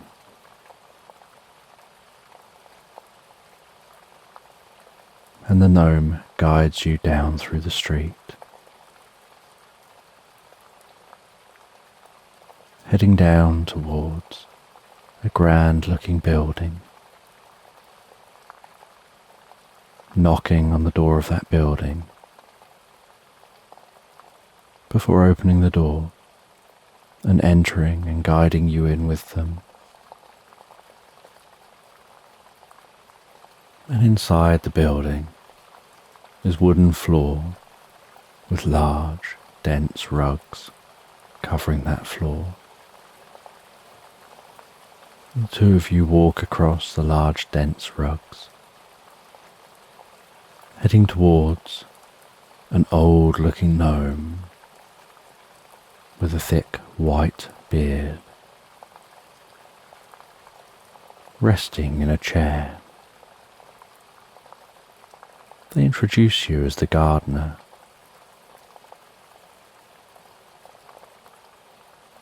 And the old gnome talks to you and says that they need your help. They've been watching you across the years as you've tended to your garden and looked after it so well that you seem to have an affinity with nature and at just understanding things on a deep level intuitively.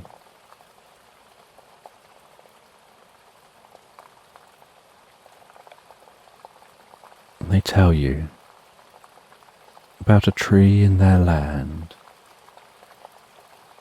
It's the tree of life. It's the tree that allows their land to exist as it does, as this separate realm.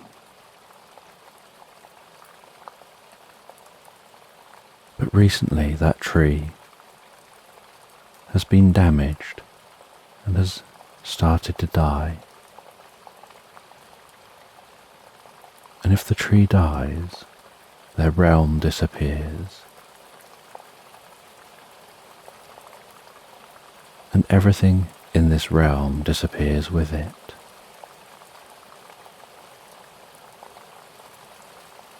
And they need your help to look at that tree and see if there's anything that can be done.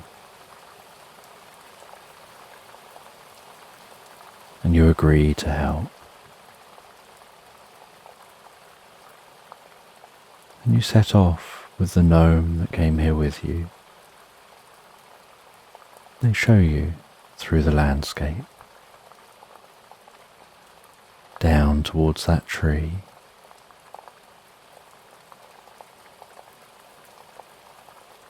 And the tree is some distance from this space.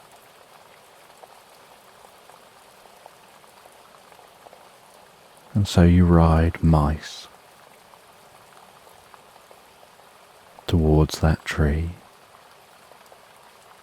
riding through the landscape. You asking the gnome about this place, where it is, how it formed, what happened before the tree, and what would happen if the tree disappears, and what would happen after the tree. And they explain they'd have to escape to the human world and make their home there,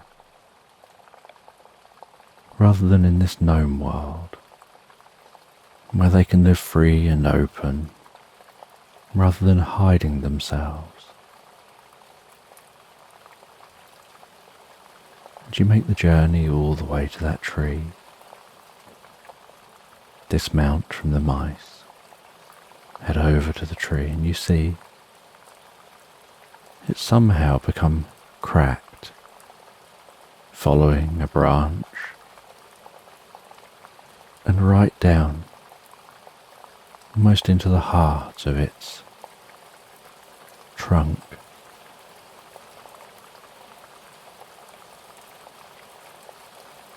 And to these gnomes, this is a large tree. But to you, you know it's probably a bonsai tree.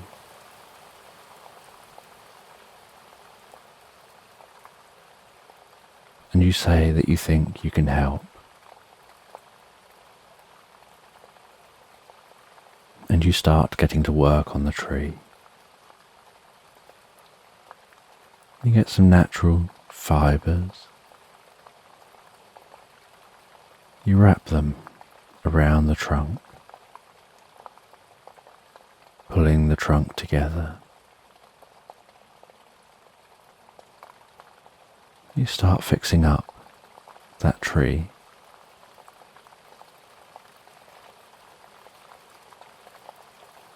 And as you do, you begin to form an idea that might help. And you ask,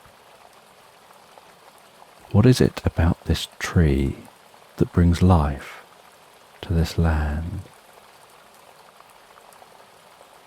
And the gnome explains that this tree is intimately connected through its roots with this landscape.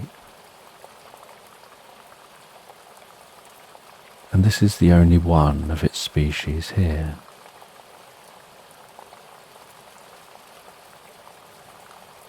And they say that you can see that this is a magical tree and it's intimately connected, because under low light you can notice the roots glowing a soft blue that signals their connection with the landscape.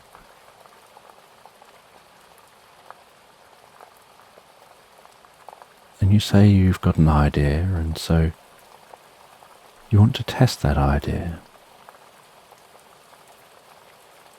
And you take a couple of cuttings from this tree.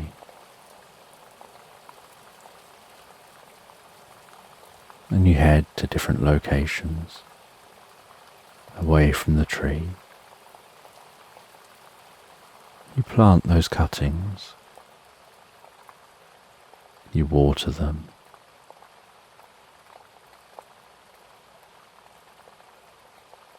And you say you want to just see if they take hold, and if the cuttings have the same properties when they take hold as the main tree. And in this land, time passes different to in the human world. So days can pass here, where time seems to stand still in the human world.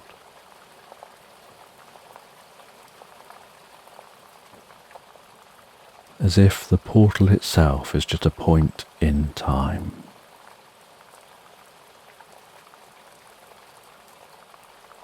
And so you spend a number of days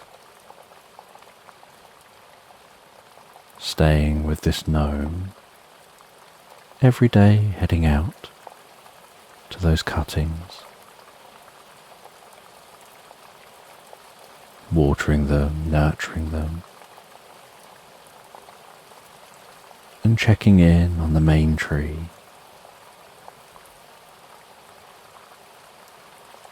And after a number of weeks, you notice that the cuttings have started to grow roots and take hold, and under low light you can see that those roots glow a delicate blue.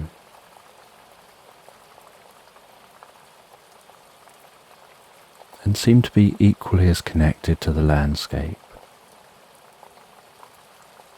as the main tree.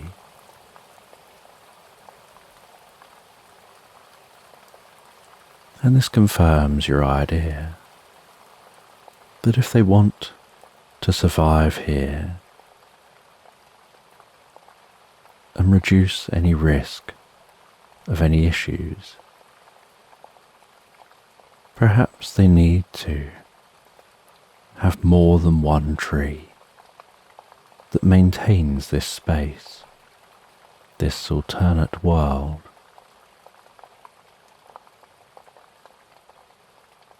And so you feed back to the elder about your findings. You feed back that the main tree is doing very well, is repairing itself very well, but that cuttings also grow when looked after.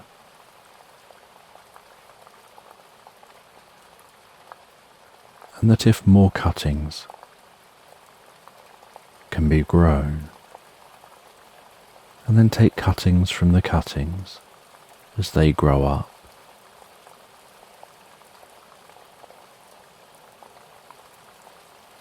then the tree can become something that is so ubiquitous in the world. Hopefully, if anything happened to just one of the trees, nothing would happen to the world itself.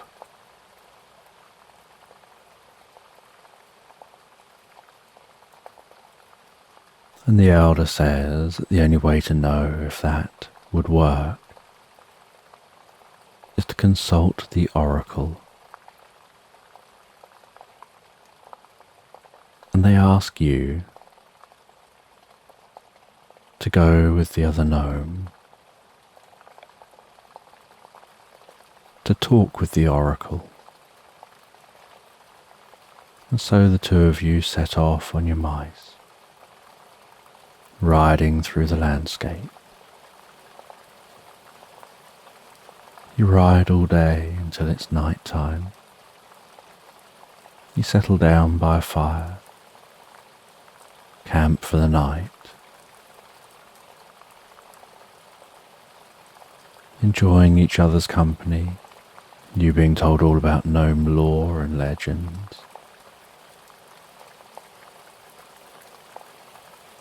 Next morning, carrying on the journey, until eventually you see a palace in the distance, rising over the horizon. Arriving at the palace and asking to see the oracle.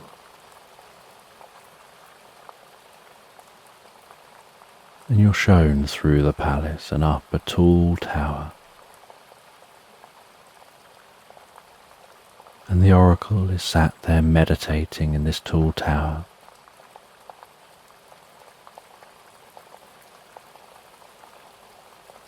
And without coming out of their meditation, they seem to psychically project communication into your mind, asking what you're here for, and you explain. And this oracle, who remains in this meditation, says that this meditation allows them to remain on the same frequency as the world around them, connected to all beings here, all life.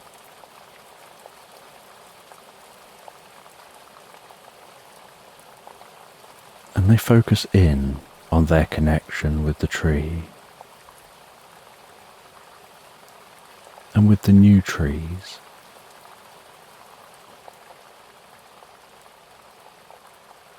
And they put the idea out there about whether it's accurate that the tree and the new trees, that any of them existing, is enough to maintain this world.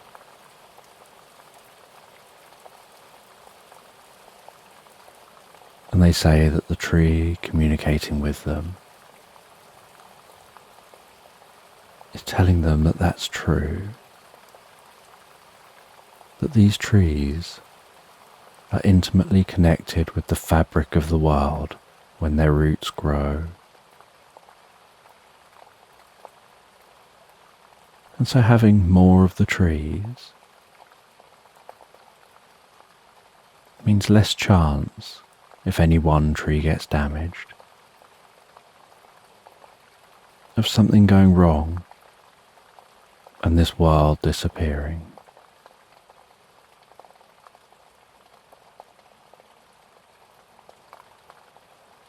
You ask how this world develops if it needs these trees to be here.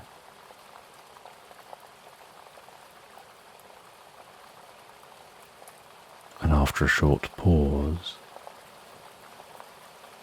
where the oracle listens to the tree,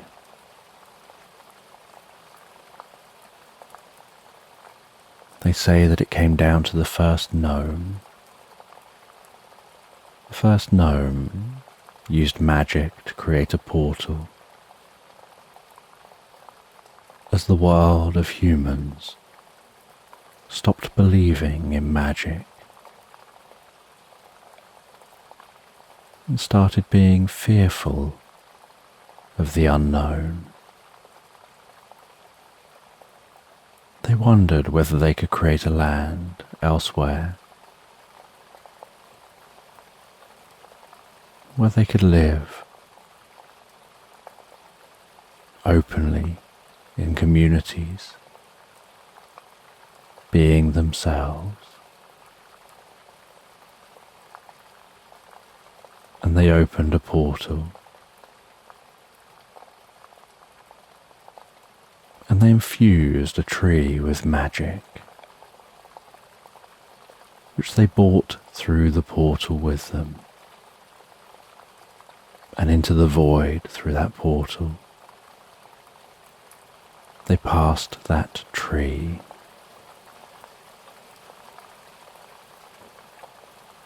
And the tree's roots, imbued with magic, began to fill the void with a landscape.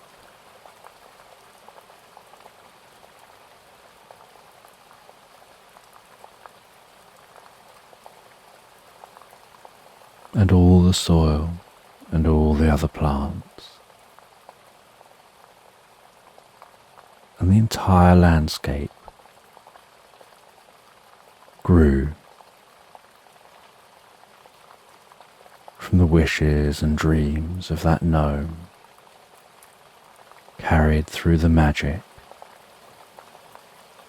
into that tree, into those roots.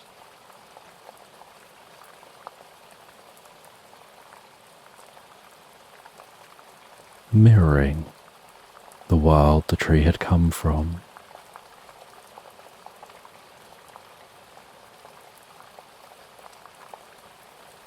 And so that tree, since then,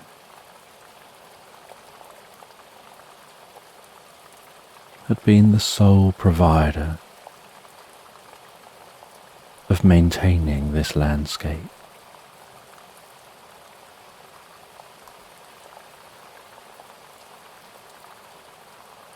And as generations went by, the old stories drifted into legend and then faded from memory. But that tree still stood tall, and the message that the tree brings life to the land remained.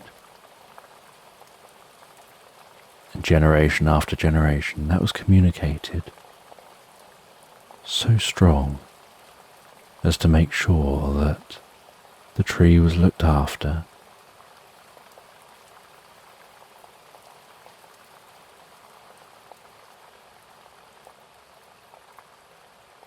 And if the magic of the roots ever failed, then this world will go back to being a void.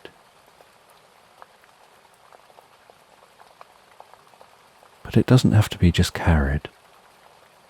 in the roots of the one tree.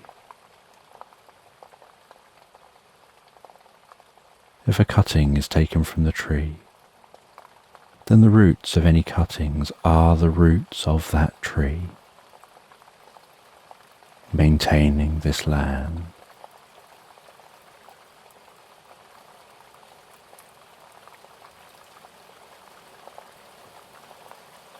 And after seeing the oracle, you both head back,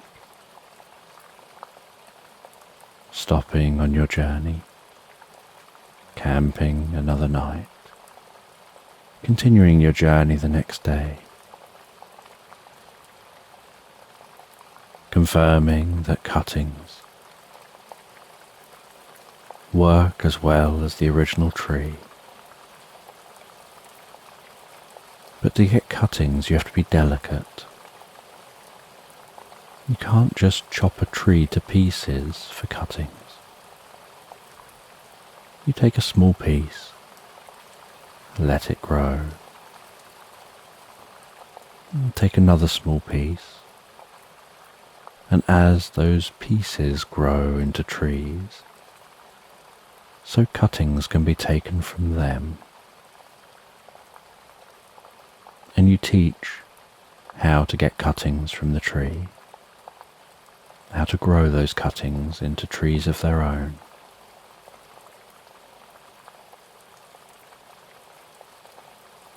And some of the cuttings are grown as trees outside of the main landscape, so that if anything ever happened to the trees in the landscape, more trees can be planted,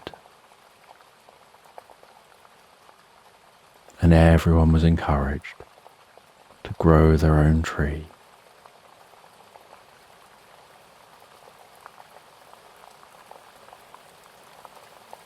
And each tree would take years to grow to full size.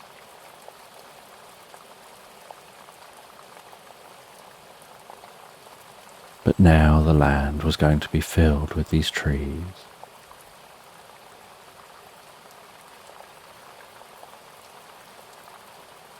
And you're thanked for your help, and the gnome shows you back through the portal, back to your garden, then hands you a mushroom.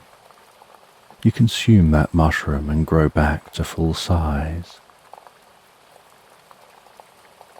And in your garden you notice it's as if no time has passed, but in your mind you feel like you've had weeks away.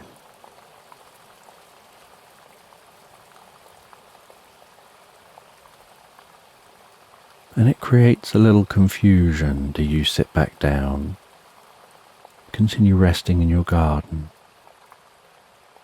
carrying on what you were doing before you went in to the gnome land? When to you it feels like a lot of time has passed, and perhaps you should be getting on with other things.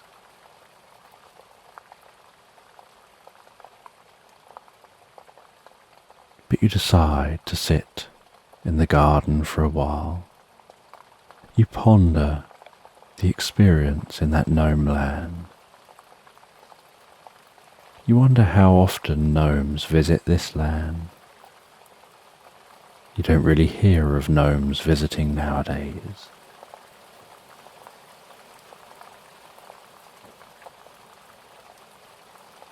And after resting for a while in the garden, you do another round of watering where you need to water. As evening sets in, you head inside your home.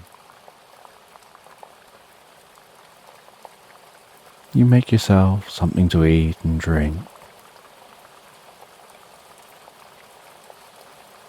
You rest down by the fire, eating that food, drinking that drink.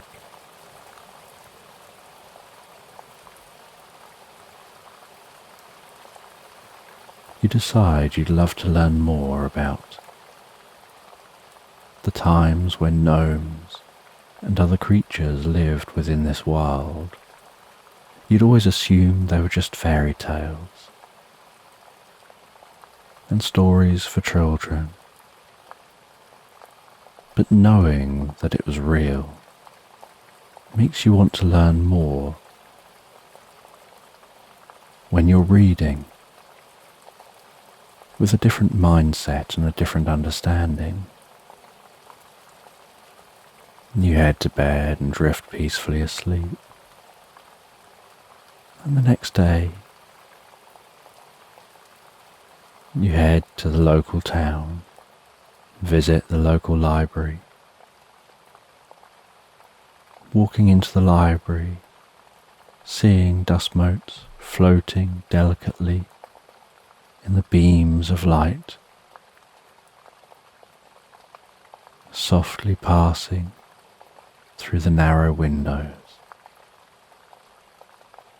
The smell of old books, the dull sound within the library as all sound and reverberations seem to be absorbed by the carpeted floor and the books. You find your way round to the myths and legends section, and you find an old book about gnomes. You sit down at a table in the library and begin to read that book, reading about the legend of the gnomes, how they first seemed to appear in this land, what humans used to think of those gnomes, the magic they used to possess. And you find it fascinating learning about those gnomes. Now that you're reading this, from a perspective that what you're reading is probably true, and you continue to read that book. You look at the pictures, seeing some of those drawings, questioning their accuracy as they're drawn from what people say gnomes are like. But having met gnomes yourself, you know they don't look exactly like these drawings portray.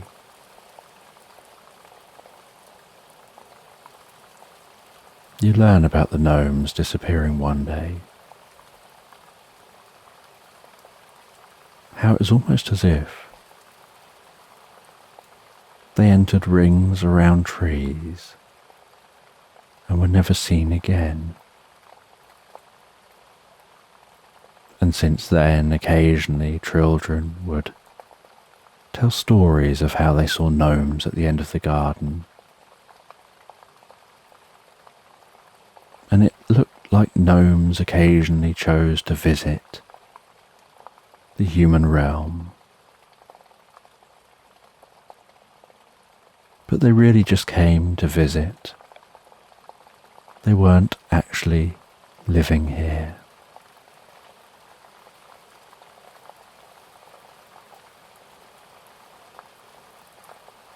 And after reading and finding it fascinating, learning the history of the gnomes,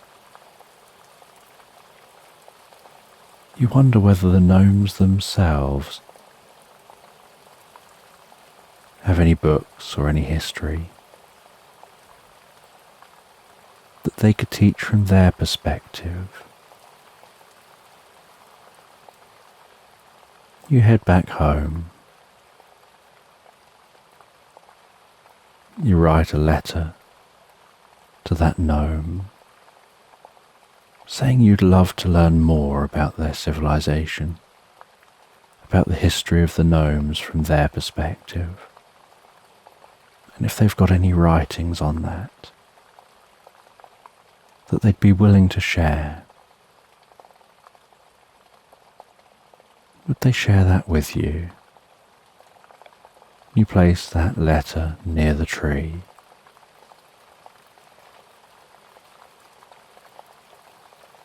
You head into your home and head to bed. And the next day you see the letter has gone. And a few days later, next to the tree, you see a tiny, wrapped up gift. A small gift, the size of the tip of your thumb, wrapped in brown paper, string tied around that, and the most perfect bow. And next to that is a small wicker basket with a tiny bit of red material draped over the basket.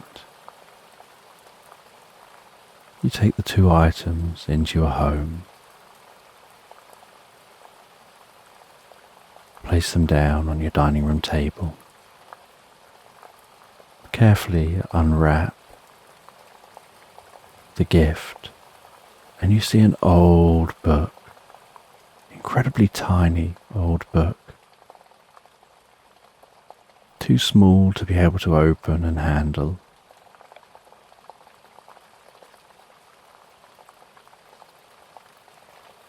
You remove the material from the top of the basket, and inside the basket is a small glass bottle with the tiniest bit of cork you've ever seen in the top of that bottle, and a little note.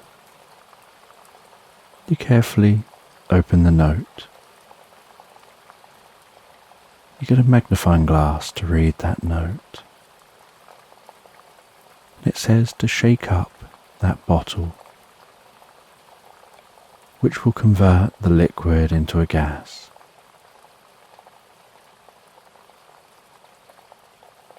And that gas is heavier than air and will sink down. And pour that gas over the book.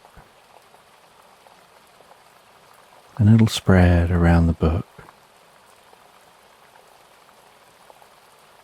and enlarge the book to human proportions. So you carefully shake that bottle until the liquid turns to a gas. Using your fingernails, with your thumb and your forefinger, you pop the cork out of that bottle. You tip the bottle upside down and the gas falls down onto the book, enveloping the book. Begins to sparkle and twinkle and fizz gently. And the book then expands, getting larger and larger on the table, until it's the size of a large, hard-covered book.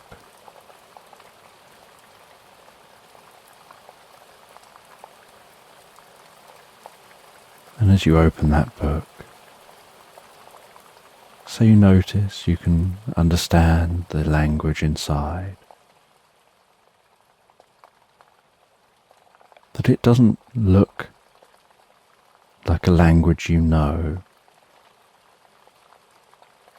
but as you start to read it, you instinctively seem to just read it in your language, and you don't quite know how that's happening.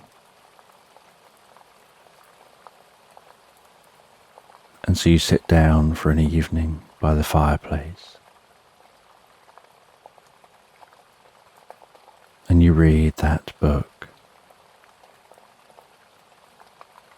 absorbing yourself in reading the stories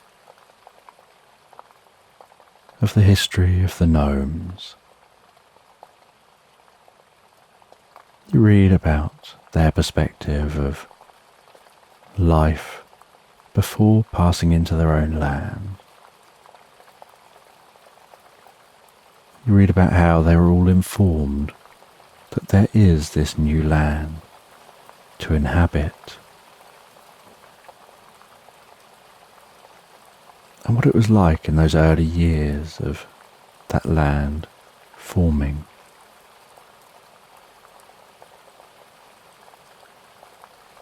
Reading about their magic, their portals, and how this land has a very different concept of time to the human world. How portals to the human world are always a fixed point in time, with the other side of the portal being to a time that's constantly moving, and so they may have portals which they can pass through, which were situated centuries earlier. And so one side of the portal is centuries in the past, yet the other side of the portal in the gnome land, centuries have moved on.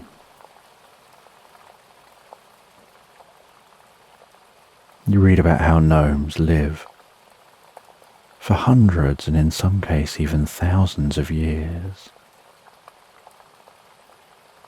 And some are known or thought to be immortal.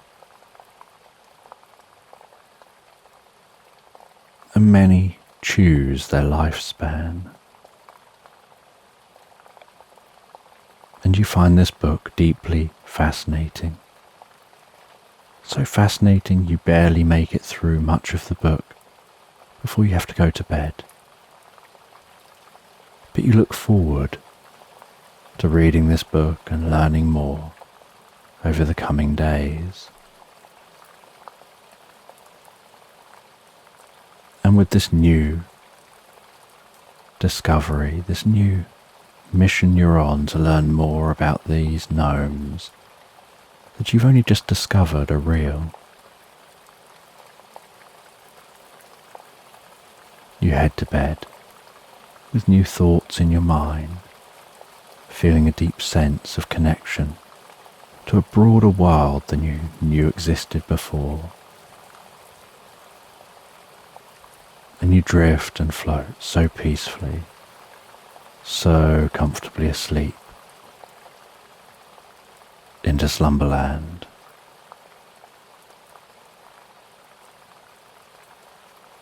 So just take a moment to allow your eyes to close and allow yourself to begin to relax. And as you begin to comfortably drift asleep, I don't know whether you'll drift asleep faster to the sound of my voice, or whether it'll be to the spaces between my words.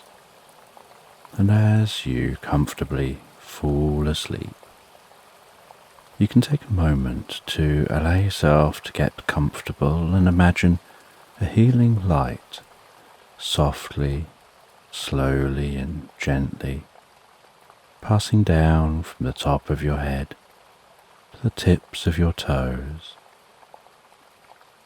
relaxing gently down through you as I count down from 10 to 1. And with each count, your mind can quieten and calm as the muscles soften and relax. And you can begin the process of drifting peacefully asleep. From 10, that healing light, relaxing the muscles around the top of the head, around the back of your head gently, carefully, relaxing the muscles around the side of your head, around your temple, your forehead. And with each out breath, that relaxation can deepen so peacefully, so comfortably, as it flows down around the eyes and around the ears, 9. That relaxation moving down around the jaw, relaxing the jaw, allowing the tongue to relax, the lips to relax, the nostrils to gently relax. With that relaxation moving carefully, slowly, as that healing light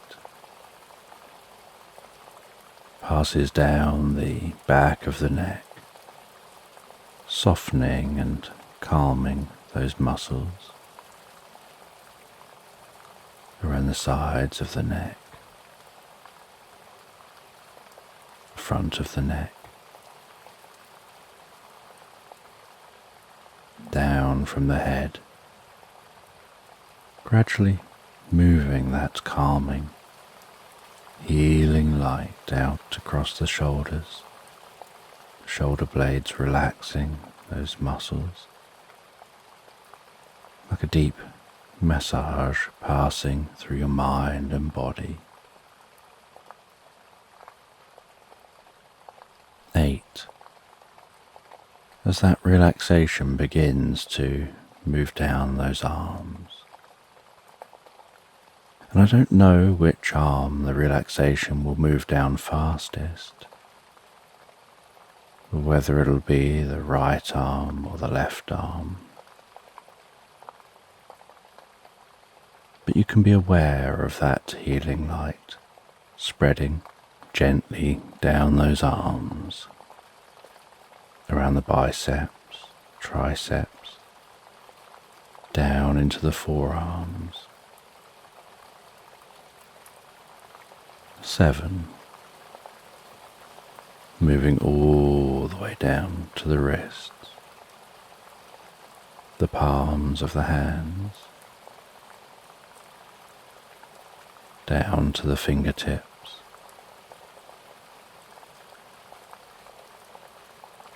and perhaps as that relaxation continues through those arms, with each out breath, the arms begin to feel heavier, or lighter, or some other sensation as relaxation sets in. And you know the process for sleep is that the body begins to relax. And while the body becomes physically relaxed, so the mind begins to drift and dream. Initially to brief reveries, before settling on the first dream of the night.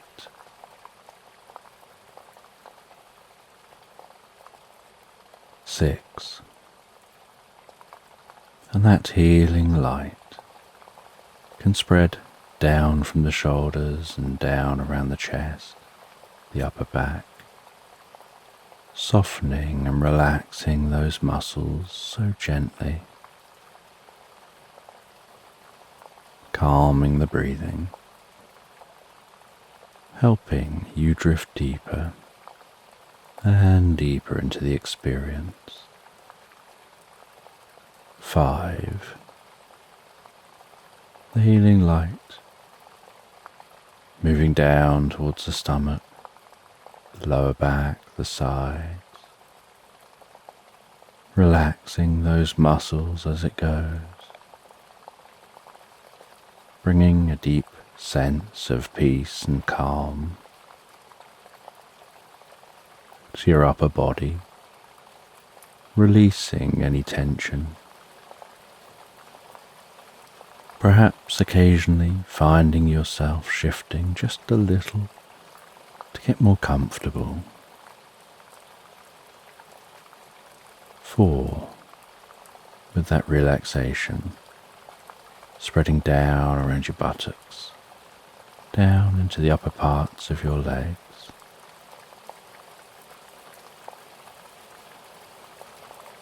3.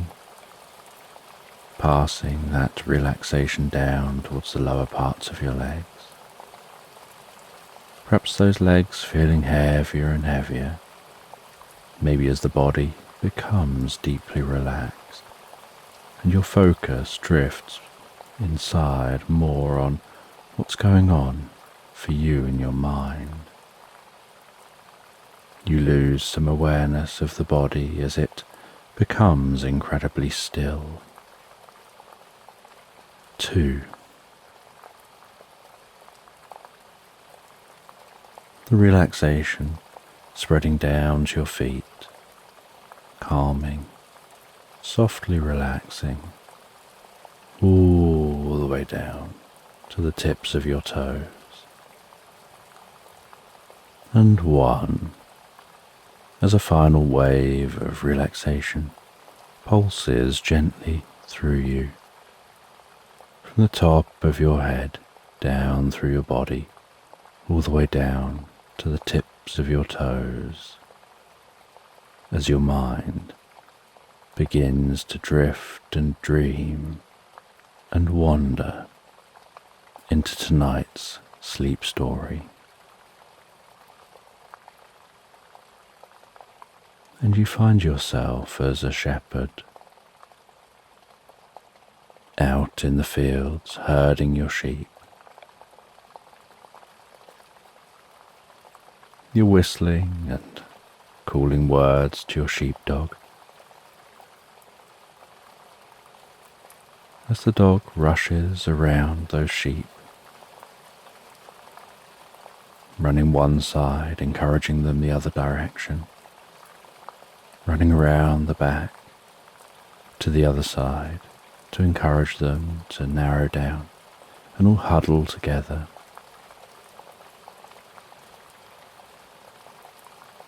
And you can see in the distance a thunderstorm gently approaching. And so you're just calmly encouraging your sheepdog to help you to herd these sheep.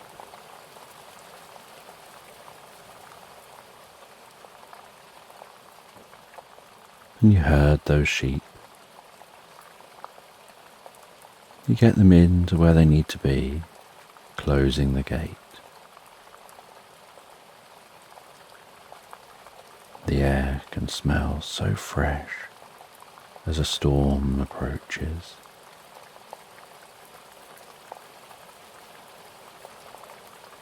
The dark sky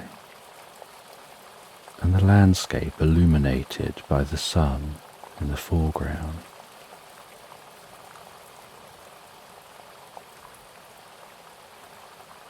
Can create such a striking contrast.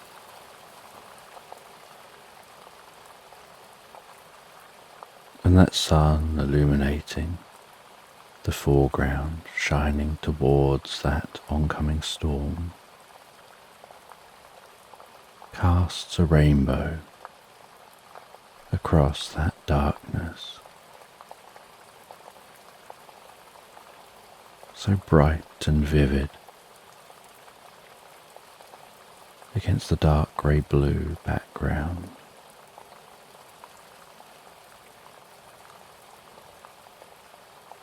And the moisture in the air seems to freshen the air.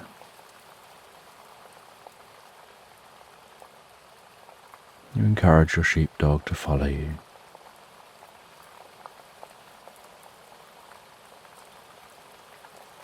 As you head back towards the farmhouse,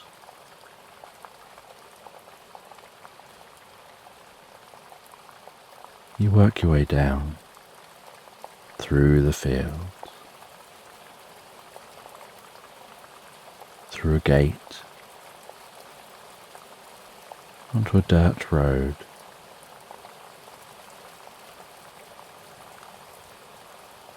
Each footstep crunching gently underfoot as you walk, the sheepdog walking alongside you. As you follow this road, hedgerows either side of you,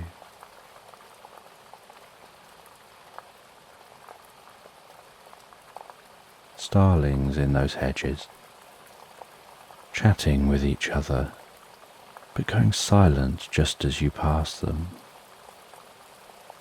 and then talking again behind you as you pass by.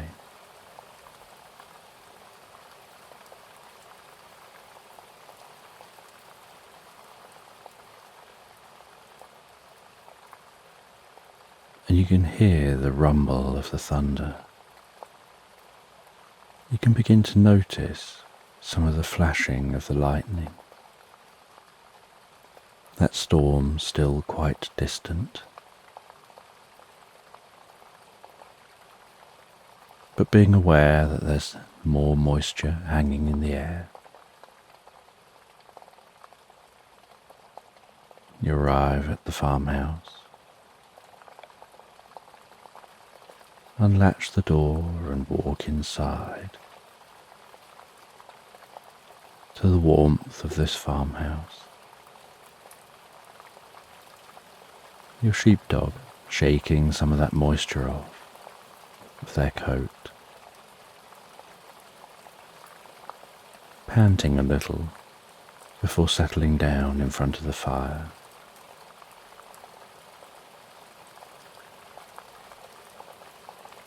And you head to the kitchen and you make yourself some food and drink. And you grab yourself a bottle of water. Sit down beside the fire. The sheepdog at your feet.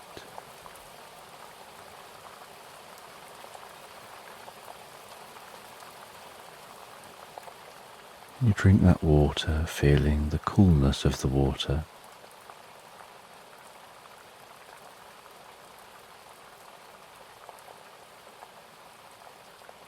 As it passes down through you with each sip.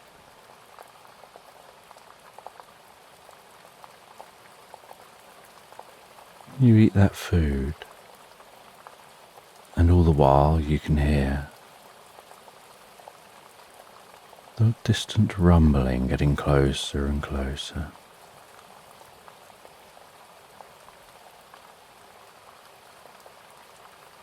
After finishing the food, you place your plate back in the kitchen. You go and sit back in the chair and begin to read a book.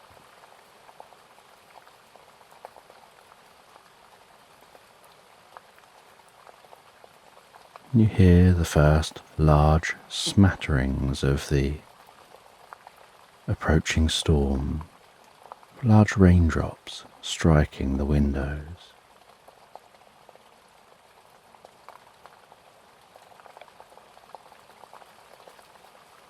Almost sounding like berries splatting on the glass.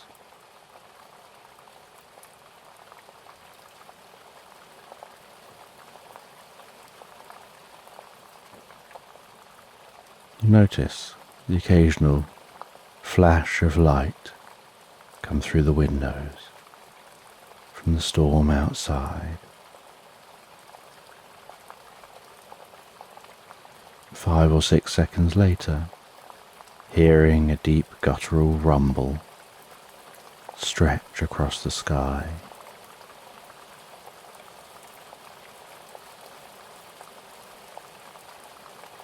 Until eventually, that storm getting closer and closer is almost overhead, and the rain is pounding at the windows. The fire is dancing in the fireplace. As wind from outside works its way down the chimney.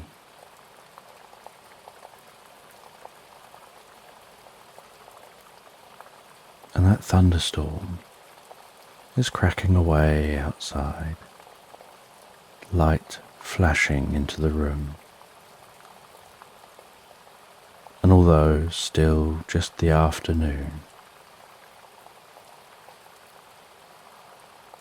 It's so dark outside it could be night.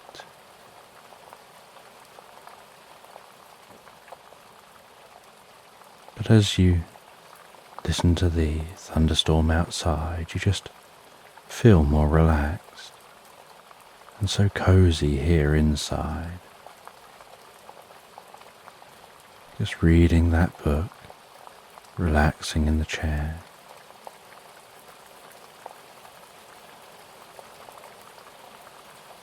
Your farmhouse, such a relaxing space, with the plates standing on shelves in the kitchen. Dried flowers hanging alongside the edges of the shelves and dotted in other locations.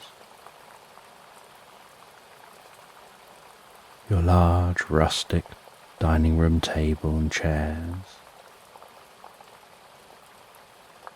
The old farmhouse kitchen with the Aga.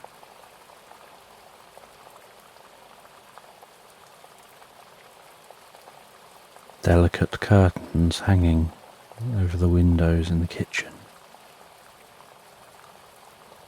And thicker, more homely curtains hanging up in the living space.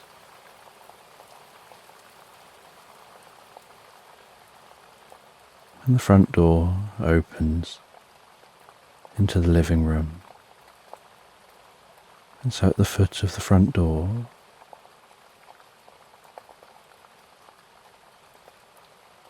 you have what looks like a long dog resting to prevent any draft from coming in through the door.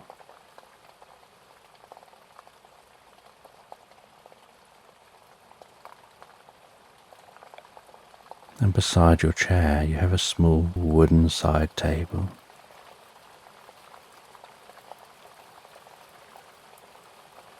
Above the fireplace are some ornaments. An old picture that's been passed down through the generations, a painting of this farmland hanging above that fireplace.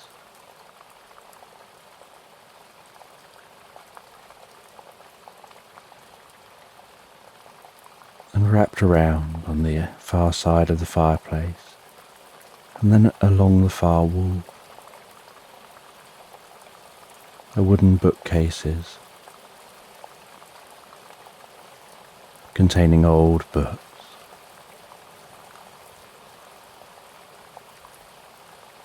And some side tables with some pictures and photographs. And the occasional lamp dotted through the room.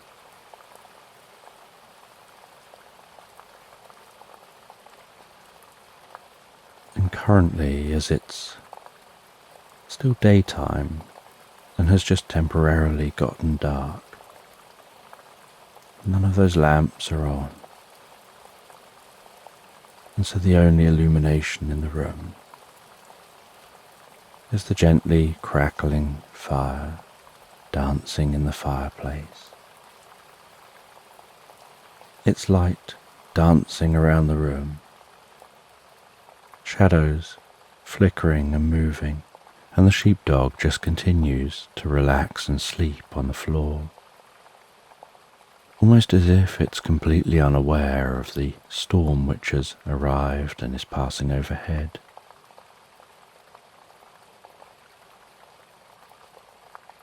And you continue to just read, with the sounds of the rain and that thunderstorm helping to just bring a deeper sense of peace and calm to your body, even without you paying it any real attention.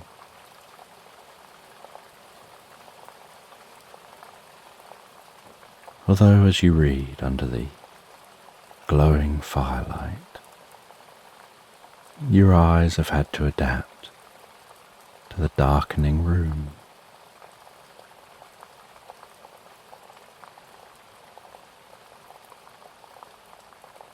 But after about 15 or 20 minutes, you notice the sounds of the thunder gradually moving overhead, and the rumbling coming from the other side of your property as that storm is passing away.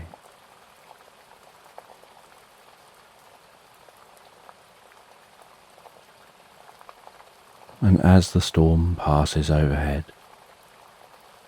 those storm clouds gradually move their way on. So some light begins to return to the room. The rain on the windows begins to soften. You start to hear more sounds of birds outside. Birds which are coming out after the storm, perhaps to forage around the ground, seeing what's come out while the rain has fallen.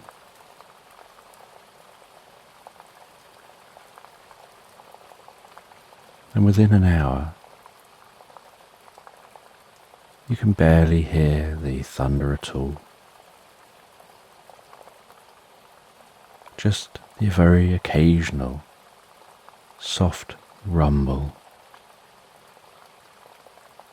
so distant.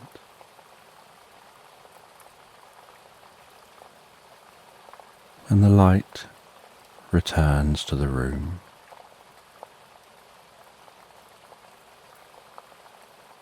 And you continue to read.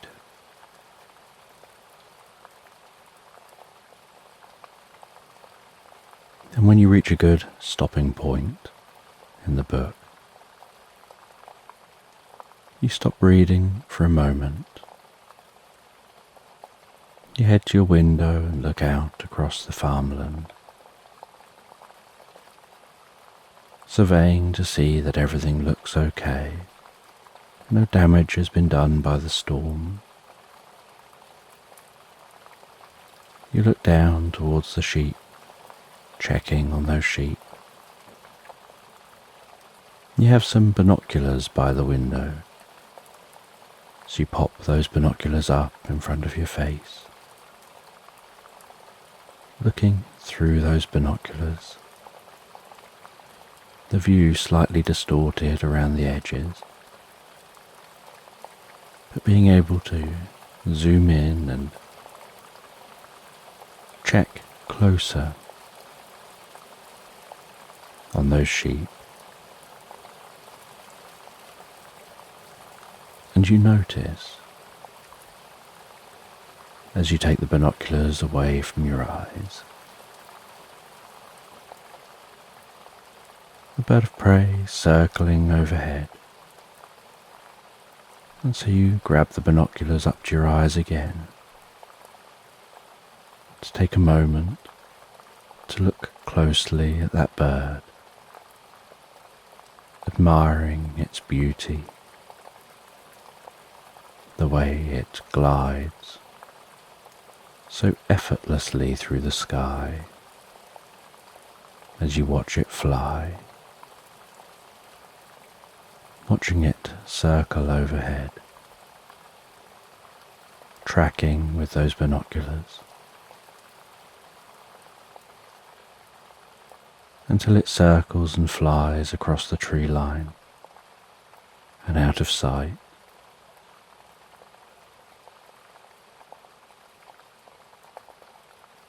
You then place the binoculars back down on the windowsill and head back over and sit back down in that chair and continue reading a little longer.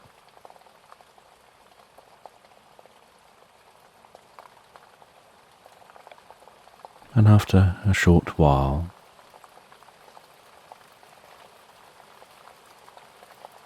a cuckoo clock sounds on the wall.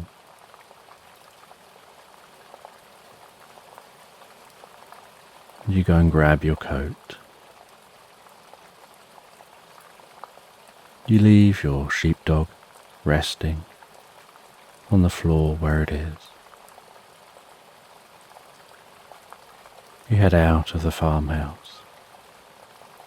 You head around the back of the farmhouse. And as you head around the back of the farmhouse, so you can hear the chickens.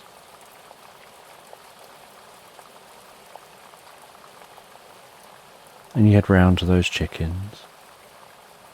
Now the storm has passed. You open their hutches, they can roam free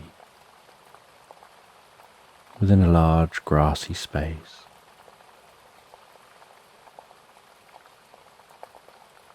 You place food for those chickens throughout that space,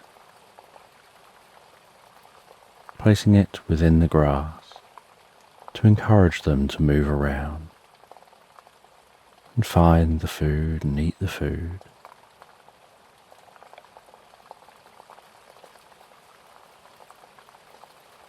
And before heading back into the farmhouse, you grab a couple of the eggs, then head back into the farmhouse.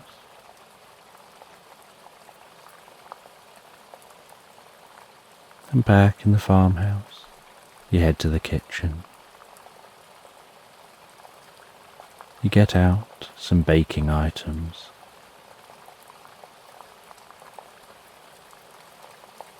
And grab different ingredients that you require.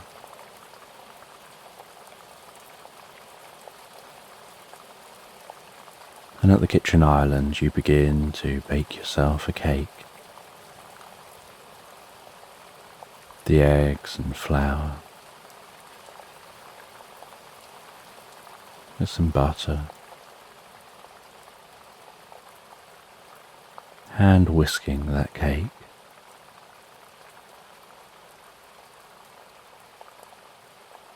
The smell of preparing this cake.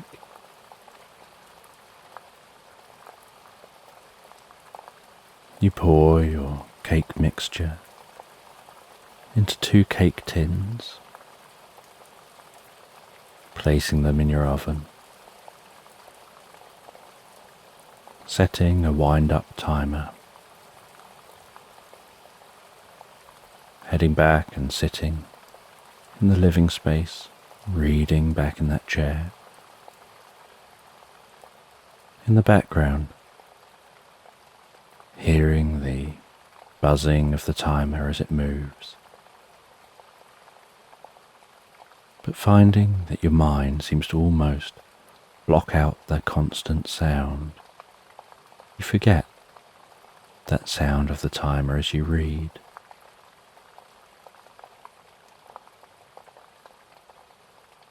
And as the cake continues to cook, so you start to notice the smell of that cooking cake filling the farmhouse.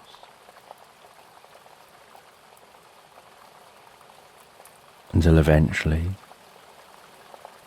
the timer sounds. You place the book down beside you. You head over to the kitchen, stop the timer.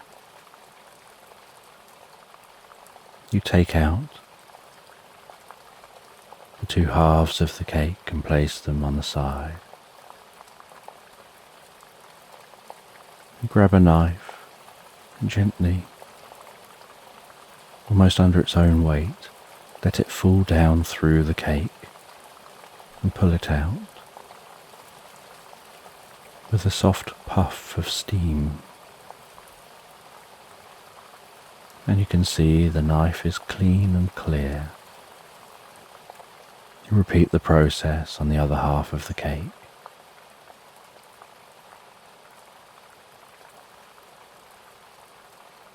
You leave those halves of the cake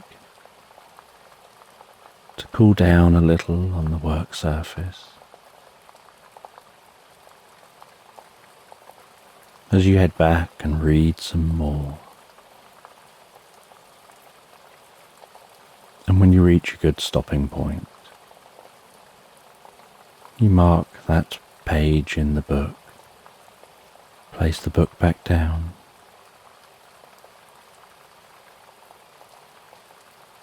And your sheepdog gets up and takes a moment to head over to its food bowl and to eat some food, before heading back and settling back down under the warmth of the fire.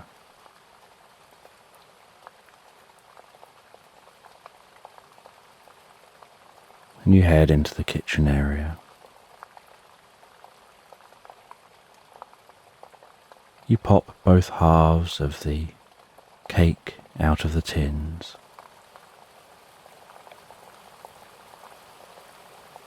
You neaten them up a little. And then you begin to compile your cake.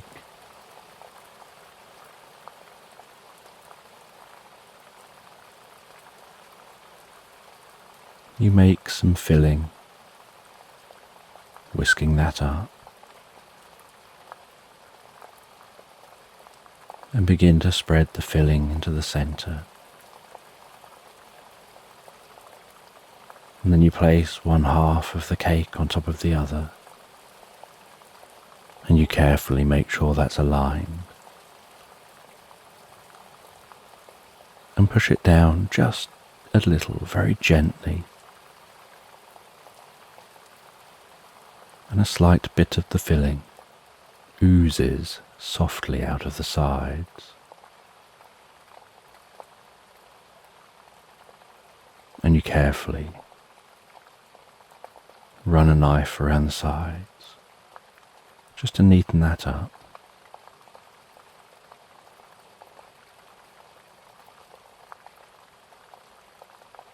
And then you mix up the topping, and you begin to cover the cake,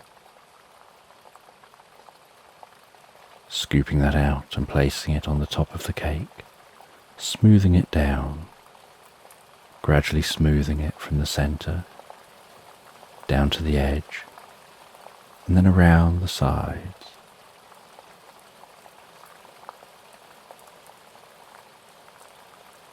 And then over the edge, to smooth it around the side of the cake. And you carefully smooth that all the way around, gradually turning the cake as you go. Each time placing a dollop of the outside of the cake on top.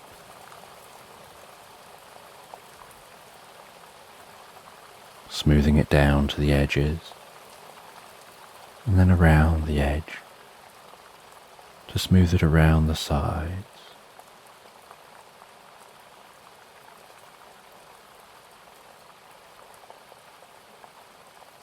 Until the whole cake is covered.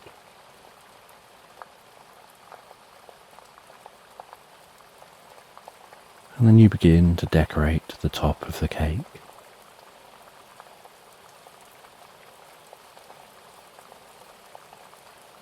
And once the cake is done,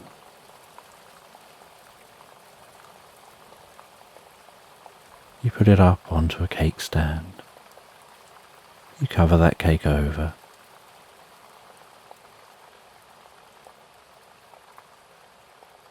And you know you've made the cake for your nephew's birthday, and hope that they'll enjoy that cake. You then sit at the dining room table.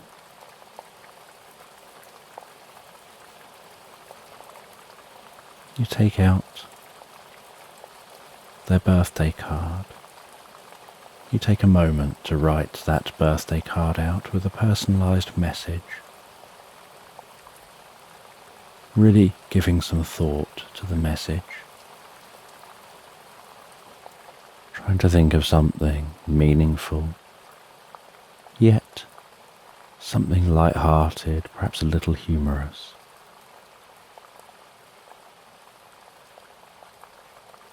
And in your neatest handwriting, You carefully write that out in the card. Leave it for a moment for the ink to dry.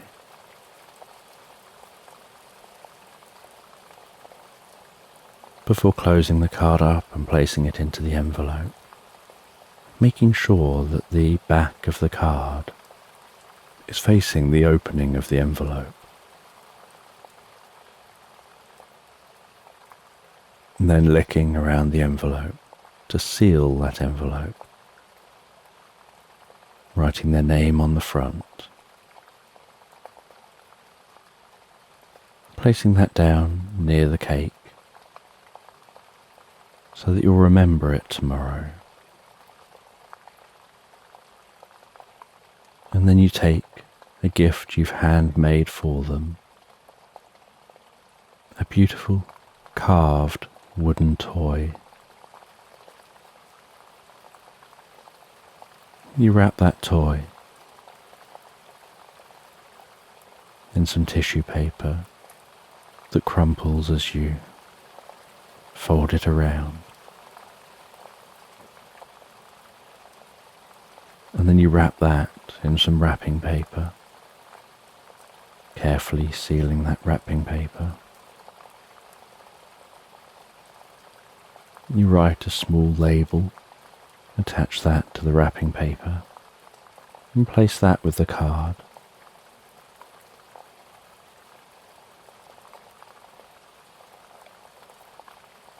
And you have all that put just to one side on the kitchen work surface, ready for you to take with you when you head to visit your nephew in the morning.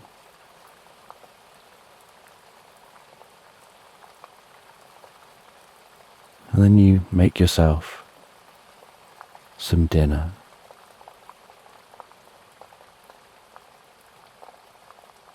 You make a nice hearty roast.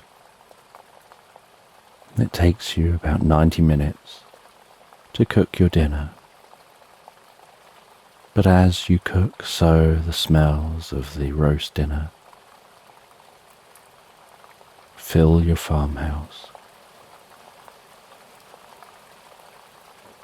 And as usual, your sheepdog enjoys those smells probably more than you do, and probably looks forward to the meal more than you do. You know that when you eat it, you're going to have to encourage them not to eat your food. You'll share a little bit with them,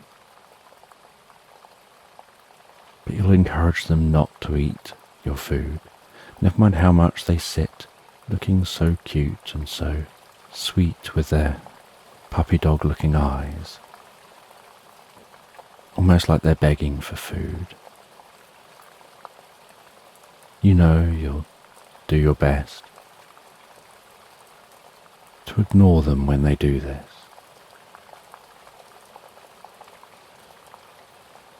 And as the roast finishes cooking, so you take it all out of the oven, the veg off of the hot plates. You compile your meal, add some gravy. You put a little bit of the food into a bowl for your dog. You place that down near their food.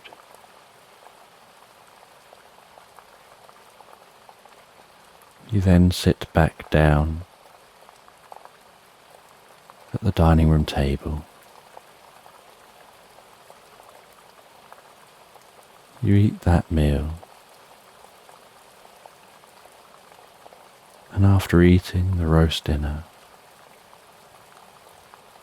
so you find yourself feeling tired and sleepy,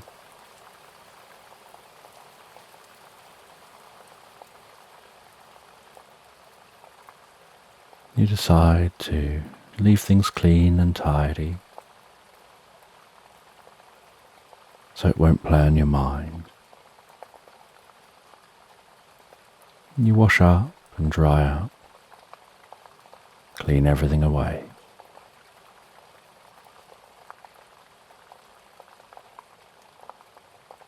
And then head back and sit in that chair and read a little longer, feeling drowsy as you do, knowing you're going to sleep so well tonight.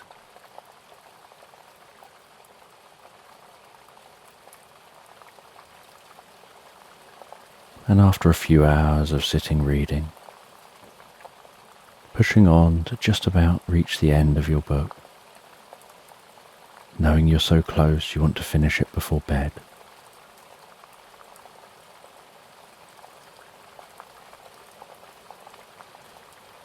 you read to the end of the book, close the book on the final chapter, rest the book on your lap for a moment as you ponder the story, think about what you've just read, absorb the story in your mind before standing up and heading over to the bookshelves, finding the correct space for that book to go, placing the book on the shelves in the correct place.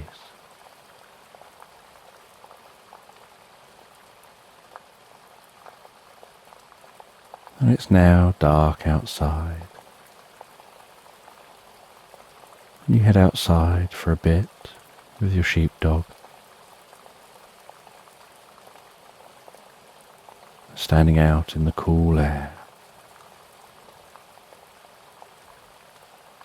The sky now cloudless. You can see all those stars twinkling overhead, the moon lighting up the landscape. You encourage your sheepdog to run around, to take this opportunity to go to the toilet if needed.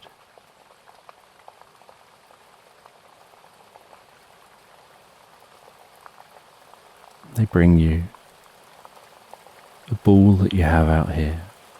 You throw the ball for them, it bounces around and rolls through the landscape. They run off and find it and bring it back. You do that a number of times, breathing in the coolness of the night air.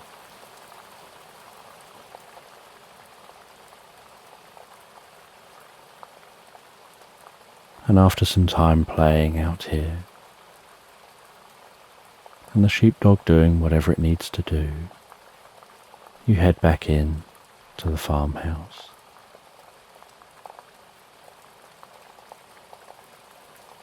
The two of you head up to the bedroom. You encourage the sheepdog to go over to its bed, a really nice cozy space on the floor. And they go and snuggle down in that cozy space, and feeling really tired from that hearty dinner.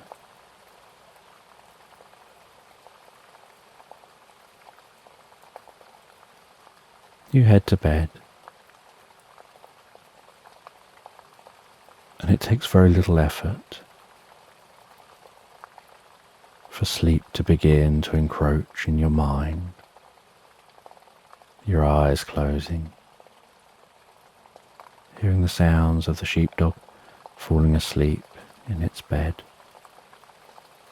seeming to almost do little dainty snores as it sleeps.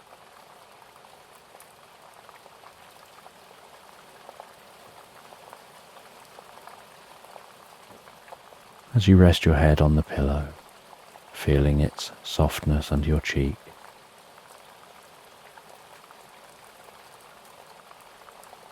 the weight of the blanket over you,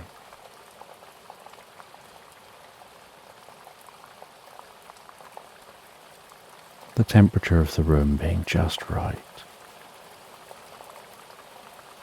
As you feel consciousness slipping away and dreams encroaching,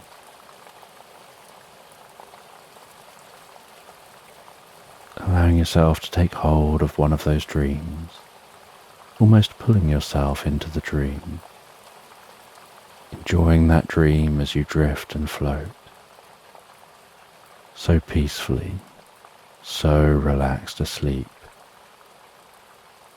into Slumberland.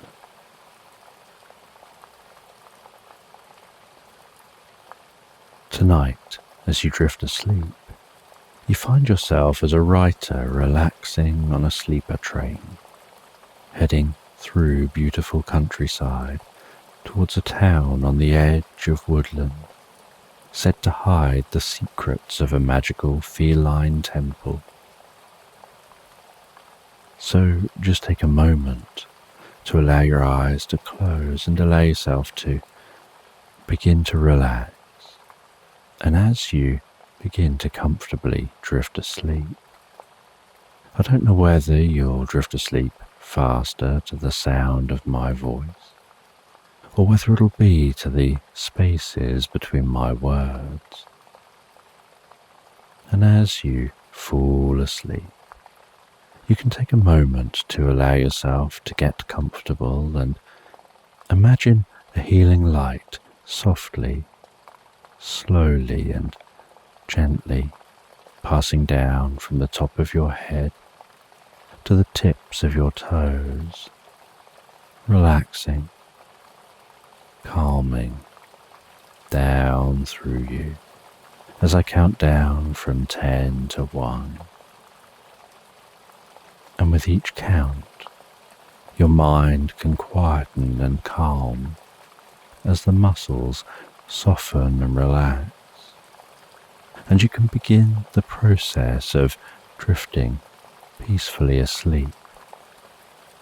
From 10, that healing light relaxing the muscles around the top of the head, around the back of your head, gently, carefully, relaxing the muscles around the side of your head, around your temple, your forehead, and with each out-breath, that relaxation can deepen so peacefully, so comfortably, as it flows down around the eyes, around the ears. 9. That relaxation moving down around the jaw, relaxing the jaw, allowing the tongue to relax the lips, to relax the nostrils, to gently relax, with that relaxation moving carefully, slowly, as that healing light passes down the back of the neck, softening and calming those muscles around the sides of the neck, the front of the neck, down from the head, gradually moving that calming, healing light out across the shoulders, the shoulder blades, relaxing those muscles like a deep massage passing through your mind and body. 8. As that relaxation begins to move down those arms, and I don't know which arm the relaxation will move down fastest, whether it'll be the right arm or the left arm.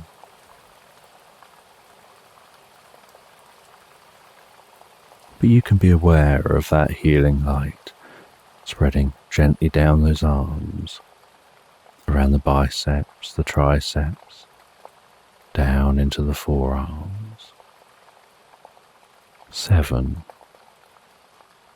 Moving all the way down to the wrists, the palms of the hands down to the fingertips, And perhaps as that relaxation continues through those arms with each out-breath, the arms begin to feel heavier or lighter, or some other sensation as relaxation sets in. And you know the process for sleep is that the body begins to relax. And while the body becomes physically relaxed, so the mind begins to drift and dream, initially to brief reveries before settling on the first dream of the night. 6. And that healing light can spread down from the shoulders and down around the chest, the upper back, softening and relaxing those muscles gently, calming the breathing, helping you drift deeper and deeper into the experience.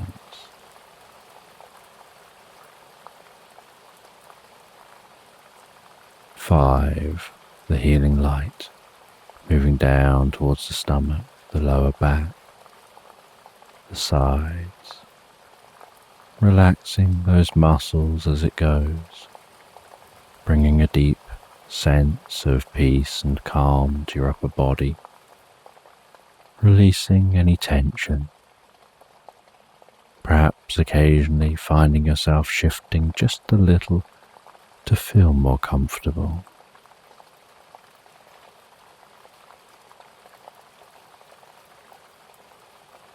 4. With that relaxation spreading down around your buttocks, down into the upper parts of your legs. 3. That relaxation passing down towards the lower parts of your legs, perhaps those legs feeling heavier and heavier as the body becomes deeply relaxed and your focus drifts inside to what's going on for you in your mind. And perhaps you lose some awareness of the body as it becomes incredibly still. 2. The relaxation spreading down to your feet, calming, softly relaxing all the way down to the tips of your toes. 1. As the final wave of relaxation pulses gently through you, from the top of your head, down through your body, all the way down to the tips of your toes, as your mind begins to drift and dream and wander into tonight's sleep story. And you're travelling on a train through wide, open countryside, meadows surrounding the train, the afternoon sun passing gently across the sky, the clickety-clack and the rattling of the train on the tracks, the gentle mumble of other voices in the carriage, the occasional announcement from the conductor, the train rocking and vibrating gently as it travels comfortably along the track. And you're sitting at a table on this train, curtains hanging in the window.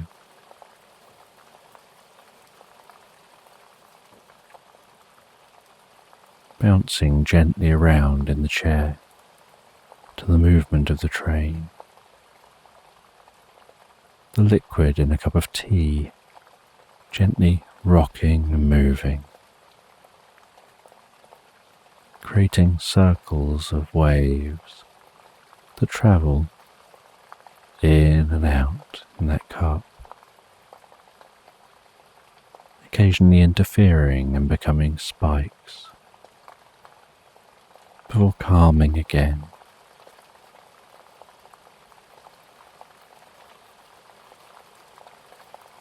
Gazing out across the scenery, watching trees flash by the window, looking off to distant woodland and mountains, across meadows, and on the table you have an old-fashioned typewriter that you're writing your current book with,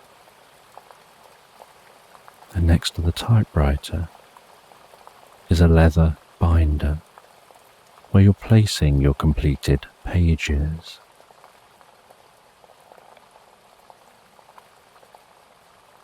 And while your mind is absorbed gazing out the window at the passing scenery, so you let your fingers start typing out the experience on the typewriter, the sensation of pushing those keys down and the letters springing up at the ink band in front of the paper. As the paper slowly moves across, as each letter stamps itself onto the page,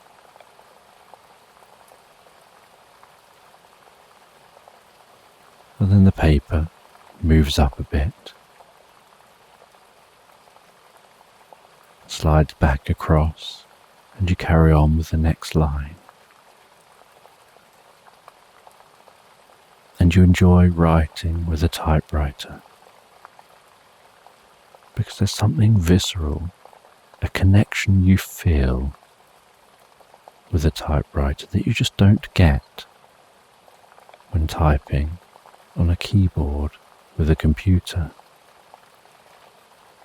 Something about the sounds of typing, the smell of the ink, the feeling of hitting the keys and the weight of the keys as they move. You type about the experience of being on a train, the movement of the train, what you're feeling as you travel. Describing the peaceful scenery outside the window, the sensation of watching it flash by.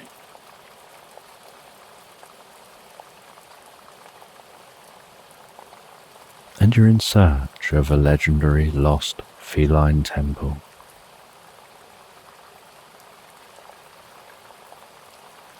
A temple that was situated in the heart of an ancient cat-worshipping civilization, where it's rumoured rituals used to be performed that allowed people to temporarily swap consciousness with cats that they were bonded to,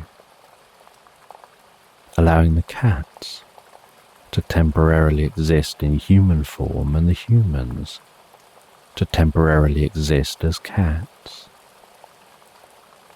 deepening their bond and transferring knowledge between the two species.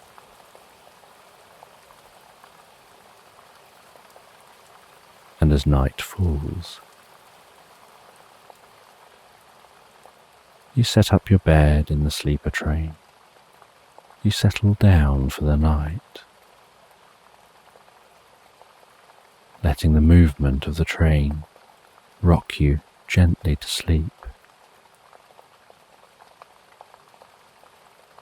And the next day, you sit down, enjoy some breakfast. The view out the window is largely the same. It's such a vast, open landscape.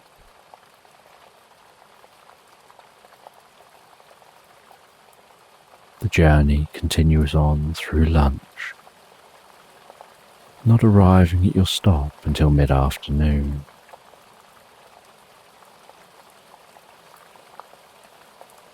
You set off on foot from the train, heading towards a nearby town on the edge of woodland. Just a single bag on your back, and your typewriter carried in your hand, inside a wooden box.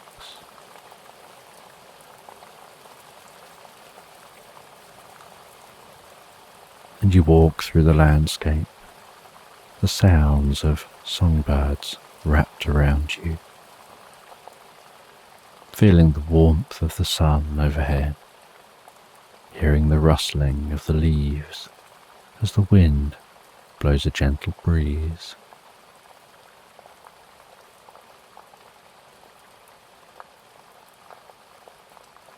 And after some time, you eventually arrive at the town.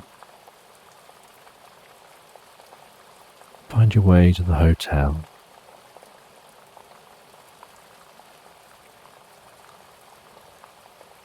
You check into the hotel and head back downstairs after putting all your belongings in your room. You eat dinner in the restaurant area, chatting briefly with the locals, before heading back up to bed. And the next morning, you decide to get an early start. You head down for breakfast, and then head out towards the woodland in search of the temple ruins. You walk into the woodland, noticing the way the sounds change. Some sounds seem more muted, other sounds seem to almost echo through the woodland.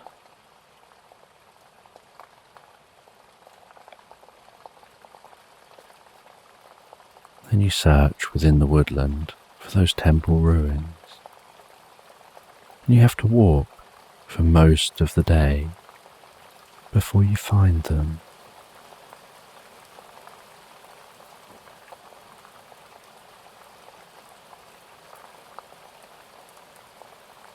And you find the ruins in a slight clearing within this woodland.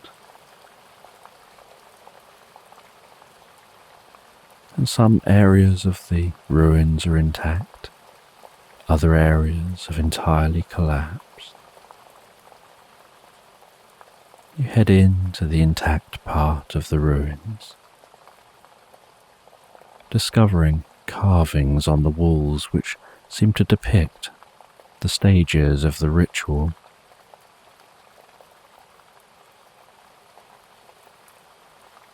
And this ritual that allows bonded cats and humans to swap consciousness.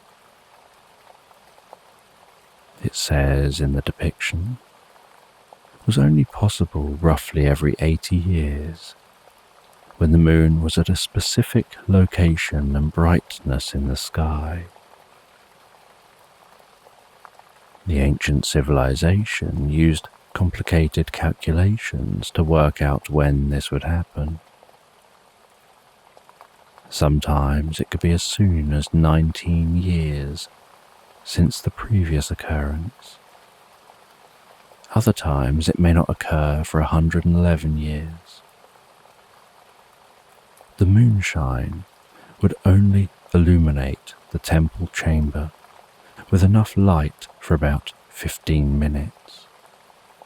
If there are any clouds, then the ritual couldn't be performed until the next time the moon was in just the right position and size in the sky. The focused moonshine illuminated and stimulated the fungus growing all over the stone within this chamber.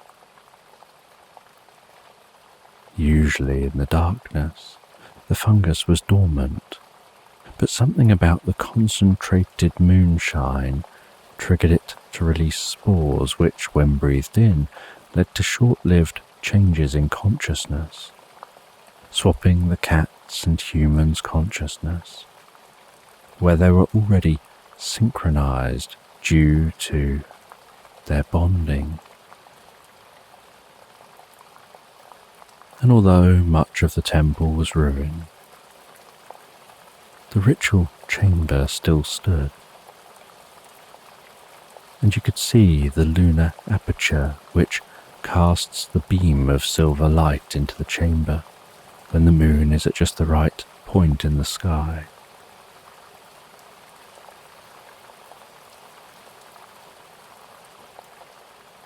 After exploring the temple ruins and taking a sample of the fungus, you head back to the town. You meet with a local elder who tells you the stories of the ancient civilization and how, as the town became modernized and people left and gave other things their priority, they stopped bonding with their cats, and with the practice being so rare, it drifted from their lives. People stopped heading to the temple and maintaining it, and any belief drifted into legend.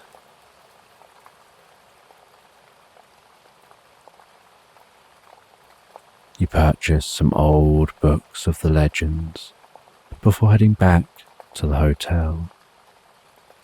And at the hotel you examine the fungus, and you read through the books while typing up your findings. You find yourself so engrossed in writing that you end up typing all night long. During the night, a cat wanders in, comes up to your room. You hear it purring at your door, gently meowing, so you let it in. It snuggles up next to you while you continue writing and purrs beside you.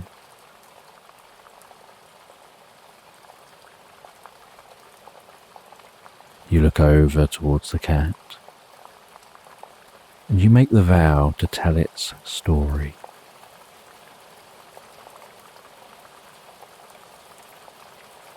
You work out from the texts when the next date would occur, according to the legends, when the moon will shine just in the right way into the temple. You discover that it'll be in 12 years' time, so you note this down.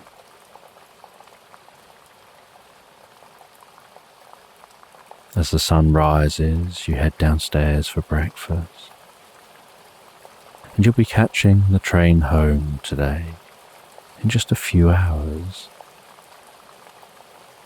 And the whole time you're eating breakfast, the cat doesn't leave your side. When you head back to your room to pack away, the cat continues to be beside you. When you leave the hotel, the cat follows. And so you decide to take the cat home with you, thinking perhaps you'll return here in 12 years' time. Maybe you could have a go at the ritual.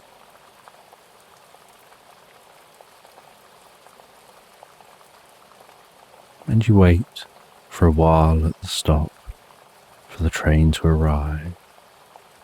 You board that train, and you make the journey on that train all the way home.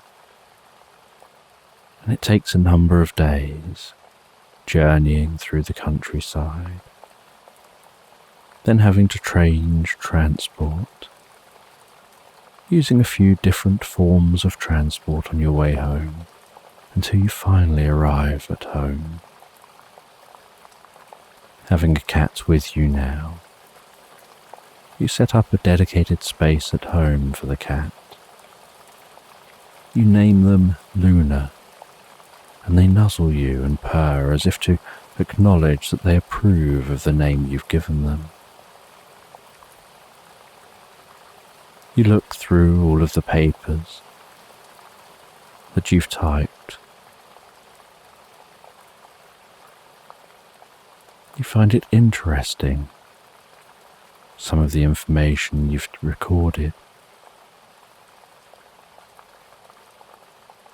You have something to eat and then rest down at home. The cat climbing on your lap.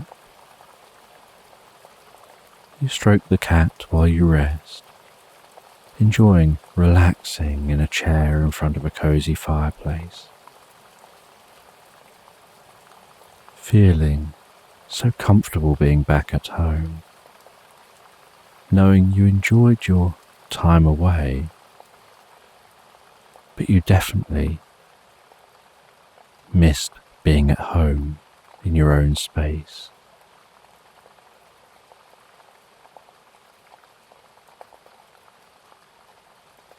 And as you begin to feel tired, you set up a space specifically for Luna to rest. They relax down in that space, and you head to bed.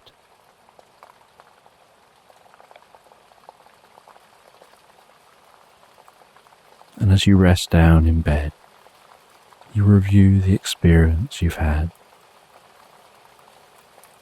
what you've learned, what you may learn in the future, in just over a decade's time.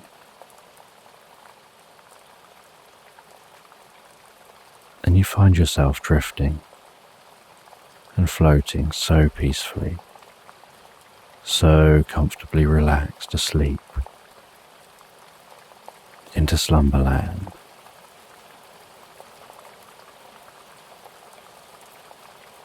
So tonight, as you drift asleep, you'll find yourself relaxing on a boat on Loch Ness in Scotland, listening to the lapping of the water on the underside of the boat, as the boat gently rocks and you gaze up at the pristine night sky overhead, looking forward to exploring around the shoreline in the morning, where you follow a cat to a magical bakery.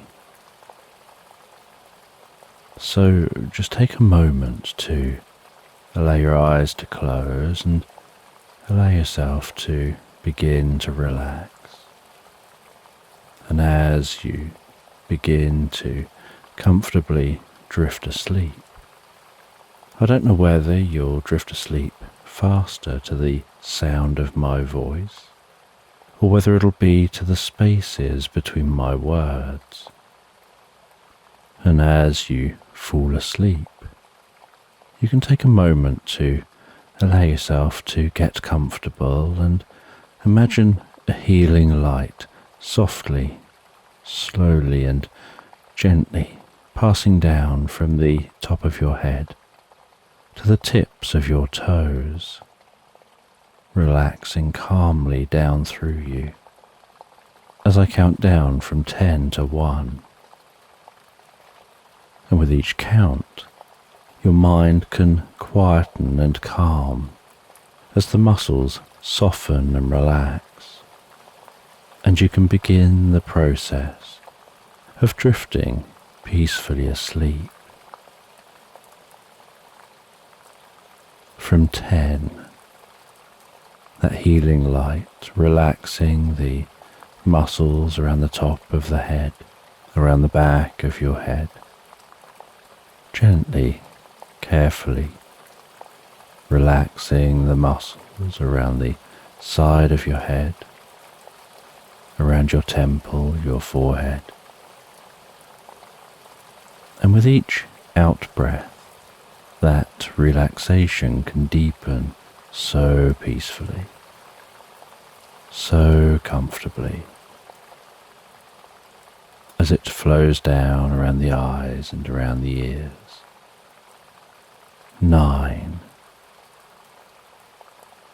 That relaxation moving down around the jaw, relaxing that jaw. allowing the tongue to relax, the lips to relax,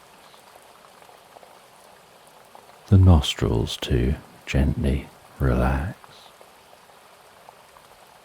With that relaxation moving carefully, slowly, as that healing light passes down the back of the neck, softening and calming those muscles.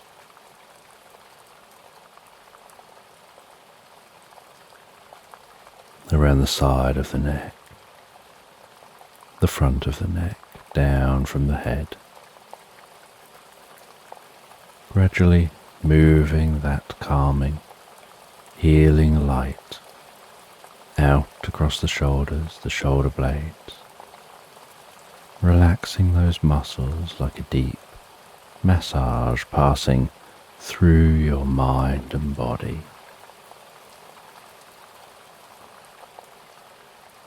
8. As that relaxation begins to move down those arms. And I don't know which arm the relaxation will move down fastest, whether it'll be the right arm or the left arm.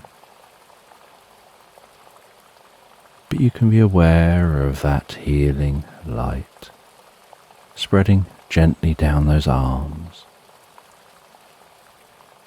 around the biceps, the triceps, down into the forearms.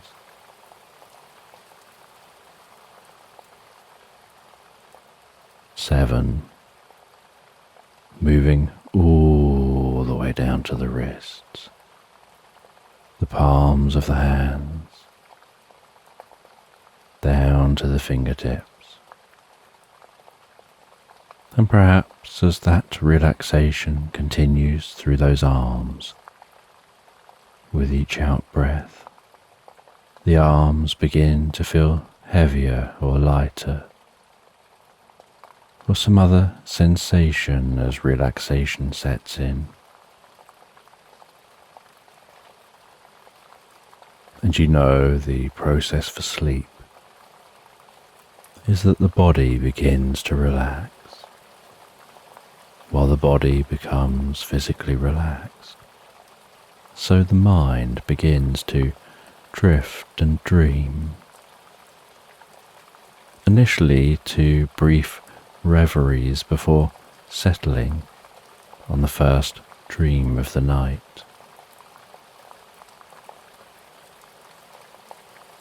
6. And that healing light can spread down from the shoulders, down around the chest, the upper back, softening and relaxing those muscles, gently calming the breathing, helping you drift deeper and deeper into the experience. 5.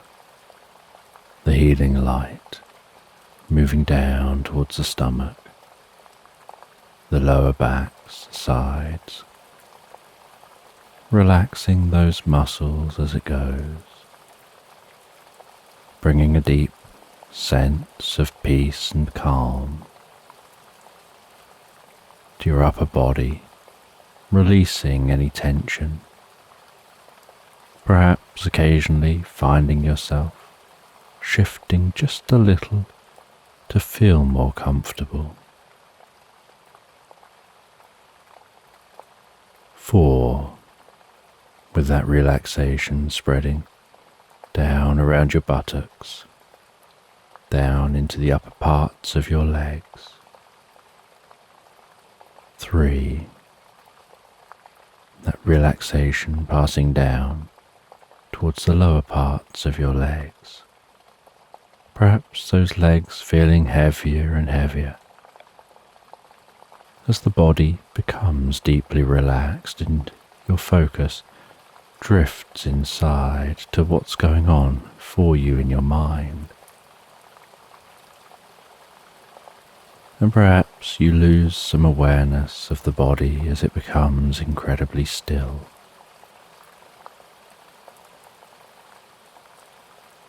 Two, the relaxation spreading down to your feet, calming, softly relaxing all the way down to the tips of your toes. One, as a final wave of relaxation pulses gently through you from the top of your head, down through your body, all the way down to the tips of your toes, as your mind begins to drift and dream and wander into tonight's sleep story.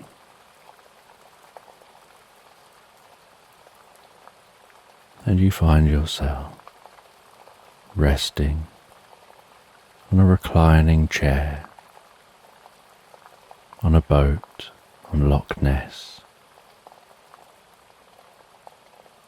The sounds of water lapping gently against the underside of the boat as it's moored at the shore.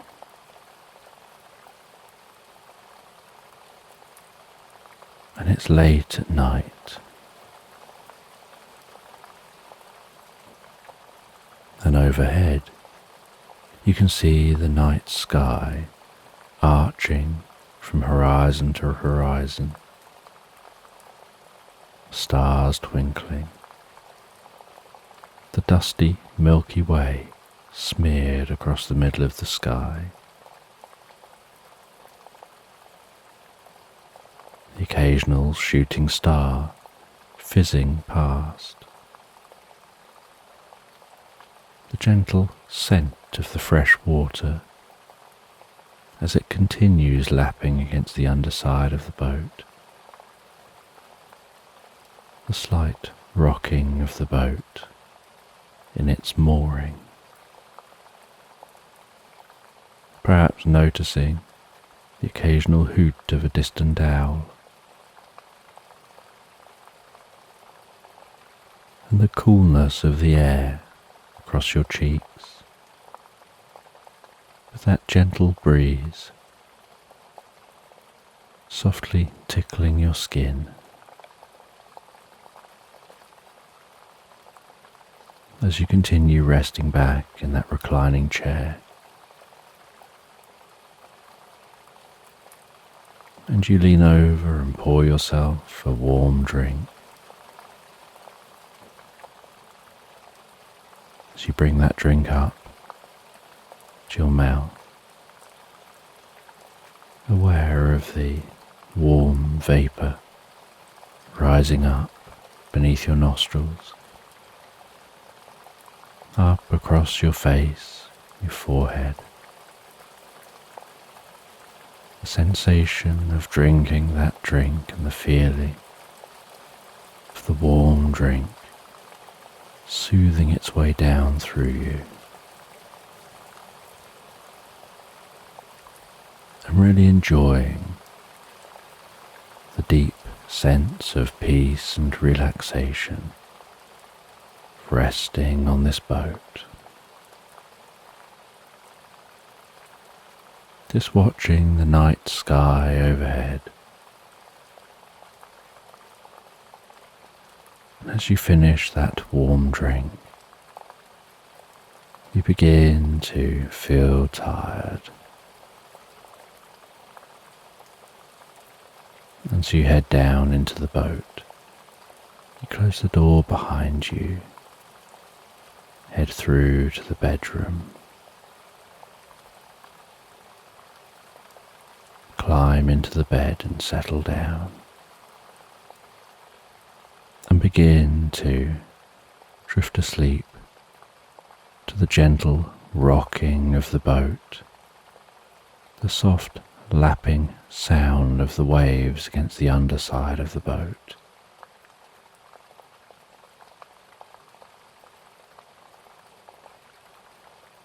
drifting into the most pleasant sleep and dreams. And the next day you awaken. You head up onto the deck of the boat. You enjoy some breakfast as you see the sun's rays carefully peering over the top of the hills surrounding the loch.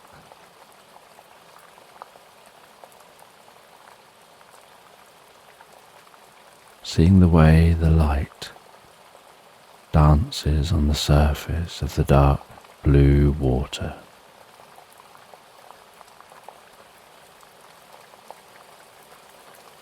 Looking out across the greens and the browns of the hills, the gentle mist in the distance on the loch, gently being evaporated by the sun's warmth. And after eating your breakfast, you set off from your boat, walking up the jetty, following a path. And you follow that path along the side of the loch,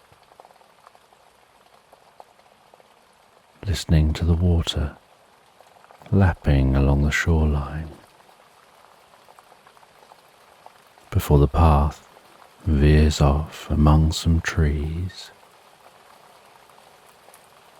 comes out the other side among countryside. You can see a small village in the distance.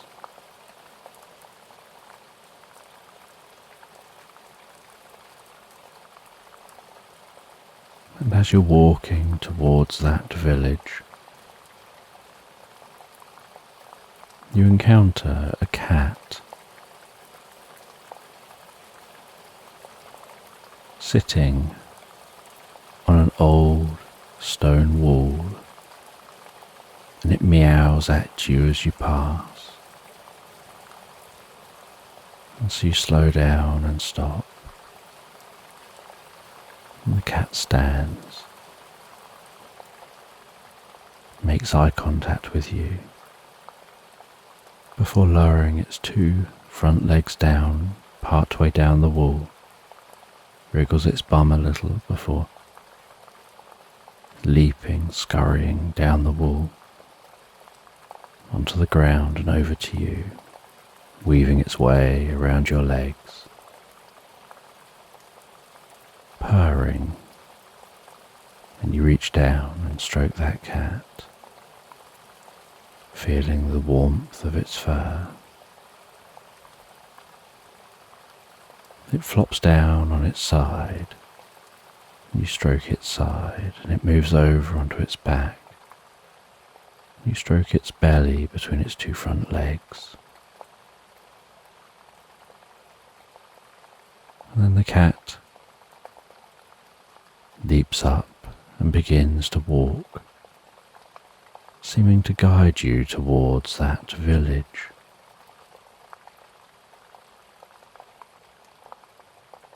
And so you follow the cat, chatting with your companion as you walk along through the countryside, seeing a large bird of prey circling overhead, hearing the rustling of the leaves of the trees, feeling the wind as it blows a breeze, watching the clouds pass by in the sky, ambling along, slowly, peacefully, until you eventually arrive at the village and follow the cat through the village, and the cat stops at the foot of a bakery. And you see the sign for the bakery.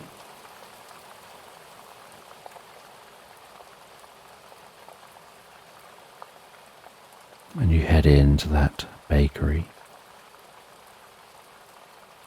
The door trings as it opens. The bell rattles as it closes.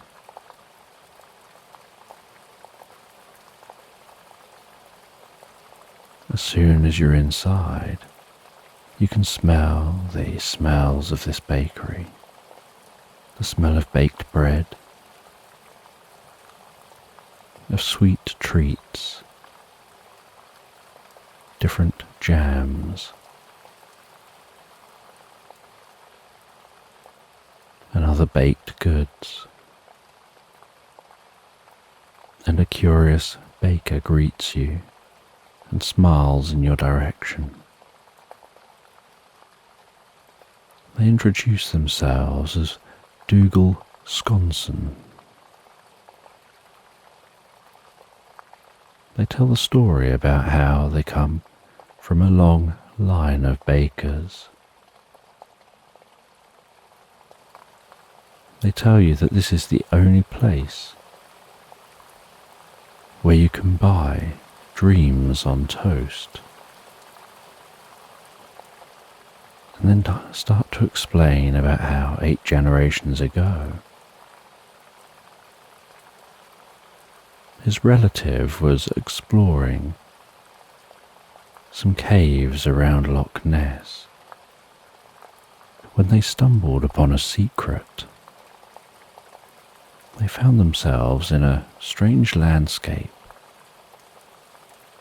with pulsating purple trees containing golden dreamberries that glistened and sparkled, and slumbering gleaner birds which eat the berries. And these birds eat one of the berries and then fall asleep beneath the tree, having the most pleasant dreams. And this relative found this fascinating, took one of the berries, tried the berry and found it the sweetest, most pleasant taste. But they also found that they became incredibly drowsy, and they fell asleep beneath the tree and had the most pleasant dreams. So they took some of those berries away with them, and they made some jam from the berries. And this jam proved to be incredibly popular, bringing dreams to all who ate it. And so they tried to grow dreamberry trees in their orchard. But the trees just never grew, and they realized that the trees only seem to grow in this strange landscape. And so each generation they've passed down the knowledge of where the landscape is and how to access it, keeping the location secret to anyone else so as not to disrupt the landscape and to work in harmony with the landscape. The baker offers you some of this jam on toast. You take the jam on toast over to a table by a crackling log fire in this bakery. You have just a single bite of that jam on toast. Find yourself falling asleep in the chair, having the most pleasant nap with the most wonderful dreams.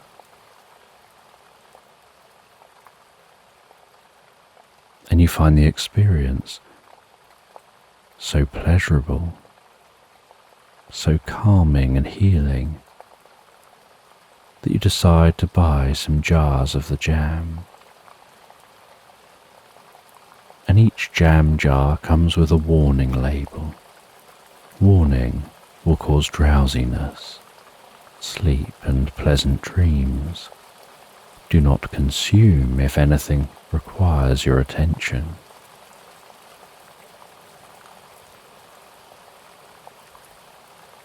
The cat curls itself up on the rug in front of the fireplace in this bakery. You pet it for a moment, saying your goodbyes, before heading back to your boat.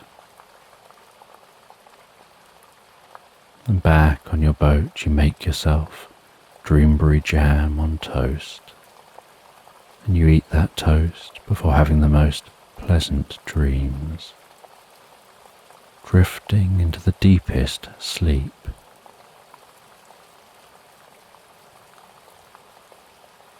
And the next day, you leave that mooring, continue along the coast a little further, watching as Urquhart Castle comes more and more into view.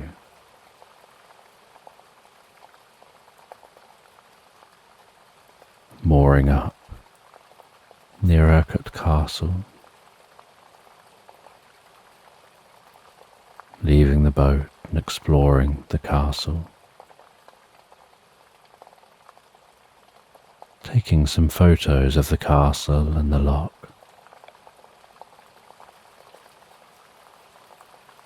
before walking to the nearby village of Drumladrocket.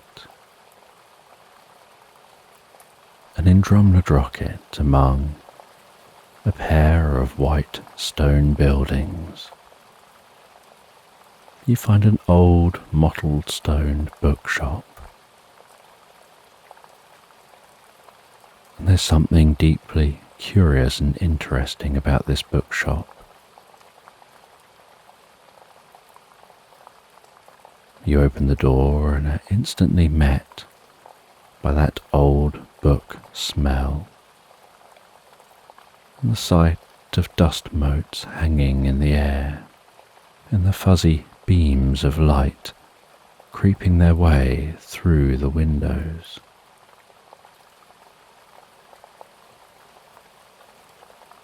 You speak with the bookshop owner, who's an old man with the most striking green eyes.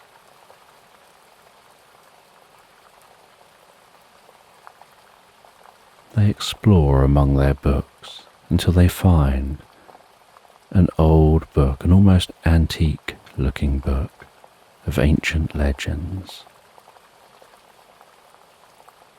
And they hand you the book and tell you that the knowledge you seek is contained within that book, and you're curious to learn more about where those dreamberries come from, and so you explore through the book until you find a story with some pictures about how this landscape is dotted with invisible doorways to the other world, a place where time is fluid, where trees are purple. Purple hazel trees drop nuts which contain wisdom, and the purple dreamberry trees drop berries which contain dreams.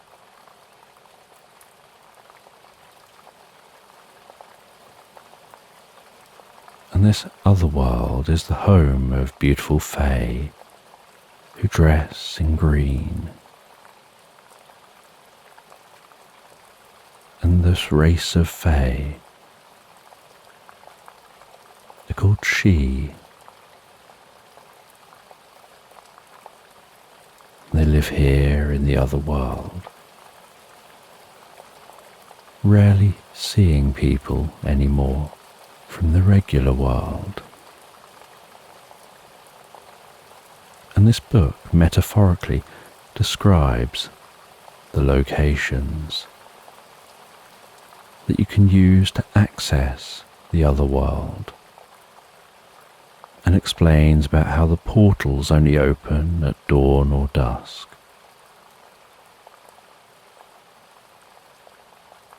The bookshop owner suggests that perhaps you should go searching for the nearest entrance, and they help you to interpret one of the invisible doorway locations.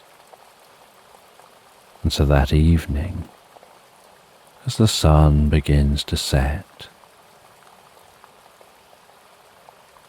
you head to the location where the portal may well be, and you find yourself walking through a portal, heading into the other world. You see the dreamberry trees. You see those birds. You meet a friendly she who shares about this place, explains about how times have changed. The world of man has changed, and they prefer now to keep themselves to themselves. They hand you a purple hazelnut, which you consume, gaining deep wisdom, understanding why you can never share about this place.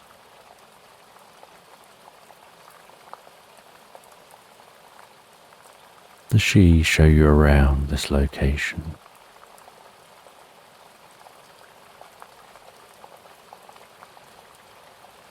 They show you to the different types of trees.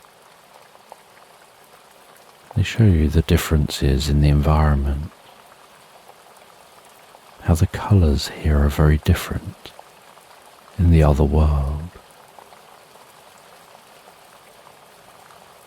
And after you've looked around for a while, you head back to the portal, pass through the portal, knowing you'll never tell anyone where this place is, how to enter it, being aware of the importance of that.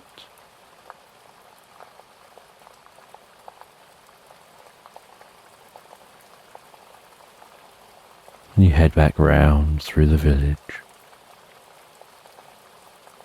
down past Urquhart Castle, back to the boat.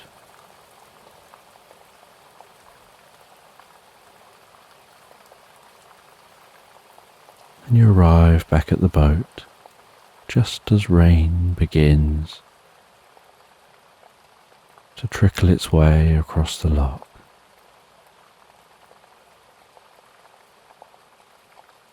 You head into the boat, listening to the rain on the outside.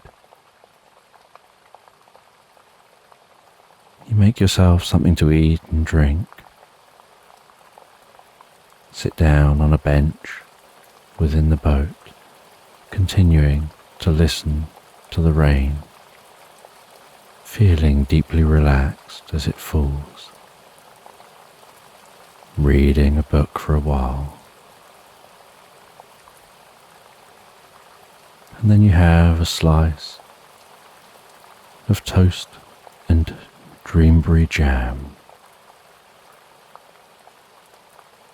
You begin to feel deeply relaxed, so you lie down in bed, and to the sound of the pitter-patter of the rain, you drift and float so deeply, so peacefully asleep into the most pleasant dreams as you fall asleep into Slumberland.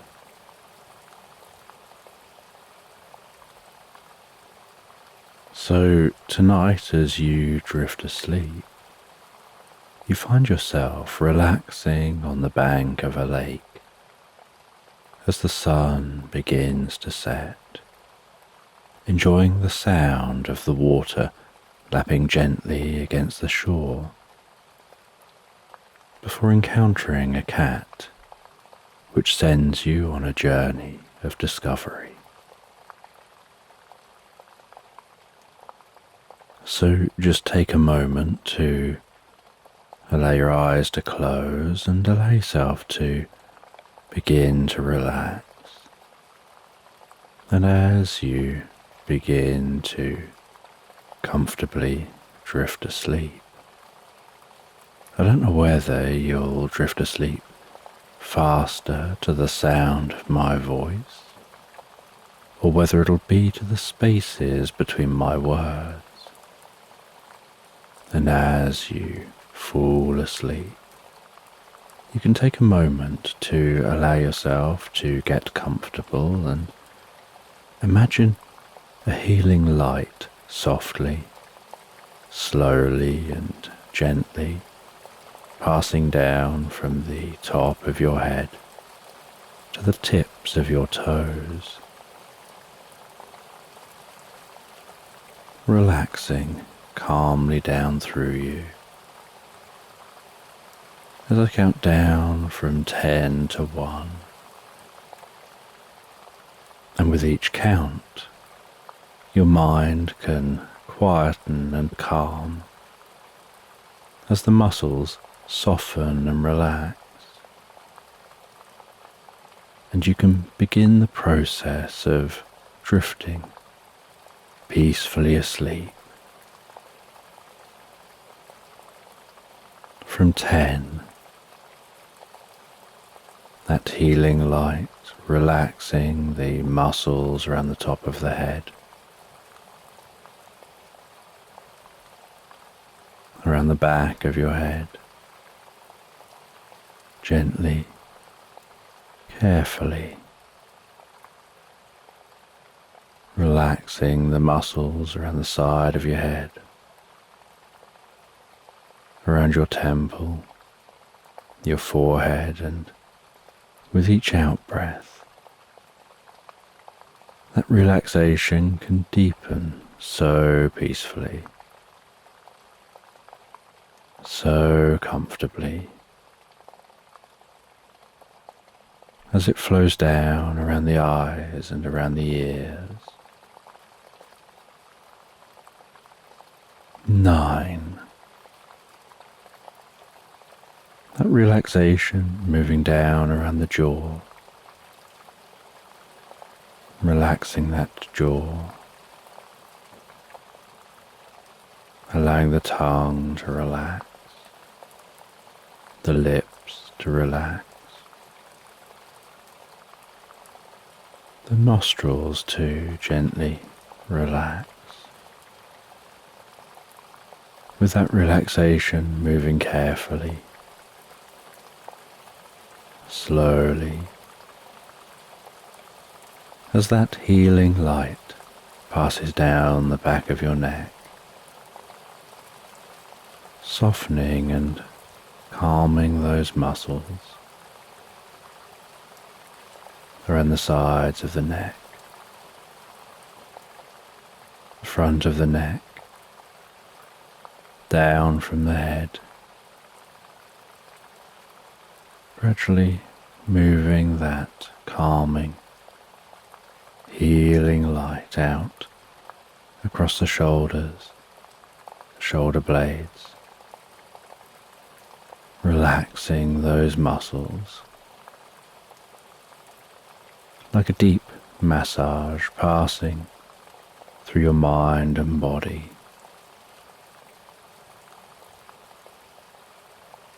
8. As that relaxation begins to move down those arms, and I don't know which arm the relaxation will move down fastest, whether it'll be the right arm or the left arm.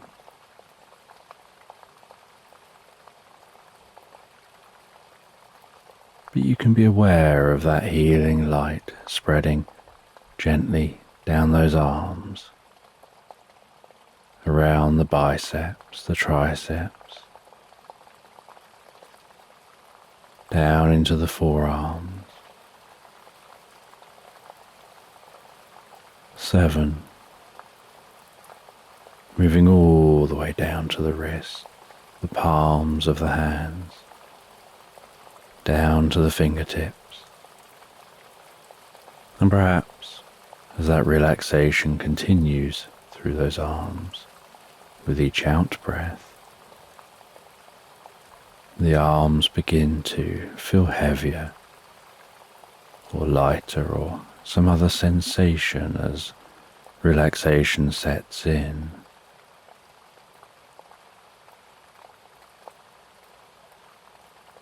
And you know that the process for sleep is that the body begins to relax, and while the body becomes physically relaxed, so the mind begins to drift and dream.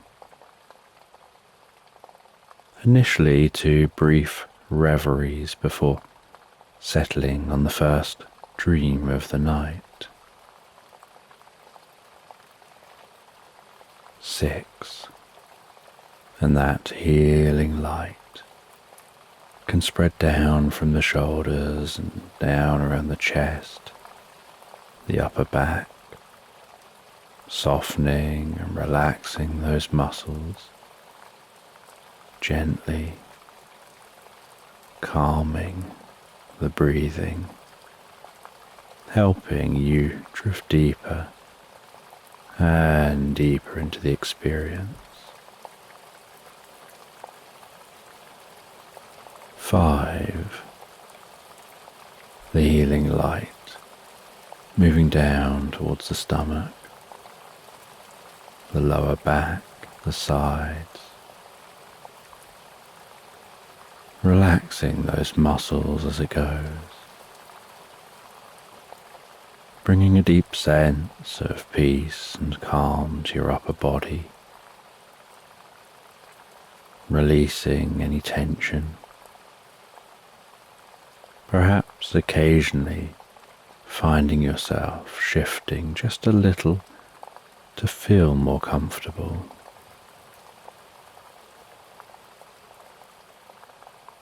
4. With that relaxation spreading down around your buttocks, down into the upper parts of your legs. 3. That relaxation passing down towards the lower parts of your legs. Perhaps those legs feeling heavier and heavier as the body becomes deeply relaxed and your focus drifts inside to what's going on for you in your mind. And perhaps you lose some awareness of the body as it becomes incredibly still. 2. The relaxation spreading down to your feet, calming, softly relaxing, all the way down to the tips of your toes. 1. As the final wave of relaxation pulses gently through you, from the top of your head, down through your body, all the way down to the tips of your toes, as your mind begins to drift and dream and wander into tonight's sleep story. And as you relax into the story, you find yourself resting in a meadow beside a lake. And you can notice woodland in the distance. And as you rest by this lake, with that blue sky overhead, which is gradually changing colour as the sun begins to set.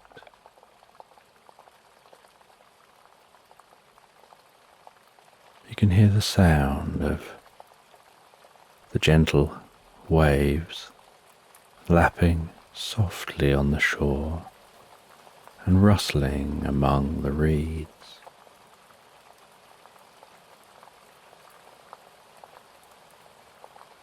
Seeing the way that the setting sunlight glistens and dances across the lake, bringing a shimmering light to the surface of the water.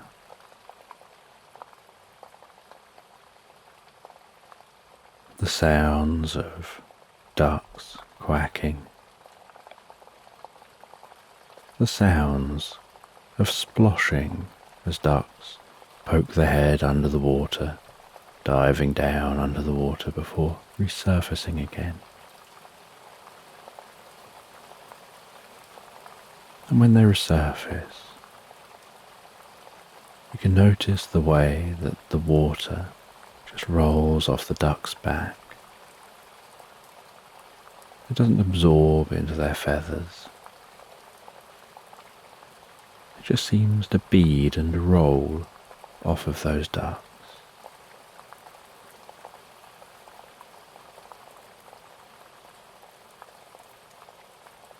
And you can watch as those ducks amble slowly through the water, creating their own ripples which spread gently out across the lake, gradually merging in with the calm waves traversing this lake.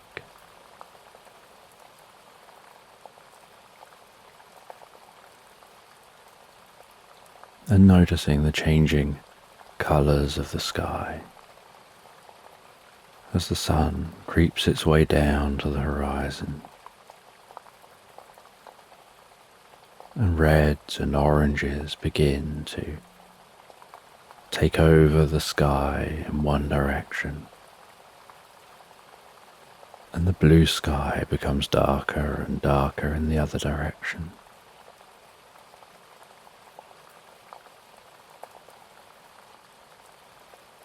And noticing the first signs of the moon creeping its way into view,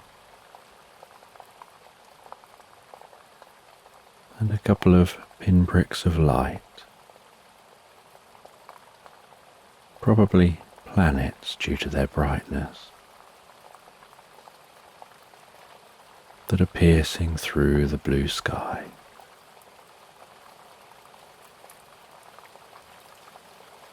And the way the air is cooling down,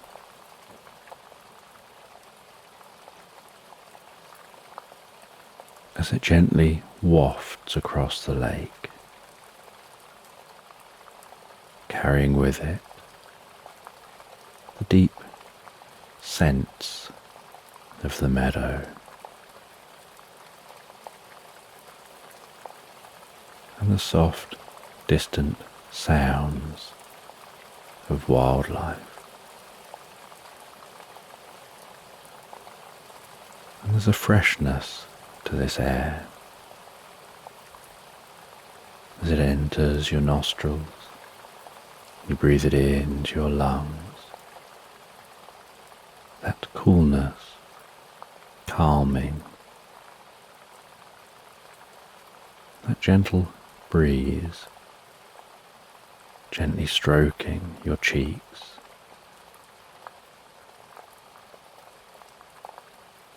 And resting here by the lake,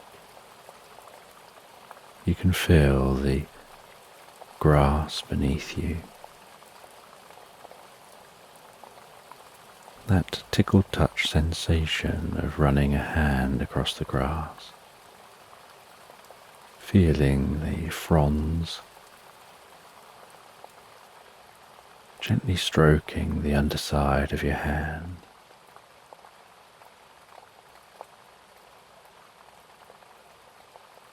And with the sun setting, you decide it's time to light a campfire and put up a tent.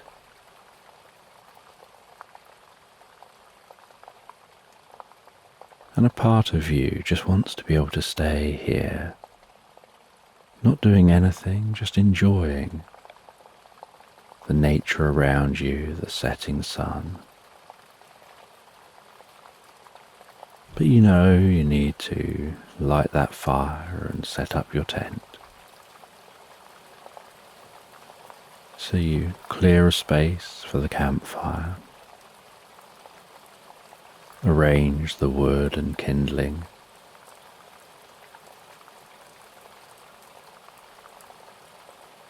you light the fire and blow into the fire to help that fire take hold.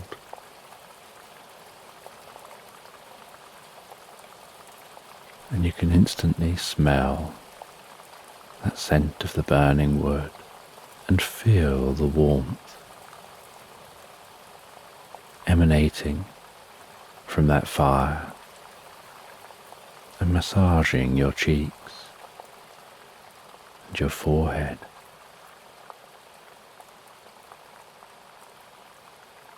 And with the campfire alight, softly crackling away, shadows dancing,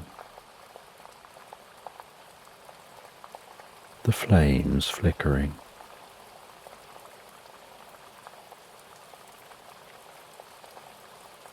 You set up your tent at an angle to the fire and the lake,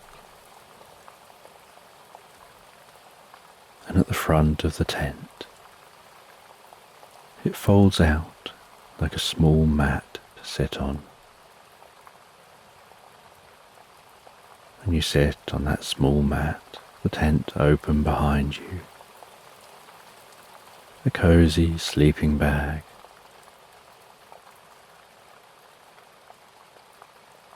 so inviting inside that tent, all laid out in the most comfortable way. A light hanging in the centre of the tent, currently turned off.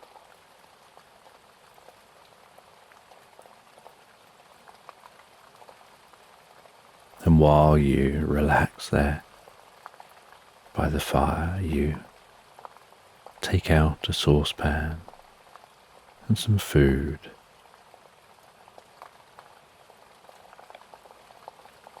And over the fire you make yourself something to eat.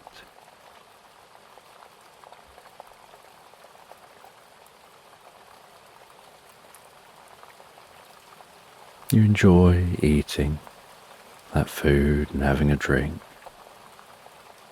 and listening to the last sounds of the songbirds going to bed. As the last rays of sunlight creep over the horizon out of sight.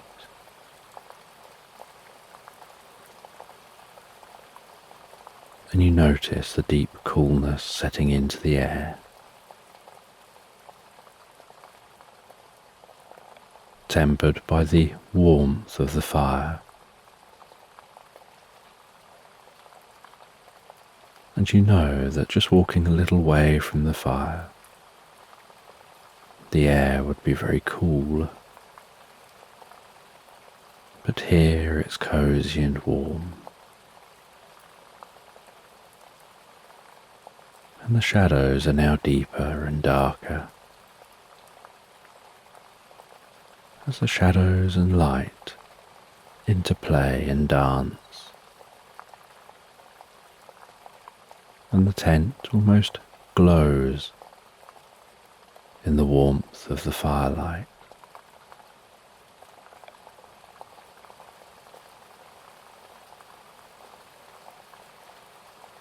And gradually there's the gentle sound of crickets rising around you, giving a deep sense of night time setting in.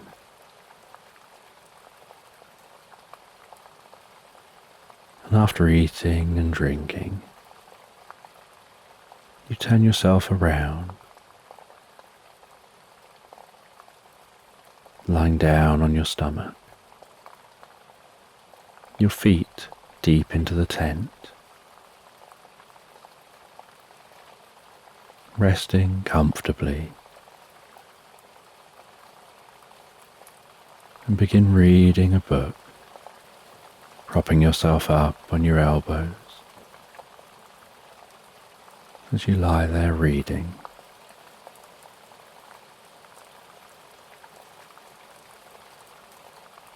And while you read, you can hear the crackling sound of the fire, notice the dancing light and shadows. And you're reading to the firelight.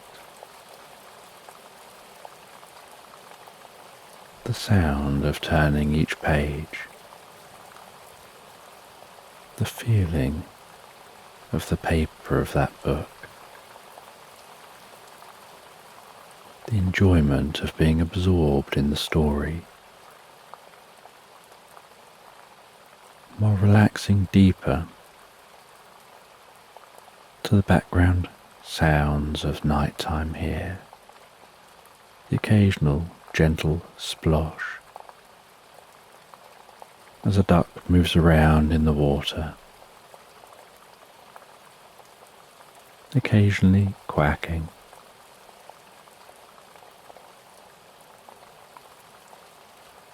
The sounds of the crickets, the soft rustling of the reeds,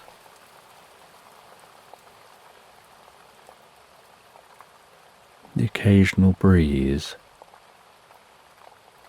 making the fire flicker faster before it settles down again as the air becomes still.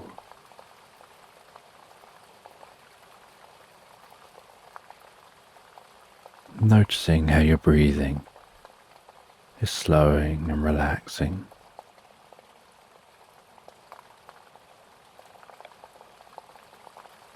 As you feel the environment so peacefully relaxing, deeper and deeper into the experience.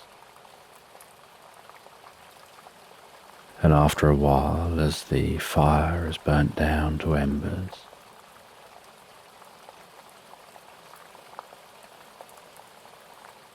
you put a bit of water onto the fire. It sizzles as it cools. You head into the tent. Turn on the light.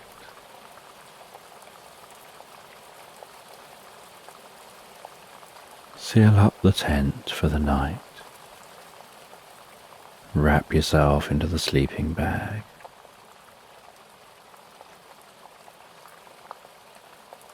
Feeling the stillness here in the tent. The occasional gentle movement of the fabric of the tent as the wind blows a breeze. The calming nighttime sounds beyond the tent. You turn off the light with the tent giving off the faintest glow from the moonlight. And as you rest here, tucked away in the tent, you can notice the coolness of the air as you breathe that in and out, while your body remains so cozy and warm, just the perfect, comfortable temperature for you within that sleeping bag.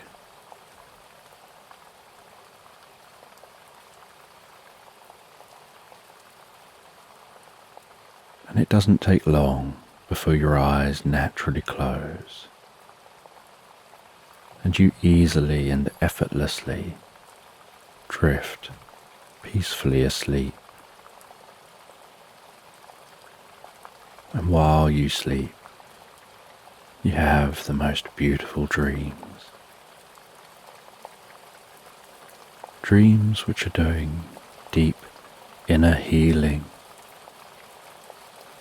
supporting your well-being.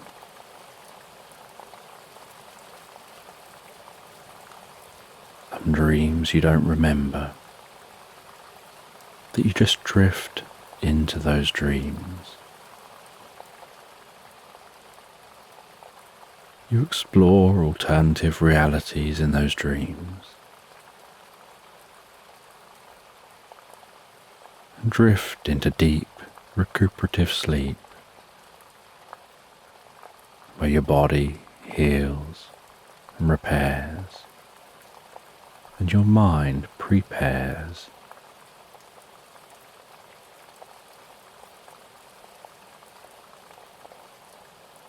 And you have the most pleasant night's sleep.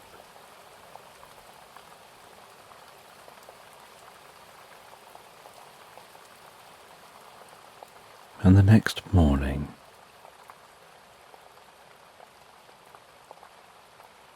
you slowly begin to wake up to the gradual lightening within the tent as the sun rises outside of the tent. That light making the tent glow so softly.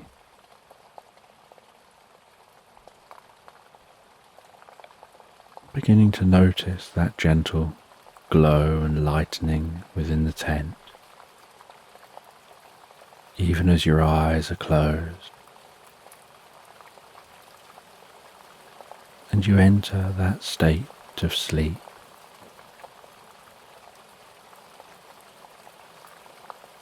Where you're half awake and half asleep, almost like drifting in daydreams or the most pleasant reveries, where you begin to become a little more aware of your surroundings. And yet, you're so comfortable, you're so relaxed. You just remain absorbed with your eyes closed on what's going on inside your mind.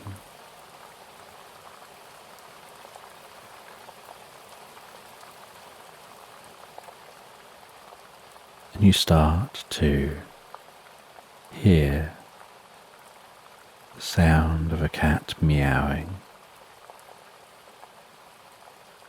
And for a while you wonder whether that's inside your mind, somewhere in a dream, or outside your mind, just beyond the tent.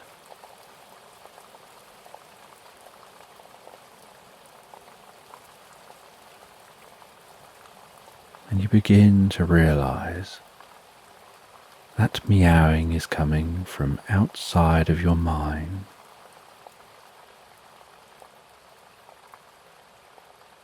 And you fully drift to wakefulness.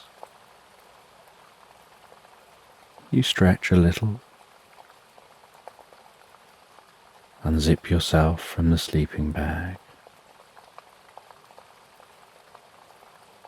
open the tent and breathe in some of that fresh morning air.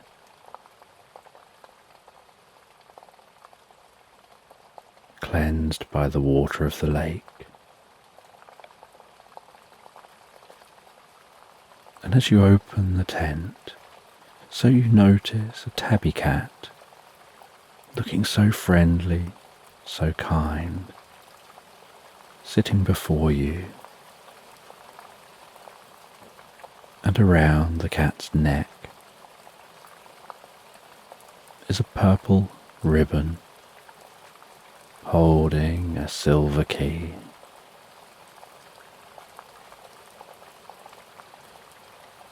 And when the cat notices you noticing it, and the tent is now wide open,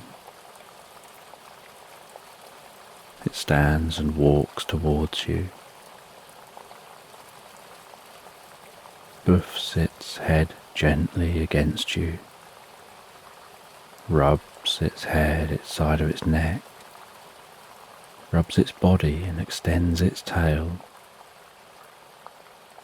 circles round and repeats this a few more times.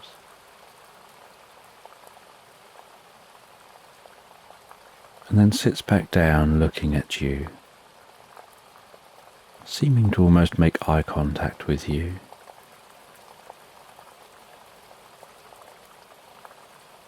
And behaving in a way that makes you think it wants your attention. And so you stroke that cat. It flops on its side, you rub its belly.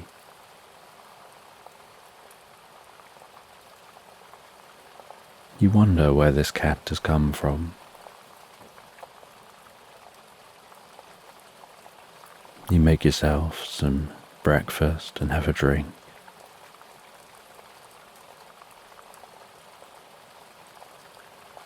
You pack everything away. You enjoy the early morning sounds of nature, sounds of songbirds, those ducks. And the cat looks at you expectantly and seems to be signalling that it wants you to follow.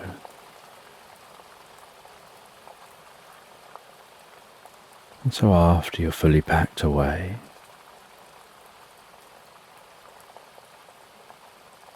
you initially begin to walk the direction you planned on going. But the cat keeps moving around in front of you, blocking your path, nudging its head onto your legs, as if to encourage you to go a different direction.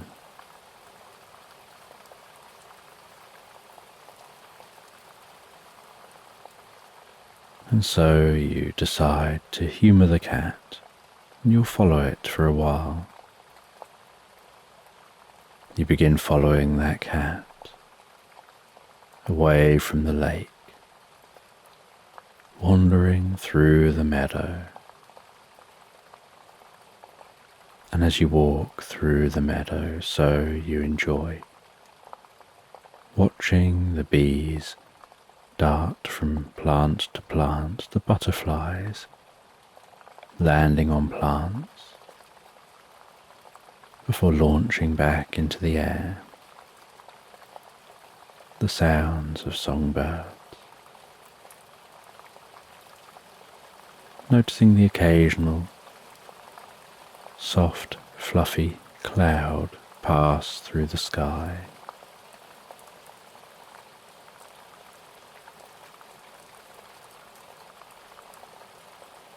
And you walk for quite some time following that cat, the cat managing to keep just a short distance before you, occasionally looking back at you to make sure you're still following.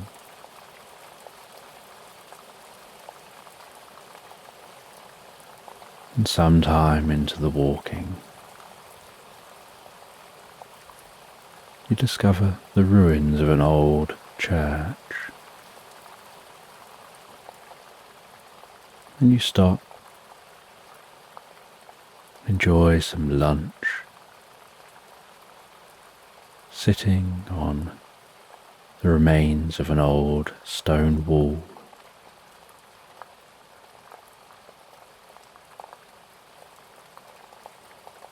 Imagining what this church once looked like.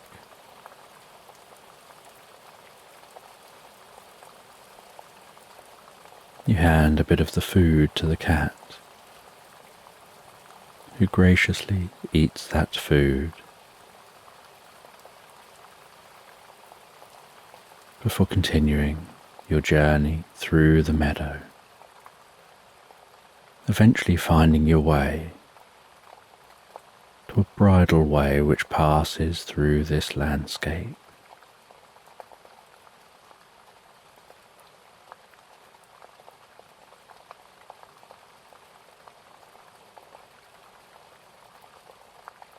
You follow that bridle way, which is much easier to walk on than walking through the meadow.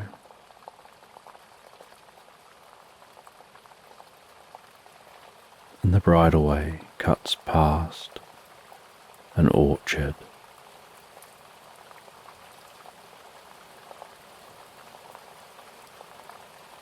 And you continue on.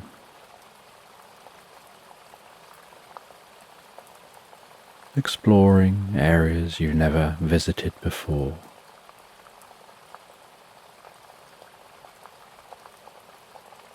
And as the evening sets in, you notice there's the light of a campfire in the distance. And you know that you'll need to stop at some point.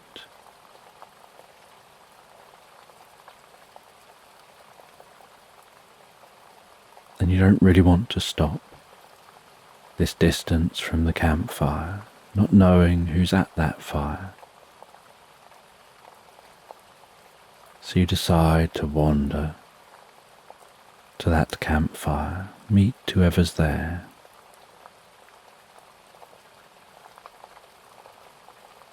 And you can find somewhere to set up camp. After you've met this person. And so you arrive at that camp and meet a wanderer. And the cat purrs and rubs themselves against the wanderer, letting you know that this wanderer is safe and friendly, that they're a kind person. And the wanderer offers you some tea and food, and so you sit down and enjoy a meal with them.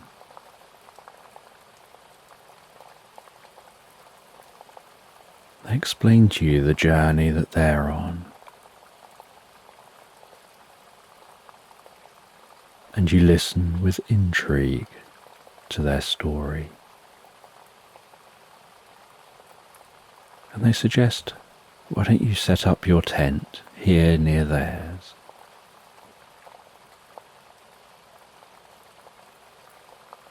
And so you set up your tent diagonally to theirs. The cat tucks itself down into the tent and falls asleep, while yourself and the wanderer chat by the campfire late into the night, sharing different tales, enjoying each other's stories.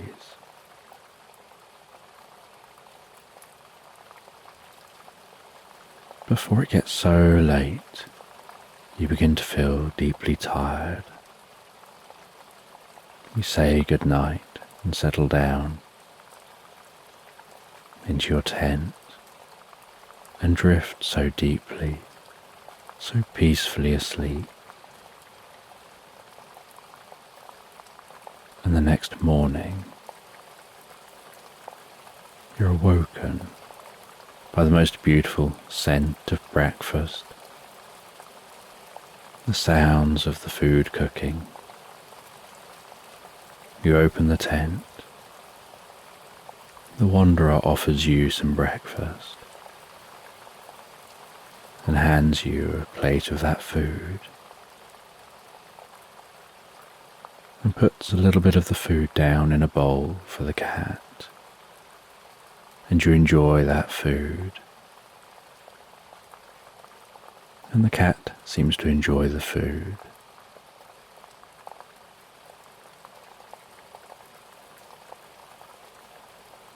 And the wanderer tells you about the most incredible library in the nearby town, just half a day's walk away. And so when you pack away to continue the journey, you wonder whether you'll get an opportunity to check out that library, because you're just following the cat where it walks. You say goodbye to the wanderer. You continue along the path, and eventually it leads towards that town. As you head into that town, wandering through the town, finding that library.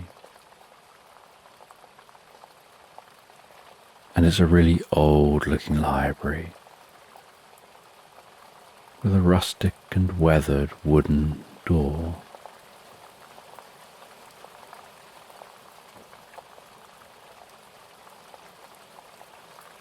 And you open the door and head into the library to be met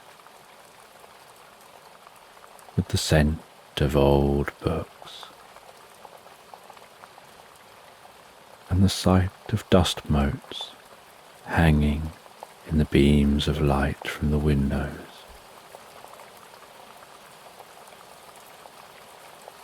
And greeted by a friendly bear with ink-stained paws who tells you that they're the guardian of knowledge. And they speak with a deep and comfortable, soft voice that seems to almost draw you in. And they show you around the library, showing you some of those ancient texts which are stored within the library. And you feel to yourself that you could just sit in here at a table and read for a lifetime. But the cat looks at you impatiently, and you know you need to continue your journey.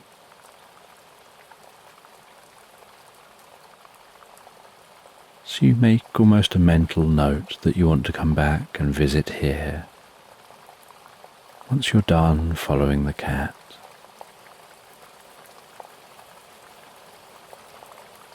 You say goodbye to that bear. You wander through the town and continue following the path as it weaves around and starts to head towards the woodland.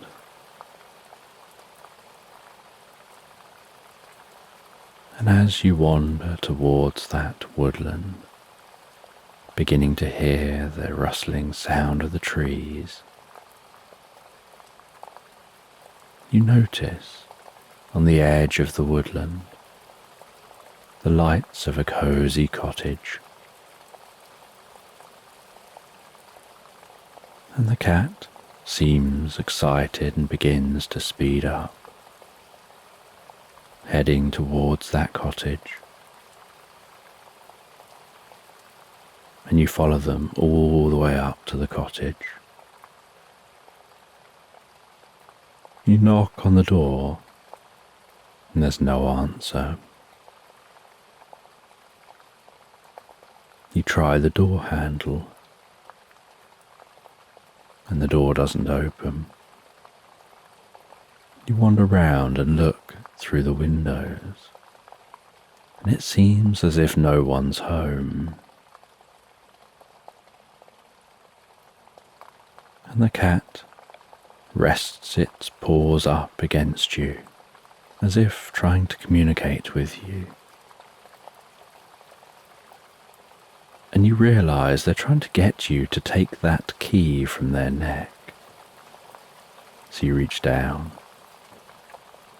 You undo the ribbon and take that key. You try the key in the door, and the door opens, and you walk into that quiet, cosy cottage.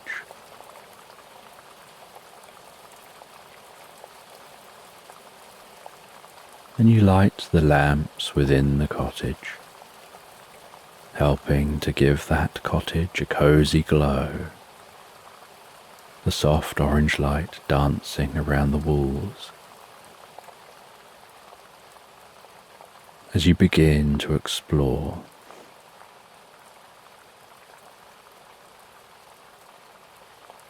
and the stillness in this cottage feels palpable. And you notice a mirror on the back wall of the main living area. And you're surprised to see a sad-looking woman sitting on a seat in what looks like a reflection of the inside of the room you're in. And at the foot of the mirror is an old book, face down and open, as if it had been dropped. You pick up the book and notice that it's a book of spells, with the spell that it's open on being a mirror life spell. You see the instructions for reversing the spell and decide to follow these instructions, and as you do, the mirror glows and sparkles and shimmers, and there's a faint hum in the room. The woman notices and heads over to the mirror inside the reflection and manages to step through the mirror, through that shimmering, and into the cottage.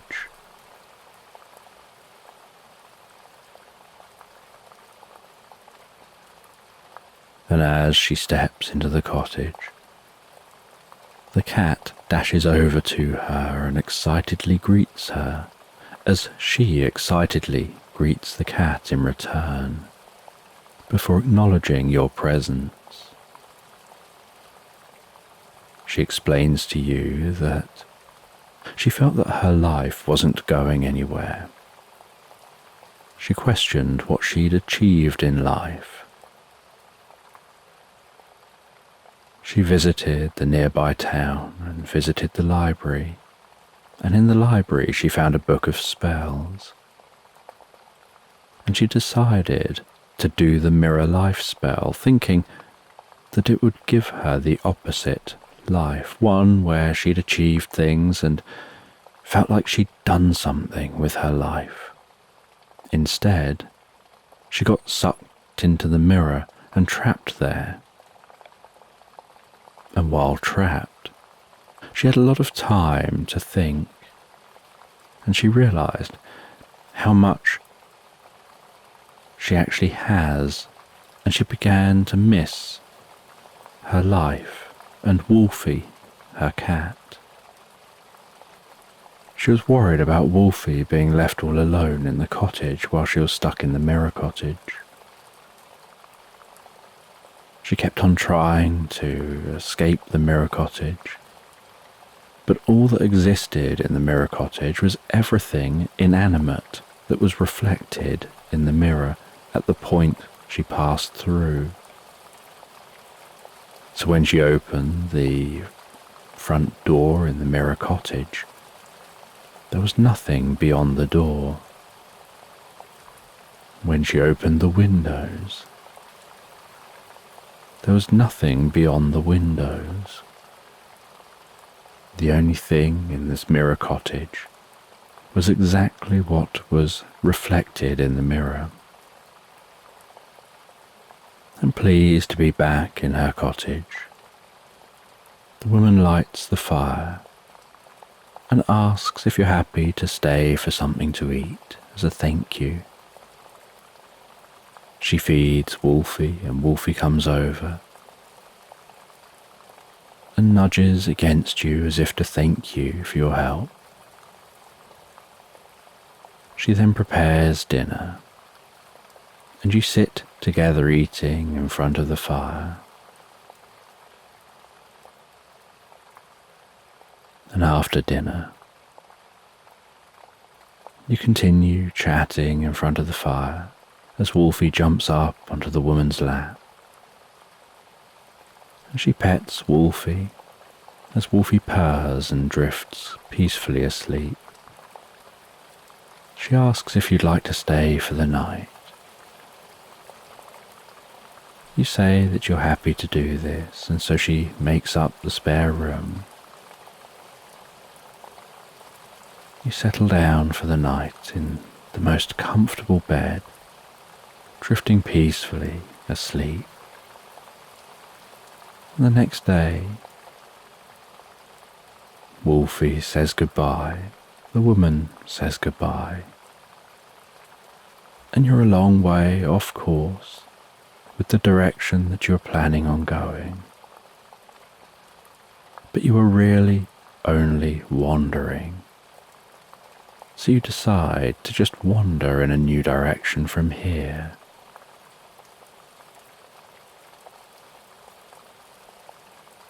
You head back down to the town. You visit that library for a while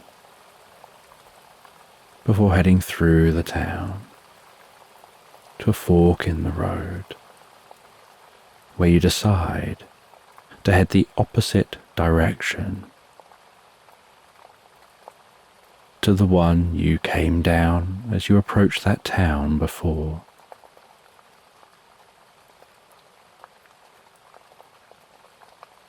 And you glance back at the town and think back on that cabin and your experiences, pondering that as you walk, before bringing your attention back to your journey. As you continue on wandering, curious what other random encounters you might have, and what random journeys those encounters might lead you on. And much of this journey is just you, quietly walking in nature, enjoying the peace and tranquility. And the sun sets on another day, and you notice rain creeping across the landscape in the distance. You set up your tent and settle down. As those first raindrops begin to tap on the outside of the tent, with that rain gradually becoming heavier and heavier, and with the rain becoming heavier, it reaches a point where it's so peaceful and comfortable that it's almost as if each raindrop hitting the tent is guiding you into relaxing deeper and deeper in the experience, helping you feel so relaxed your eyes just want to close, while your ears listen for a little longer to the rain, really savouring the experience before drifting so peacefully and comfortably asleep into Slumberland.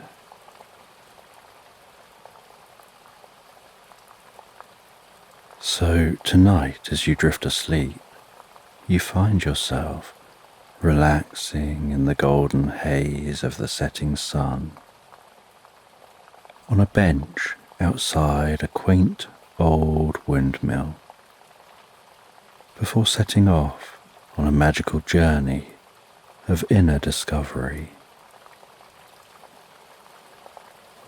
So just take a moment to allow your eyes to close and allow yourself to begin to relax.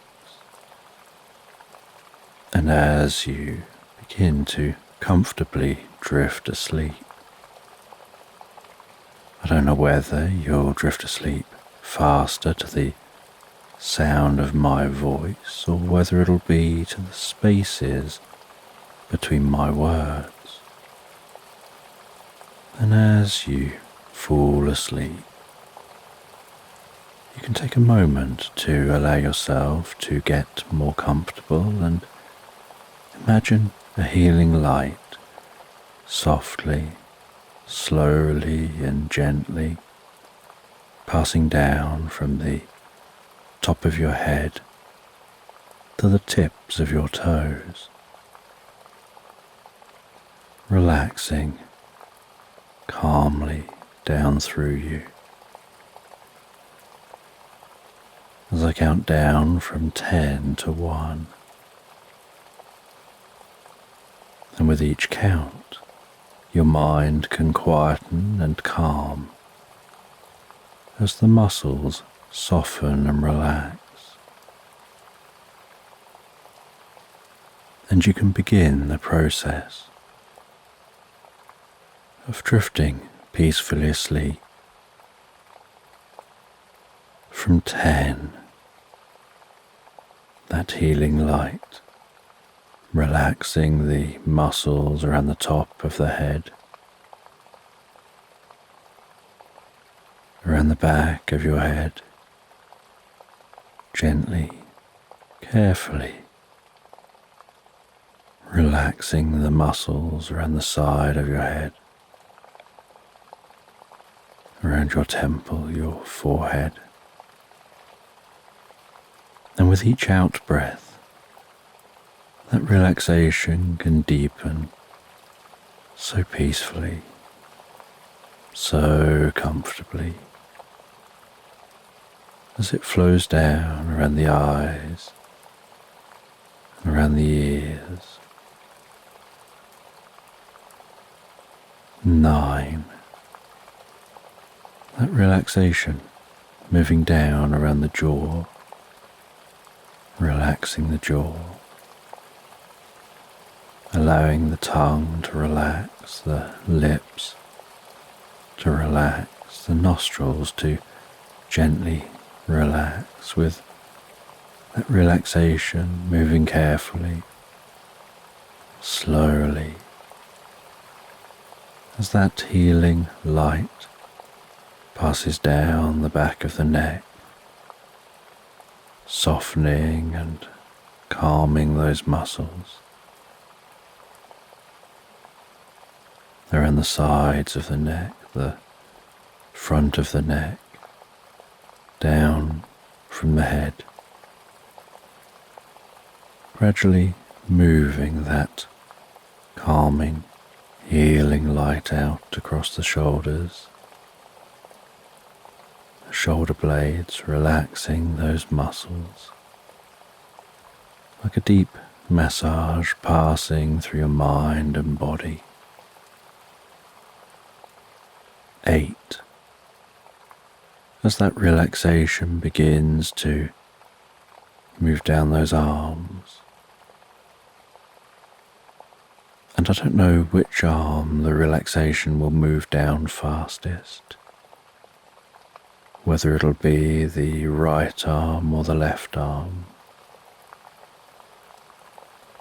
but you can be aware of that healing light spreading gently down those arms, around the biceps, the triceps, down into the forearms.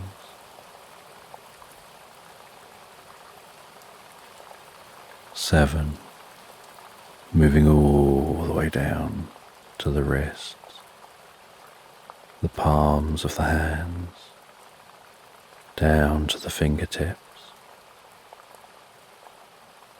And perhaps as that relaxation continues through those arms with each out breath,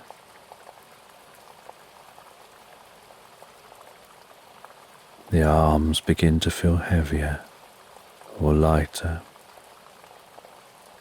or some other sensation as relaxation sets in.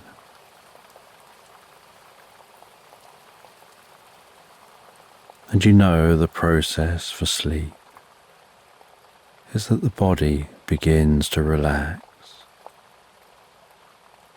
and while the body becomes physically relaxed, So the mind begins to drift and dream,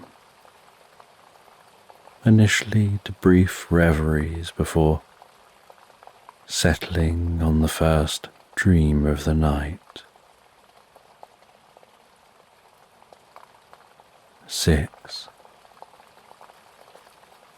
And that healing light can spread down from the shoulders and down around the chest, the upper back, softening and relaxing those muscles, gently calming the breathing, helping you drift deeper and deeper into the experience. 5. The healing light moving down towards the stomach, the lower back, the sides, relaxing those muscles as it goes, bringing a deep sense of peace and calm to your upper body, releasing any tension, perhaps occasionally finding yourself shifting just a little to feel more comfortable.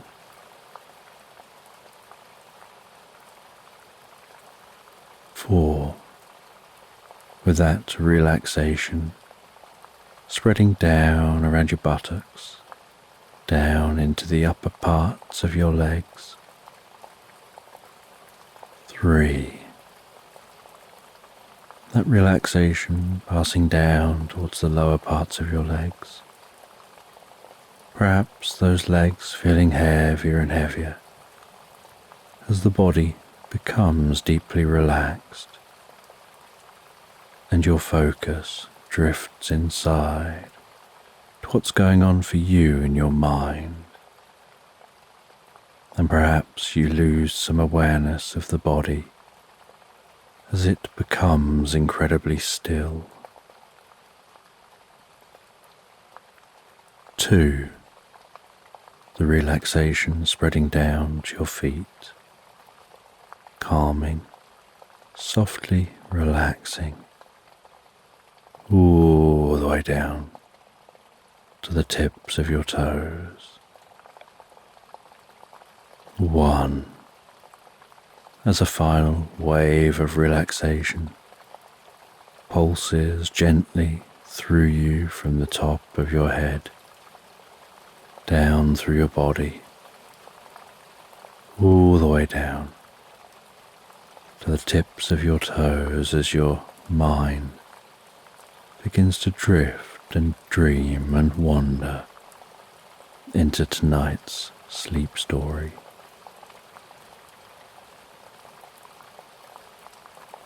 And as you rest and drift and dream,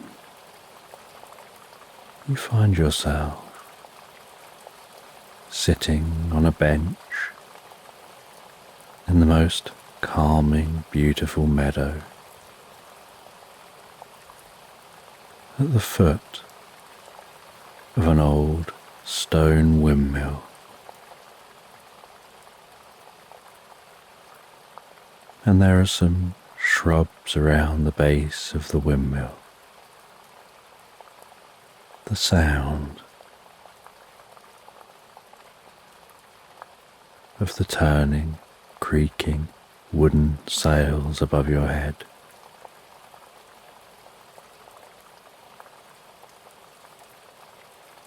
The canvas on the sails, occasionally flapping slightly in the wind. Attached to the windmill there's a small cottage.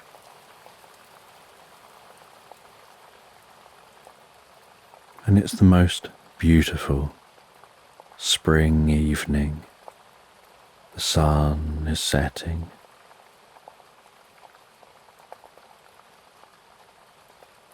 And this windmill is along a dirt track that weaves its way over the undulating hills of this meadow.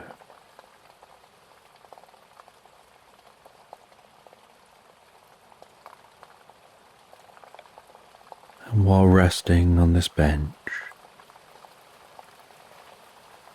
hearing the stones grinding, the flour,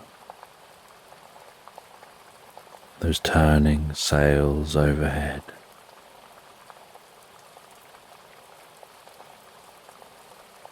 Songbirds singing in trees.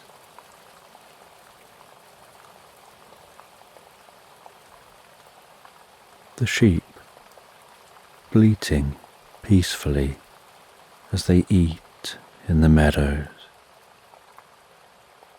and the distant sound of cows mooing through the landscape, and the even more distant sound of the church bells of a distant town. The sound of those bells carried on the breeze, in the same way that sometimes there are sounds you can't quite hear from your location, but when the weather is just right and the air pressure is just right, the sound carries, and you hear those sounds you don't ordinarily get to hear. As you rest here with the setting sun casting its golden light across the landscape, you can notice that there are sounds of robins, sounds of blackbirds and blue tits. There are sounds of crows settling down into the tops of the trees in their bulbous nests. That gentle rustling sound from the trees as the wind blows a breeze. The scent of the wildflowers wafting their way to your nostrils, dancing around your nose, almost bringing a deep sense of peace and comfort to your senses. The scent of roses from some of the bushes at the foot of the windmill.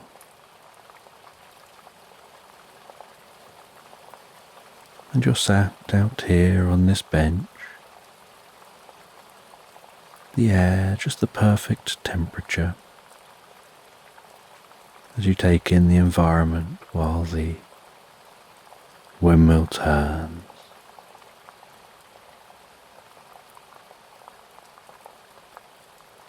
And the flower is formed.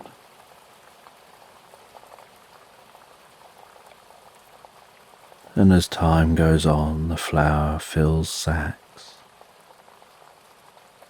And so from time to time you head in.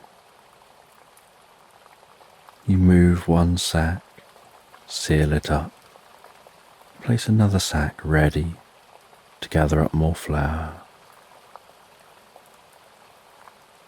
The grain feeding through to the stones, powered by that windmill. And from within the cottage attached to this windmill wafts the scent of baking bread. As you take some of that flour and you bake loaves,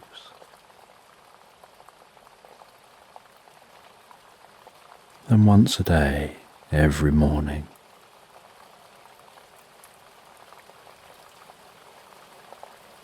you place those loaves onto the back of a cart, and you travel into that town you hear in the distance. You deliver the baked bread that was baked the night before.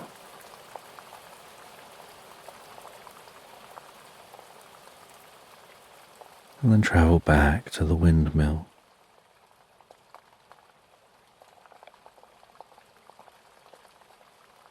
And the windmill is wrapped in the most incredible stone and flint that seems to always feel so cool to the touch.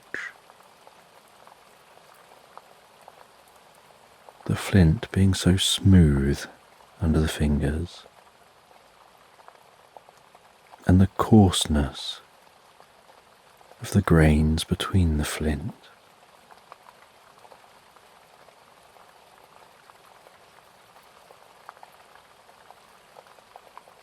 And you sit here and rest and drink a drink, enjoying the setting sun.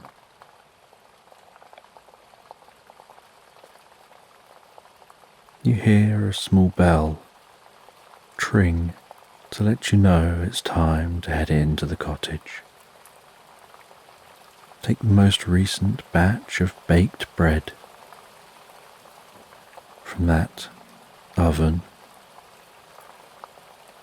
You prepare that baked bread, ready for transporting it in the morning.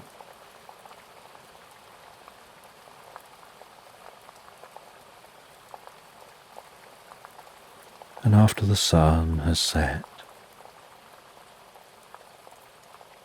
you still have a few more hours of baking bread.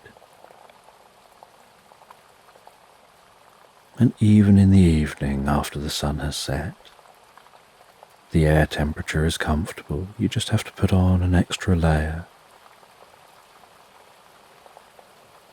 The bird sounds have calmed down. You hear some of the other nighttime sounds of animals.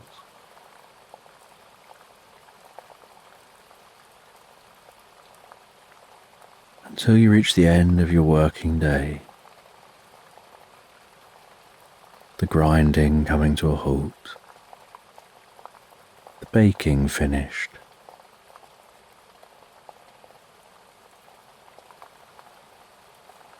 You make yourself some dinner, and after eating dinner and relaxing for a while, you head to bed and drift peacefully and comfortably asleep.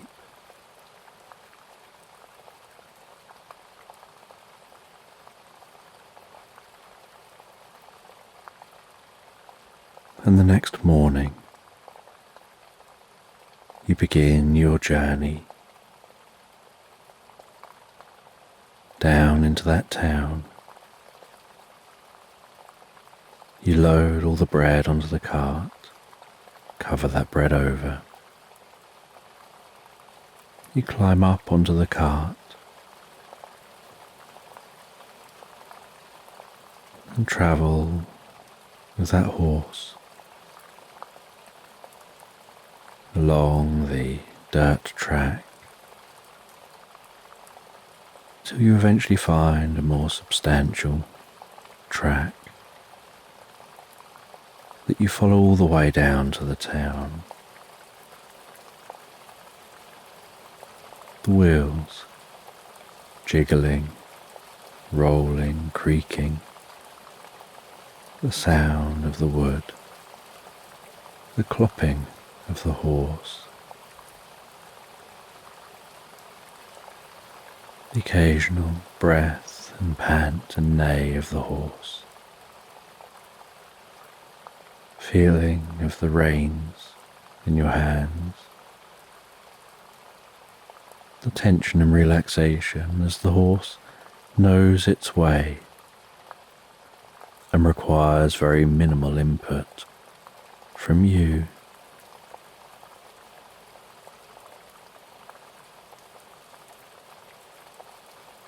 And you ride that horse down towards the town.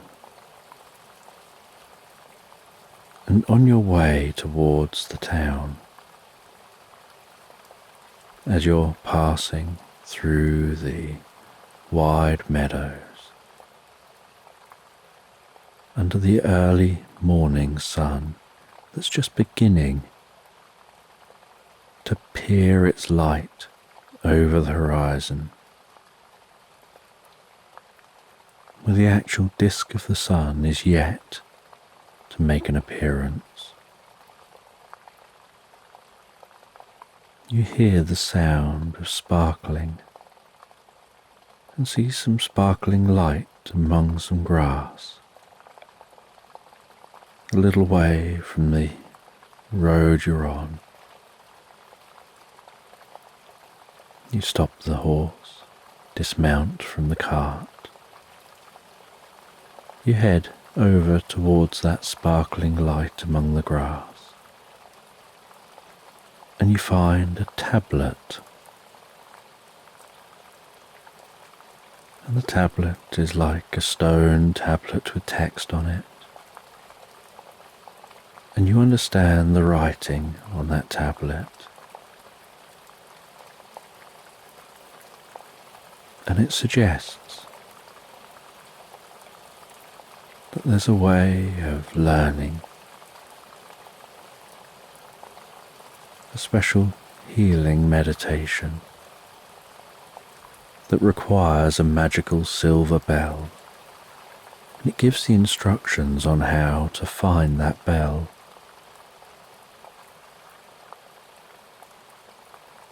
And so you take the tablet, continue your journey to the town, and you arrive at the town as the church bells begin to sound for the first time in the morning, and the sun has just broken above the horizon, beginning its journey of climbing up into view.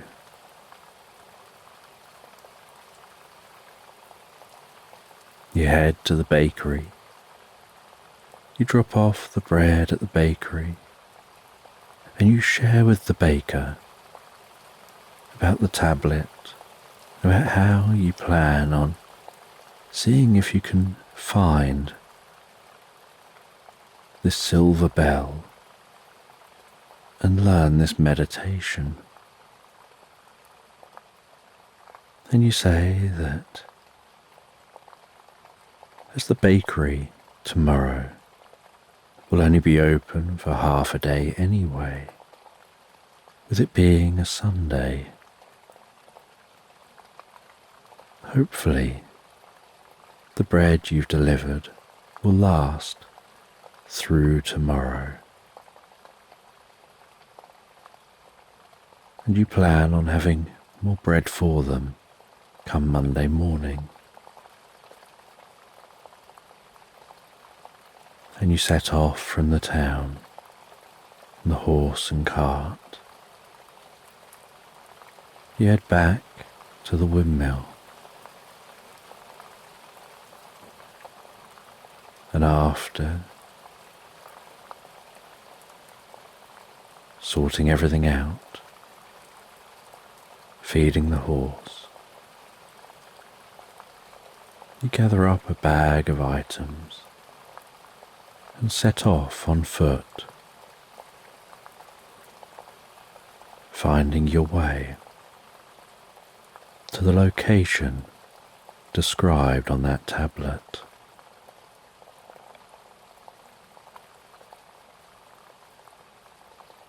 And you walk across those hills through the meadow,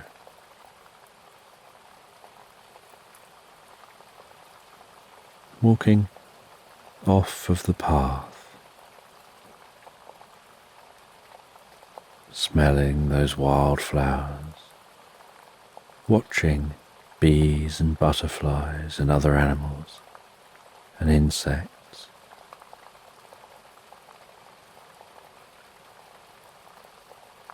moving from plant to plant, hearing the songbirds,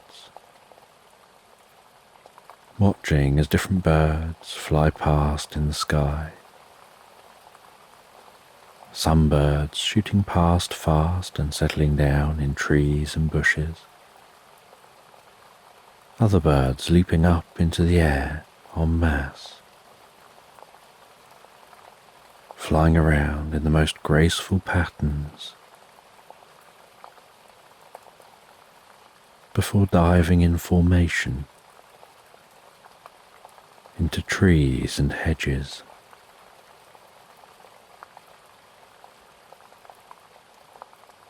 You find your way through the meadow, down to walk along the edge of a comfortable, relaxed, flowing river.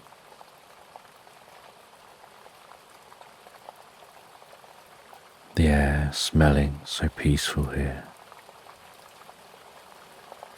as if that flowing water is purifying, cleaning the air. You follow that river as it bubbles along beside you, working your way round and into the woodland,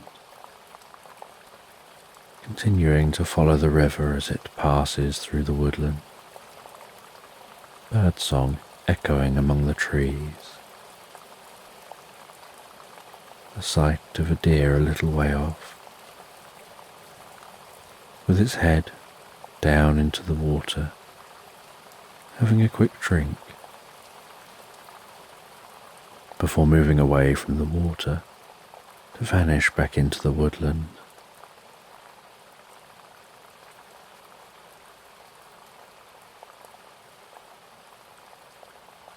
Enjoying how peaceful this walk is.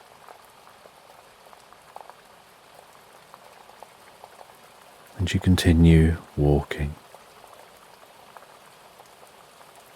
The dappled light dancing before you as it creeps its way through the canopy overhead.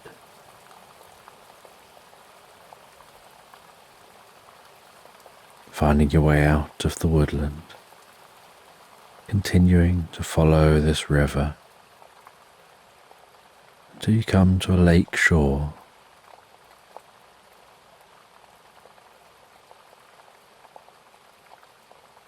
And now, late afternoon, you gaze across from the lake shore to the island in the middle of the lake.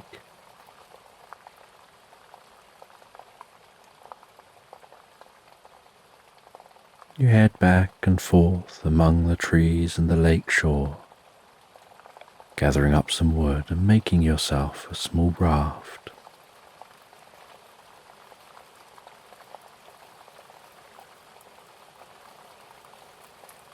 And the first signs of the sky beginning to darken as the sun quickly begins to move towards the horizon.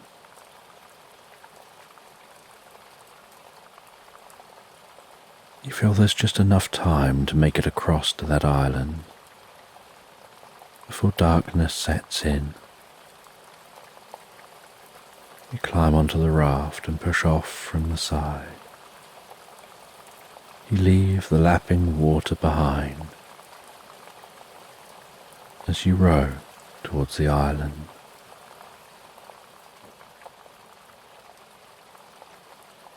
And as you row towards the island, so the bird sounds in the distance quieten down.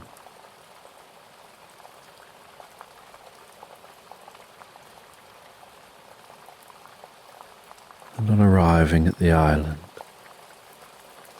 the sun now well on its way to setting, you dismount from the raft, pull the raft up onto the shore.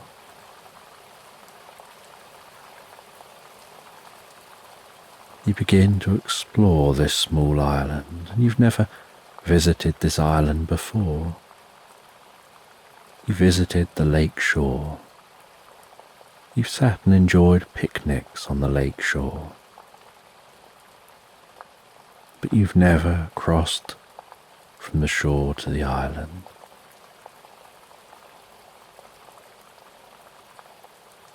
And you find on this island the most magical walled garden. You can't see over the wall, There's a gate into that garden, and you pass through the gate.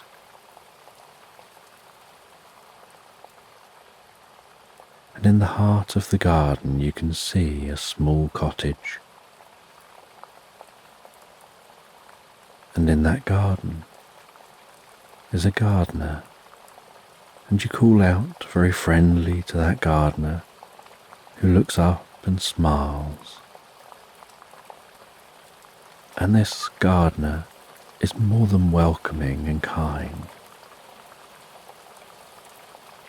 They share about this garden, how it came about, that they live in the cottage here, and tend to the garden all year round, making sure that it's exactly as it's supposed to be.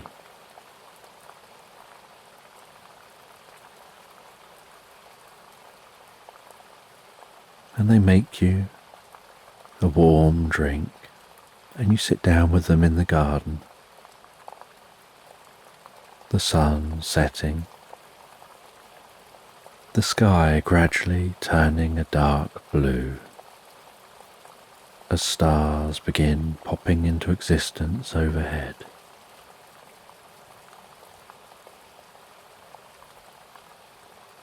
You explain about that tablet and show the tablet.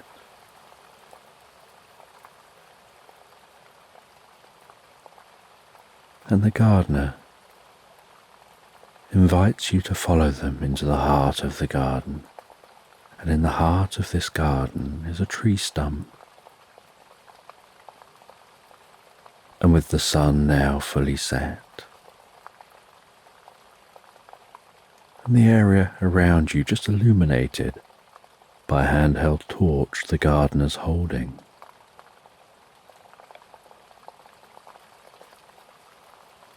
you see some sparkling in the garden near that stump.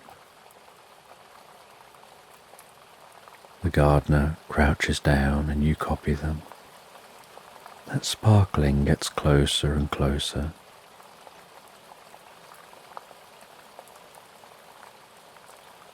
And a fairy flies over to you.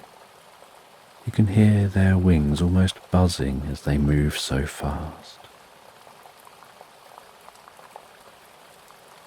And this friendly fairy is told by the gardener about why you're here.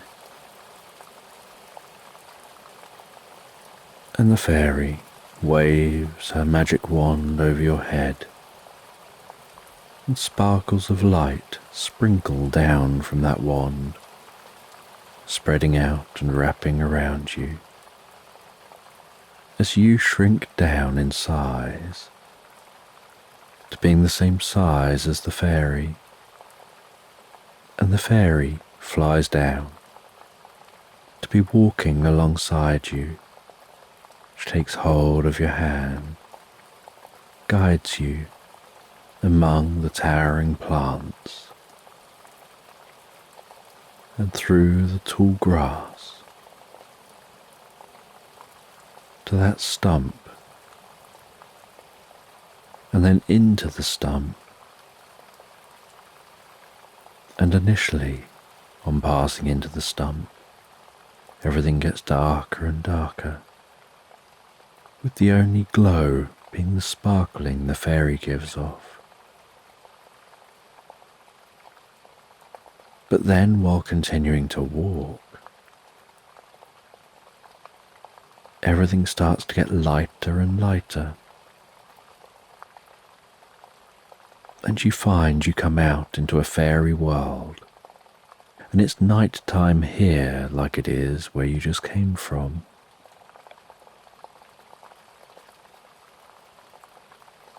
And you can see sticks with flames lining streets, houses built within mushrooms, fairy lights hanging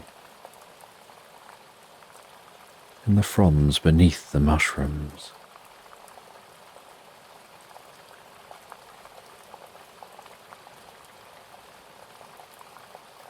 the occasional sparkling dust wafting around this space, weaving among trees, weaving among plants. You gaze up and notice it's night time, but the sky looks different overhead. When you follow the fairy, as she guides you through this landscape,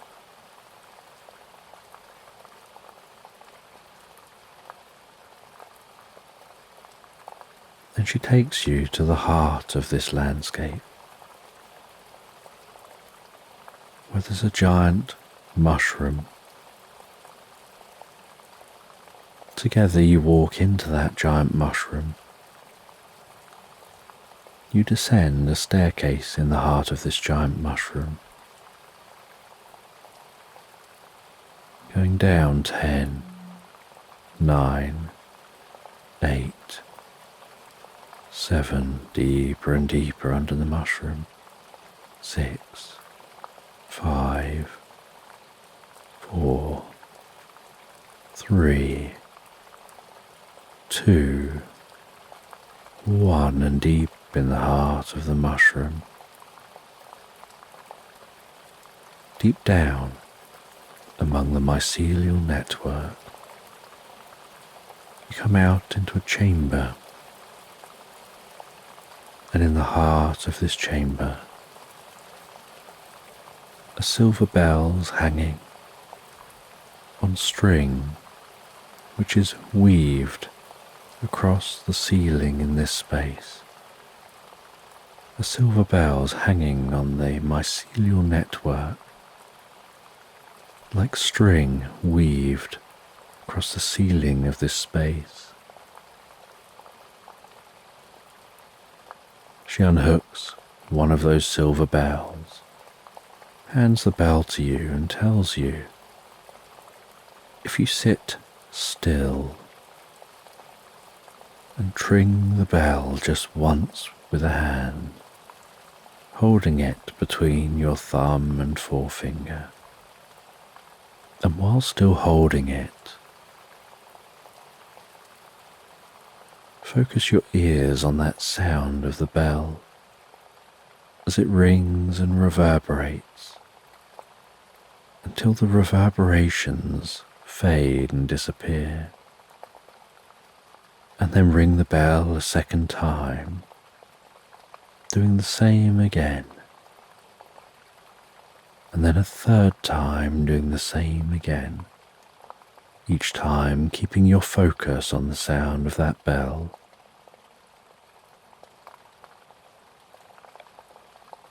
Then that focus will help to focus you, your inner frequencies. And with each ring of the bell, just keep breathing in and out, allowing the out-breaths to lengthen and deepen, allowing the shoulders to relax, the arms to relax, the muscles through the body to relax, while your mind gets absorbed just around the sound of the bell. And begin in your mind to see the sound of that bell as light, as a sparkling, twinkling light, and the way that sound spreads out further and wider, the way the sparkling spreads out further and wider.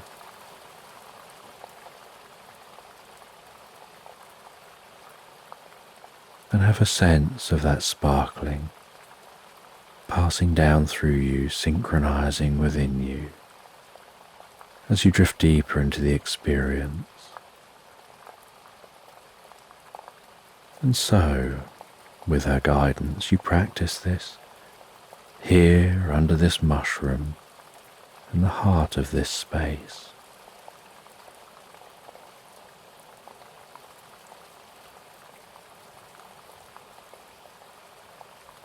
And you feel your cheeks warming as you relax deeper and deeper. And once you've mastered the technique, the fairy guides you out of the meditation, tells you to take the bell with you. A new one will grow in its place when the time is right. And she guides you back out of the mushroom, through the fairy world, back out into that garden. And back in the garden she waves her wand over your head once more, as you grow back to full size, and the bell grows to be the same proportions in relation to you. And the gardener smiles and asks if you found what you sought, and you acknowledge that you did. They invite you to spend the night. They prepare the most beautiful food. You sit and have the most interesting conversation. You can't help but be drawn to their library of old books. And so in quiet moments between the conversations, you ask if you can take a look through the books. You look through those books, smelling the old book smell, before being shown to a room with the most comfortable bed, settling down for the night and drifting peacefully asleep.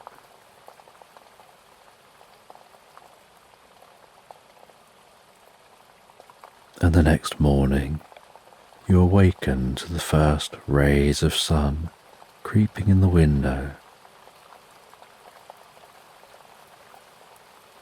and the sweetest scent of breakfast. You enjoy that breakfast before making your journey back home, setting off from the island, back to that bank of the lake.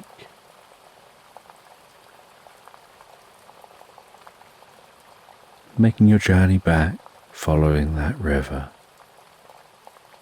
back round to the woodland, through the woodland, back to the meadows, over the undulating hills of the meadows, until you can see, peering over the hills in the distance, the tip of your windmill, finding your way back to the windmill. On arrival back at the windmill, you settle back home for a bit, have yourself something to eat and a brief rest, before continuing to make that flour, bake that bread, doing that well into the night, and then trying out that meditation, ringing that bell, focusing on the ringing until it fades, ringing the bell again,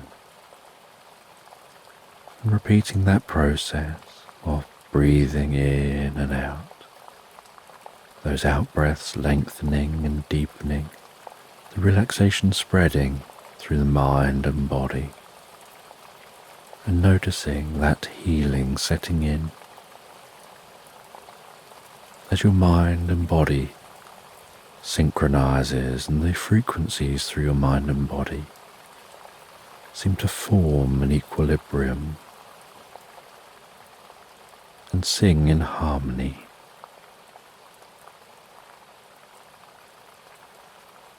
And you notice at the peak of the meditation, everything seems so much more vivid, and you seem to be a part of everything around you, like there's a greater connection with all things.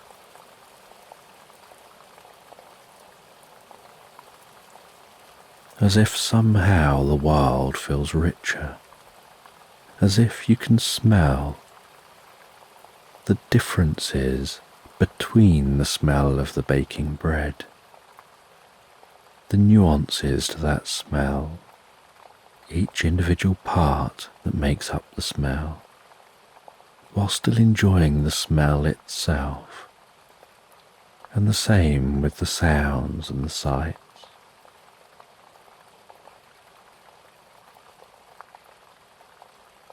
And then heading to bed,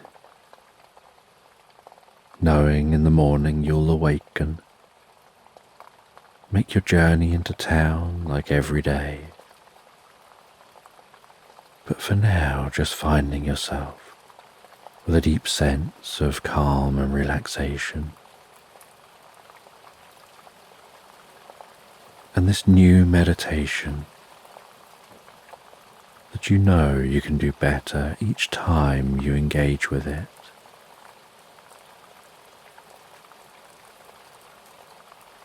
And while going over the experience in your mind, you find yourself so easily, so effortlessly, drifting and floating peacefully asleep into Slumberland.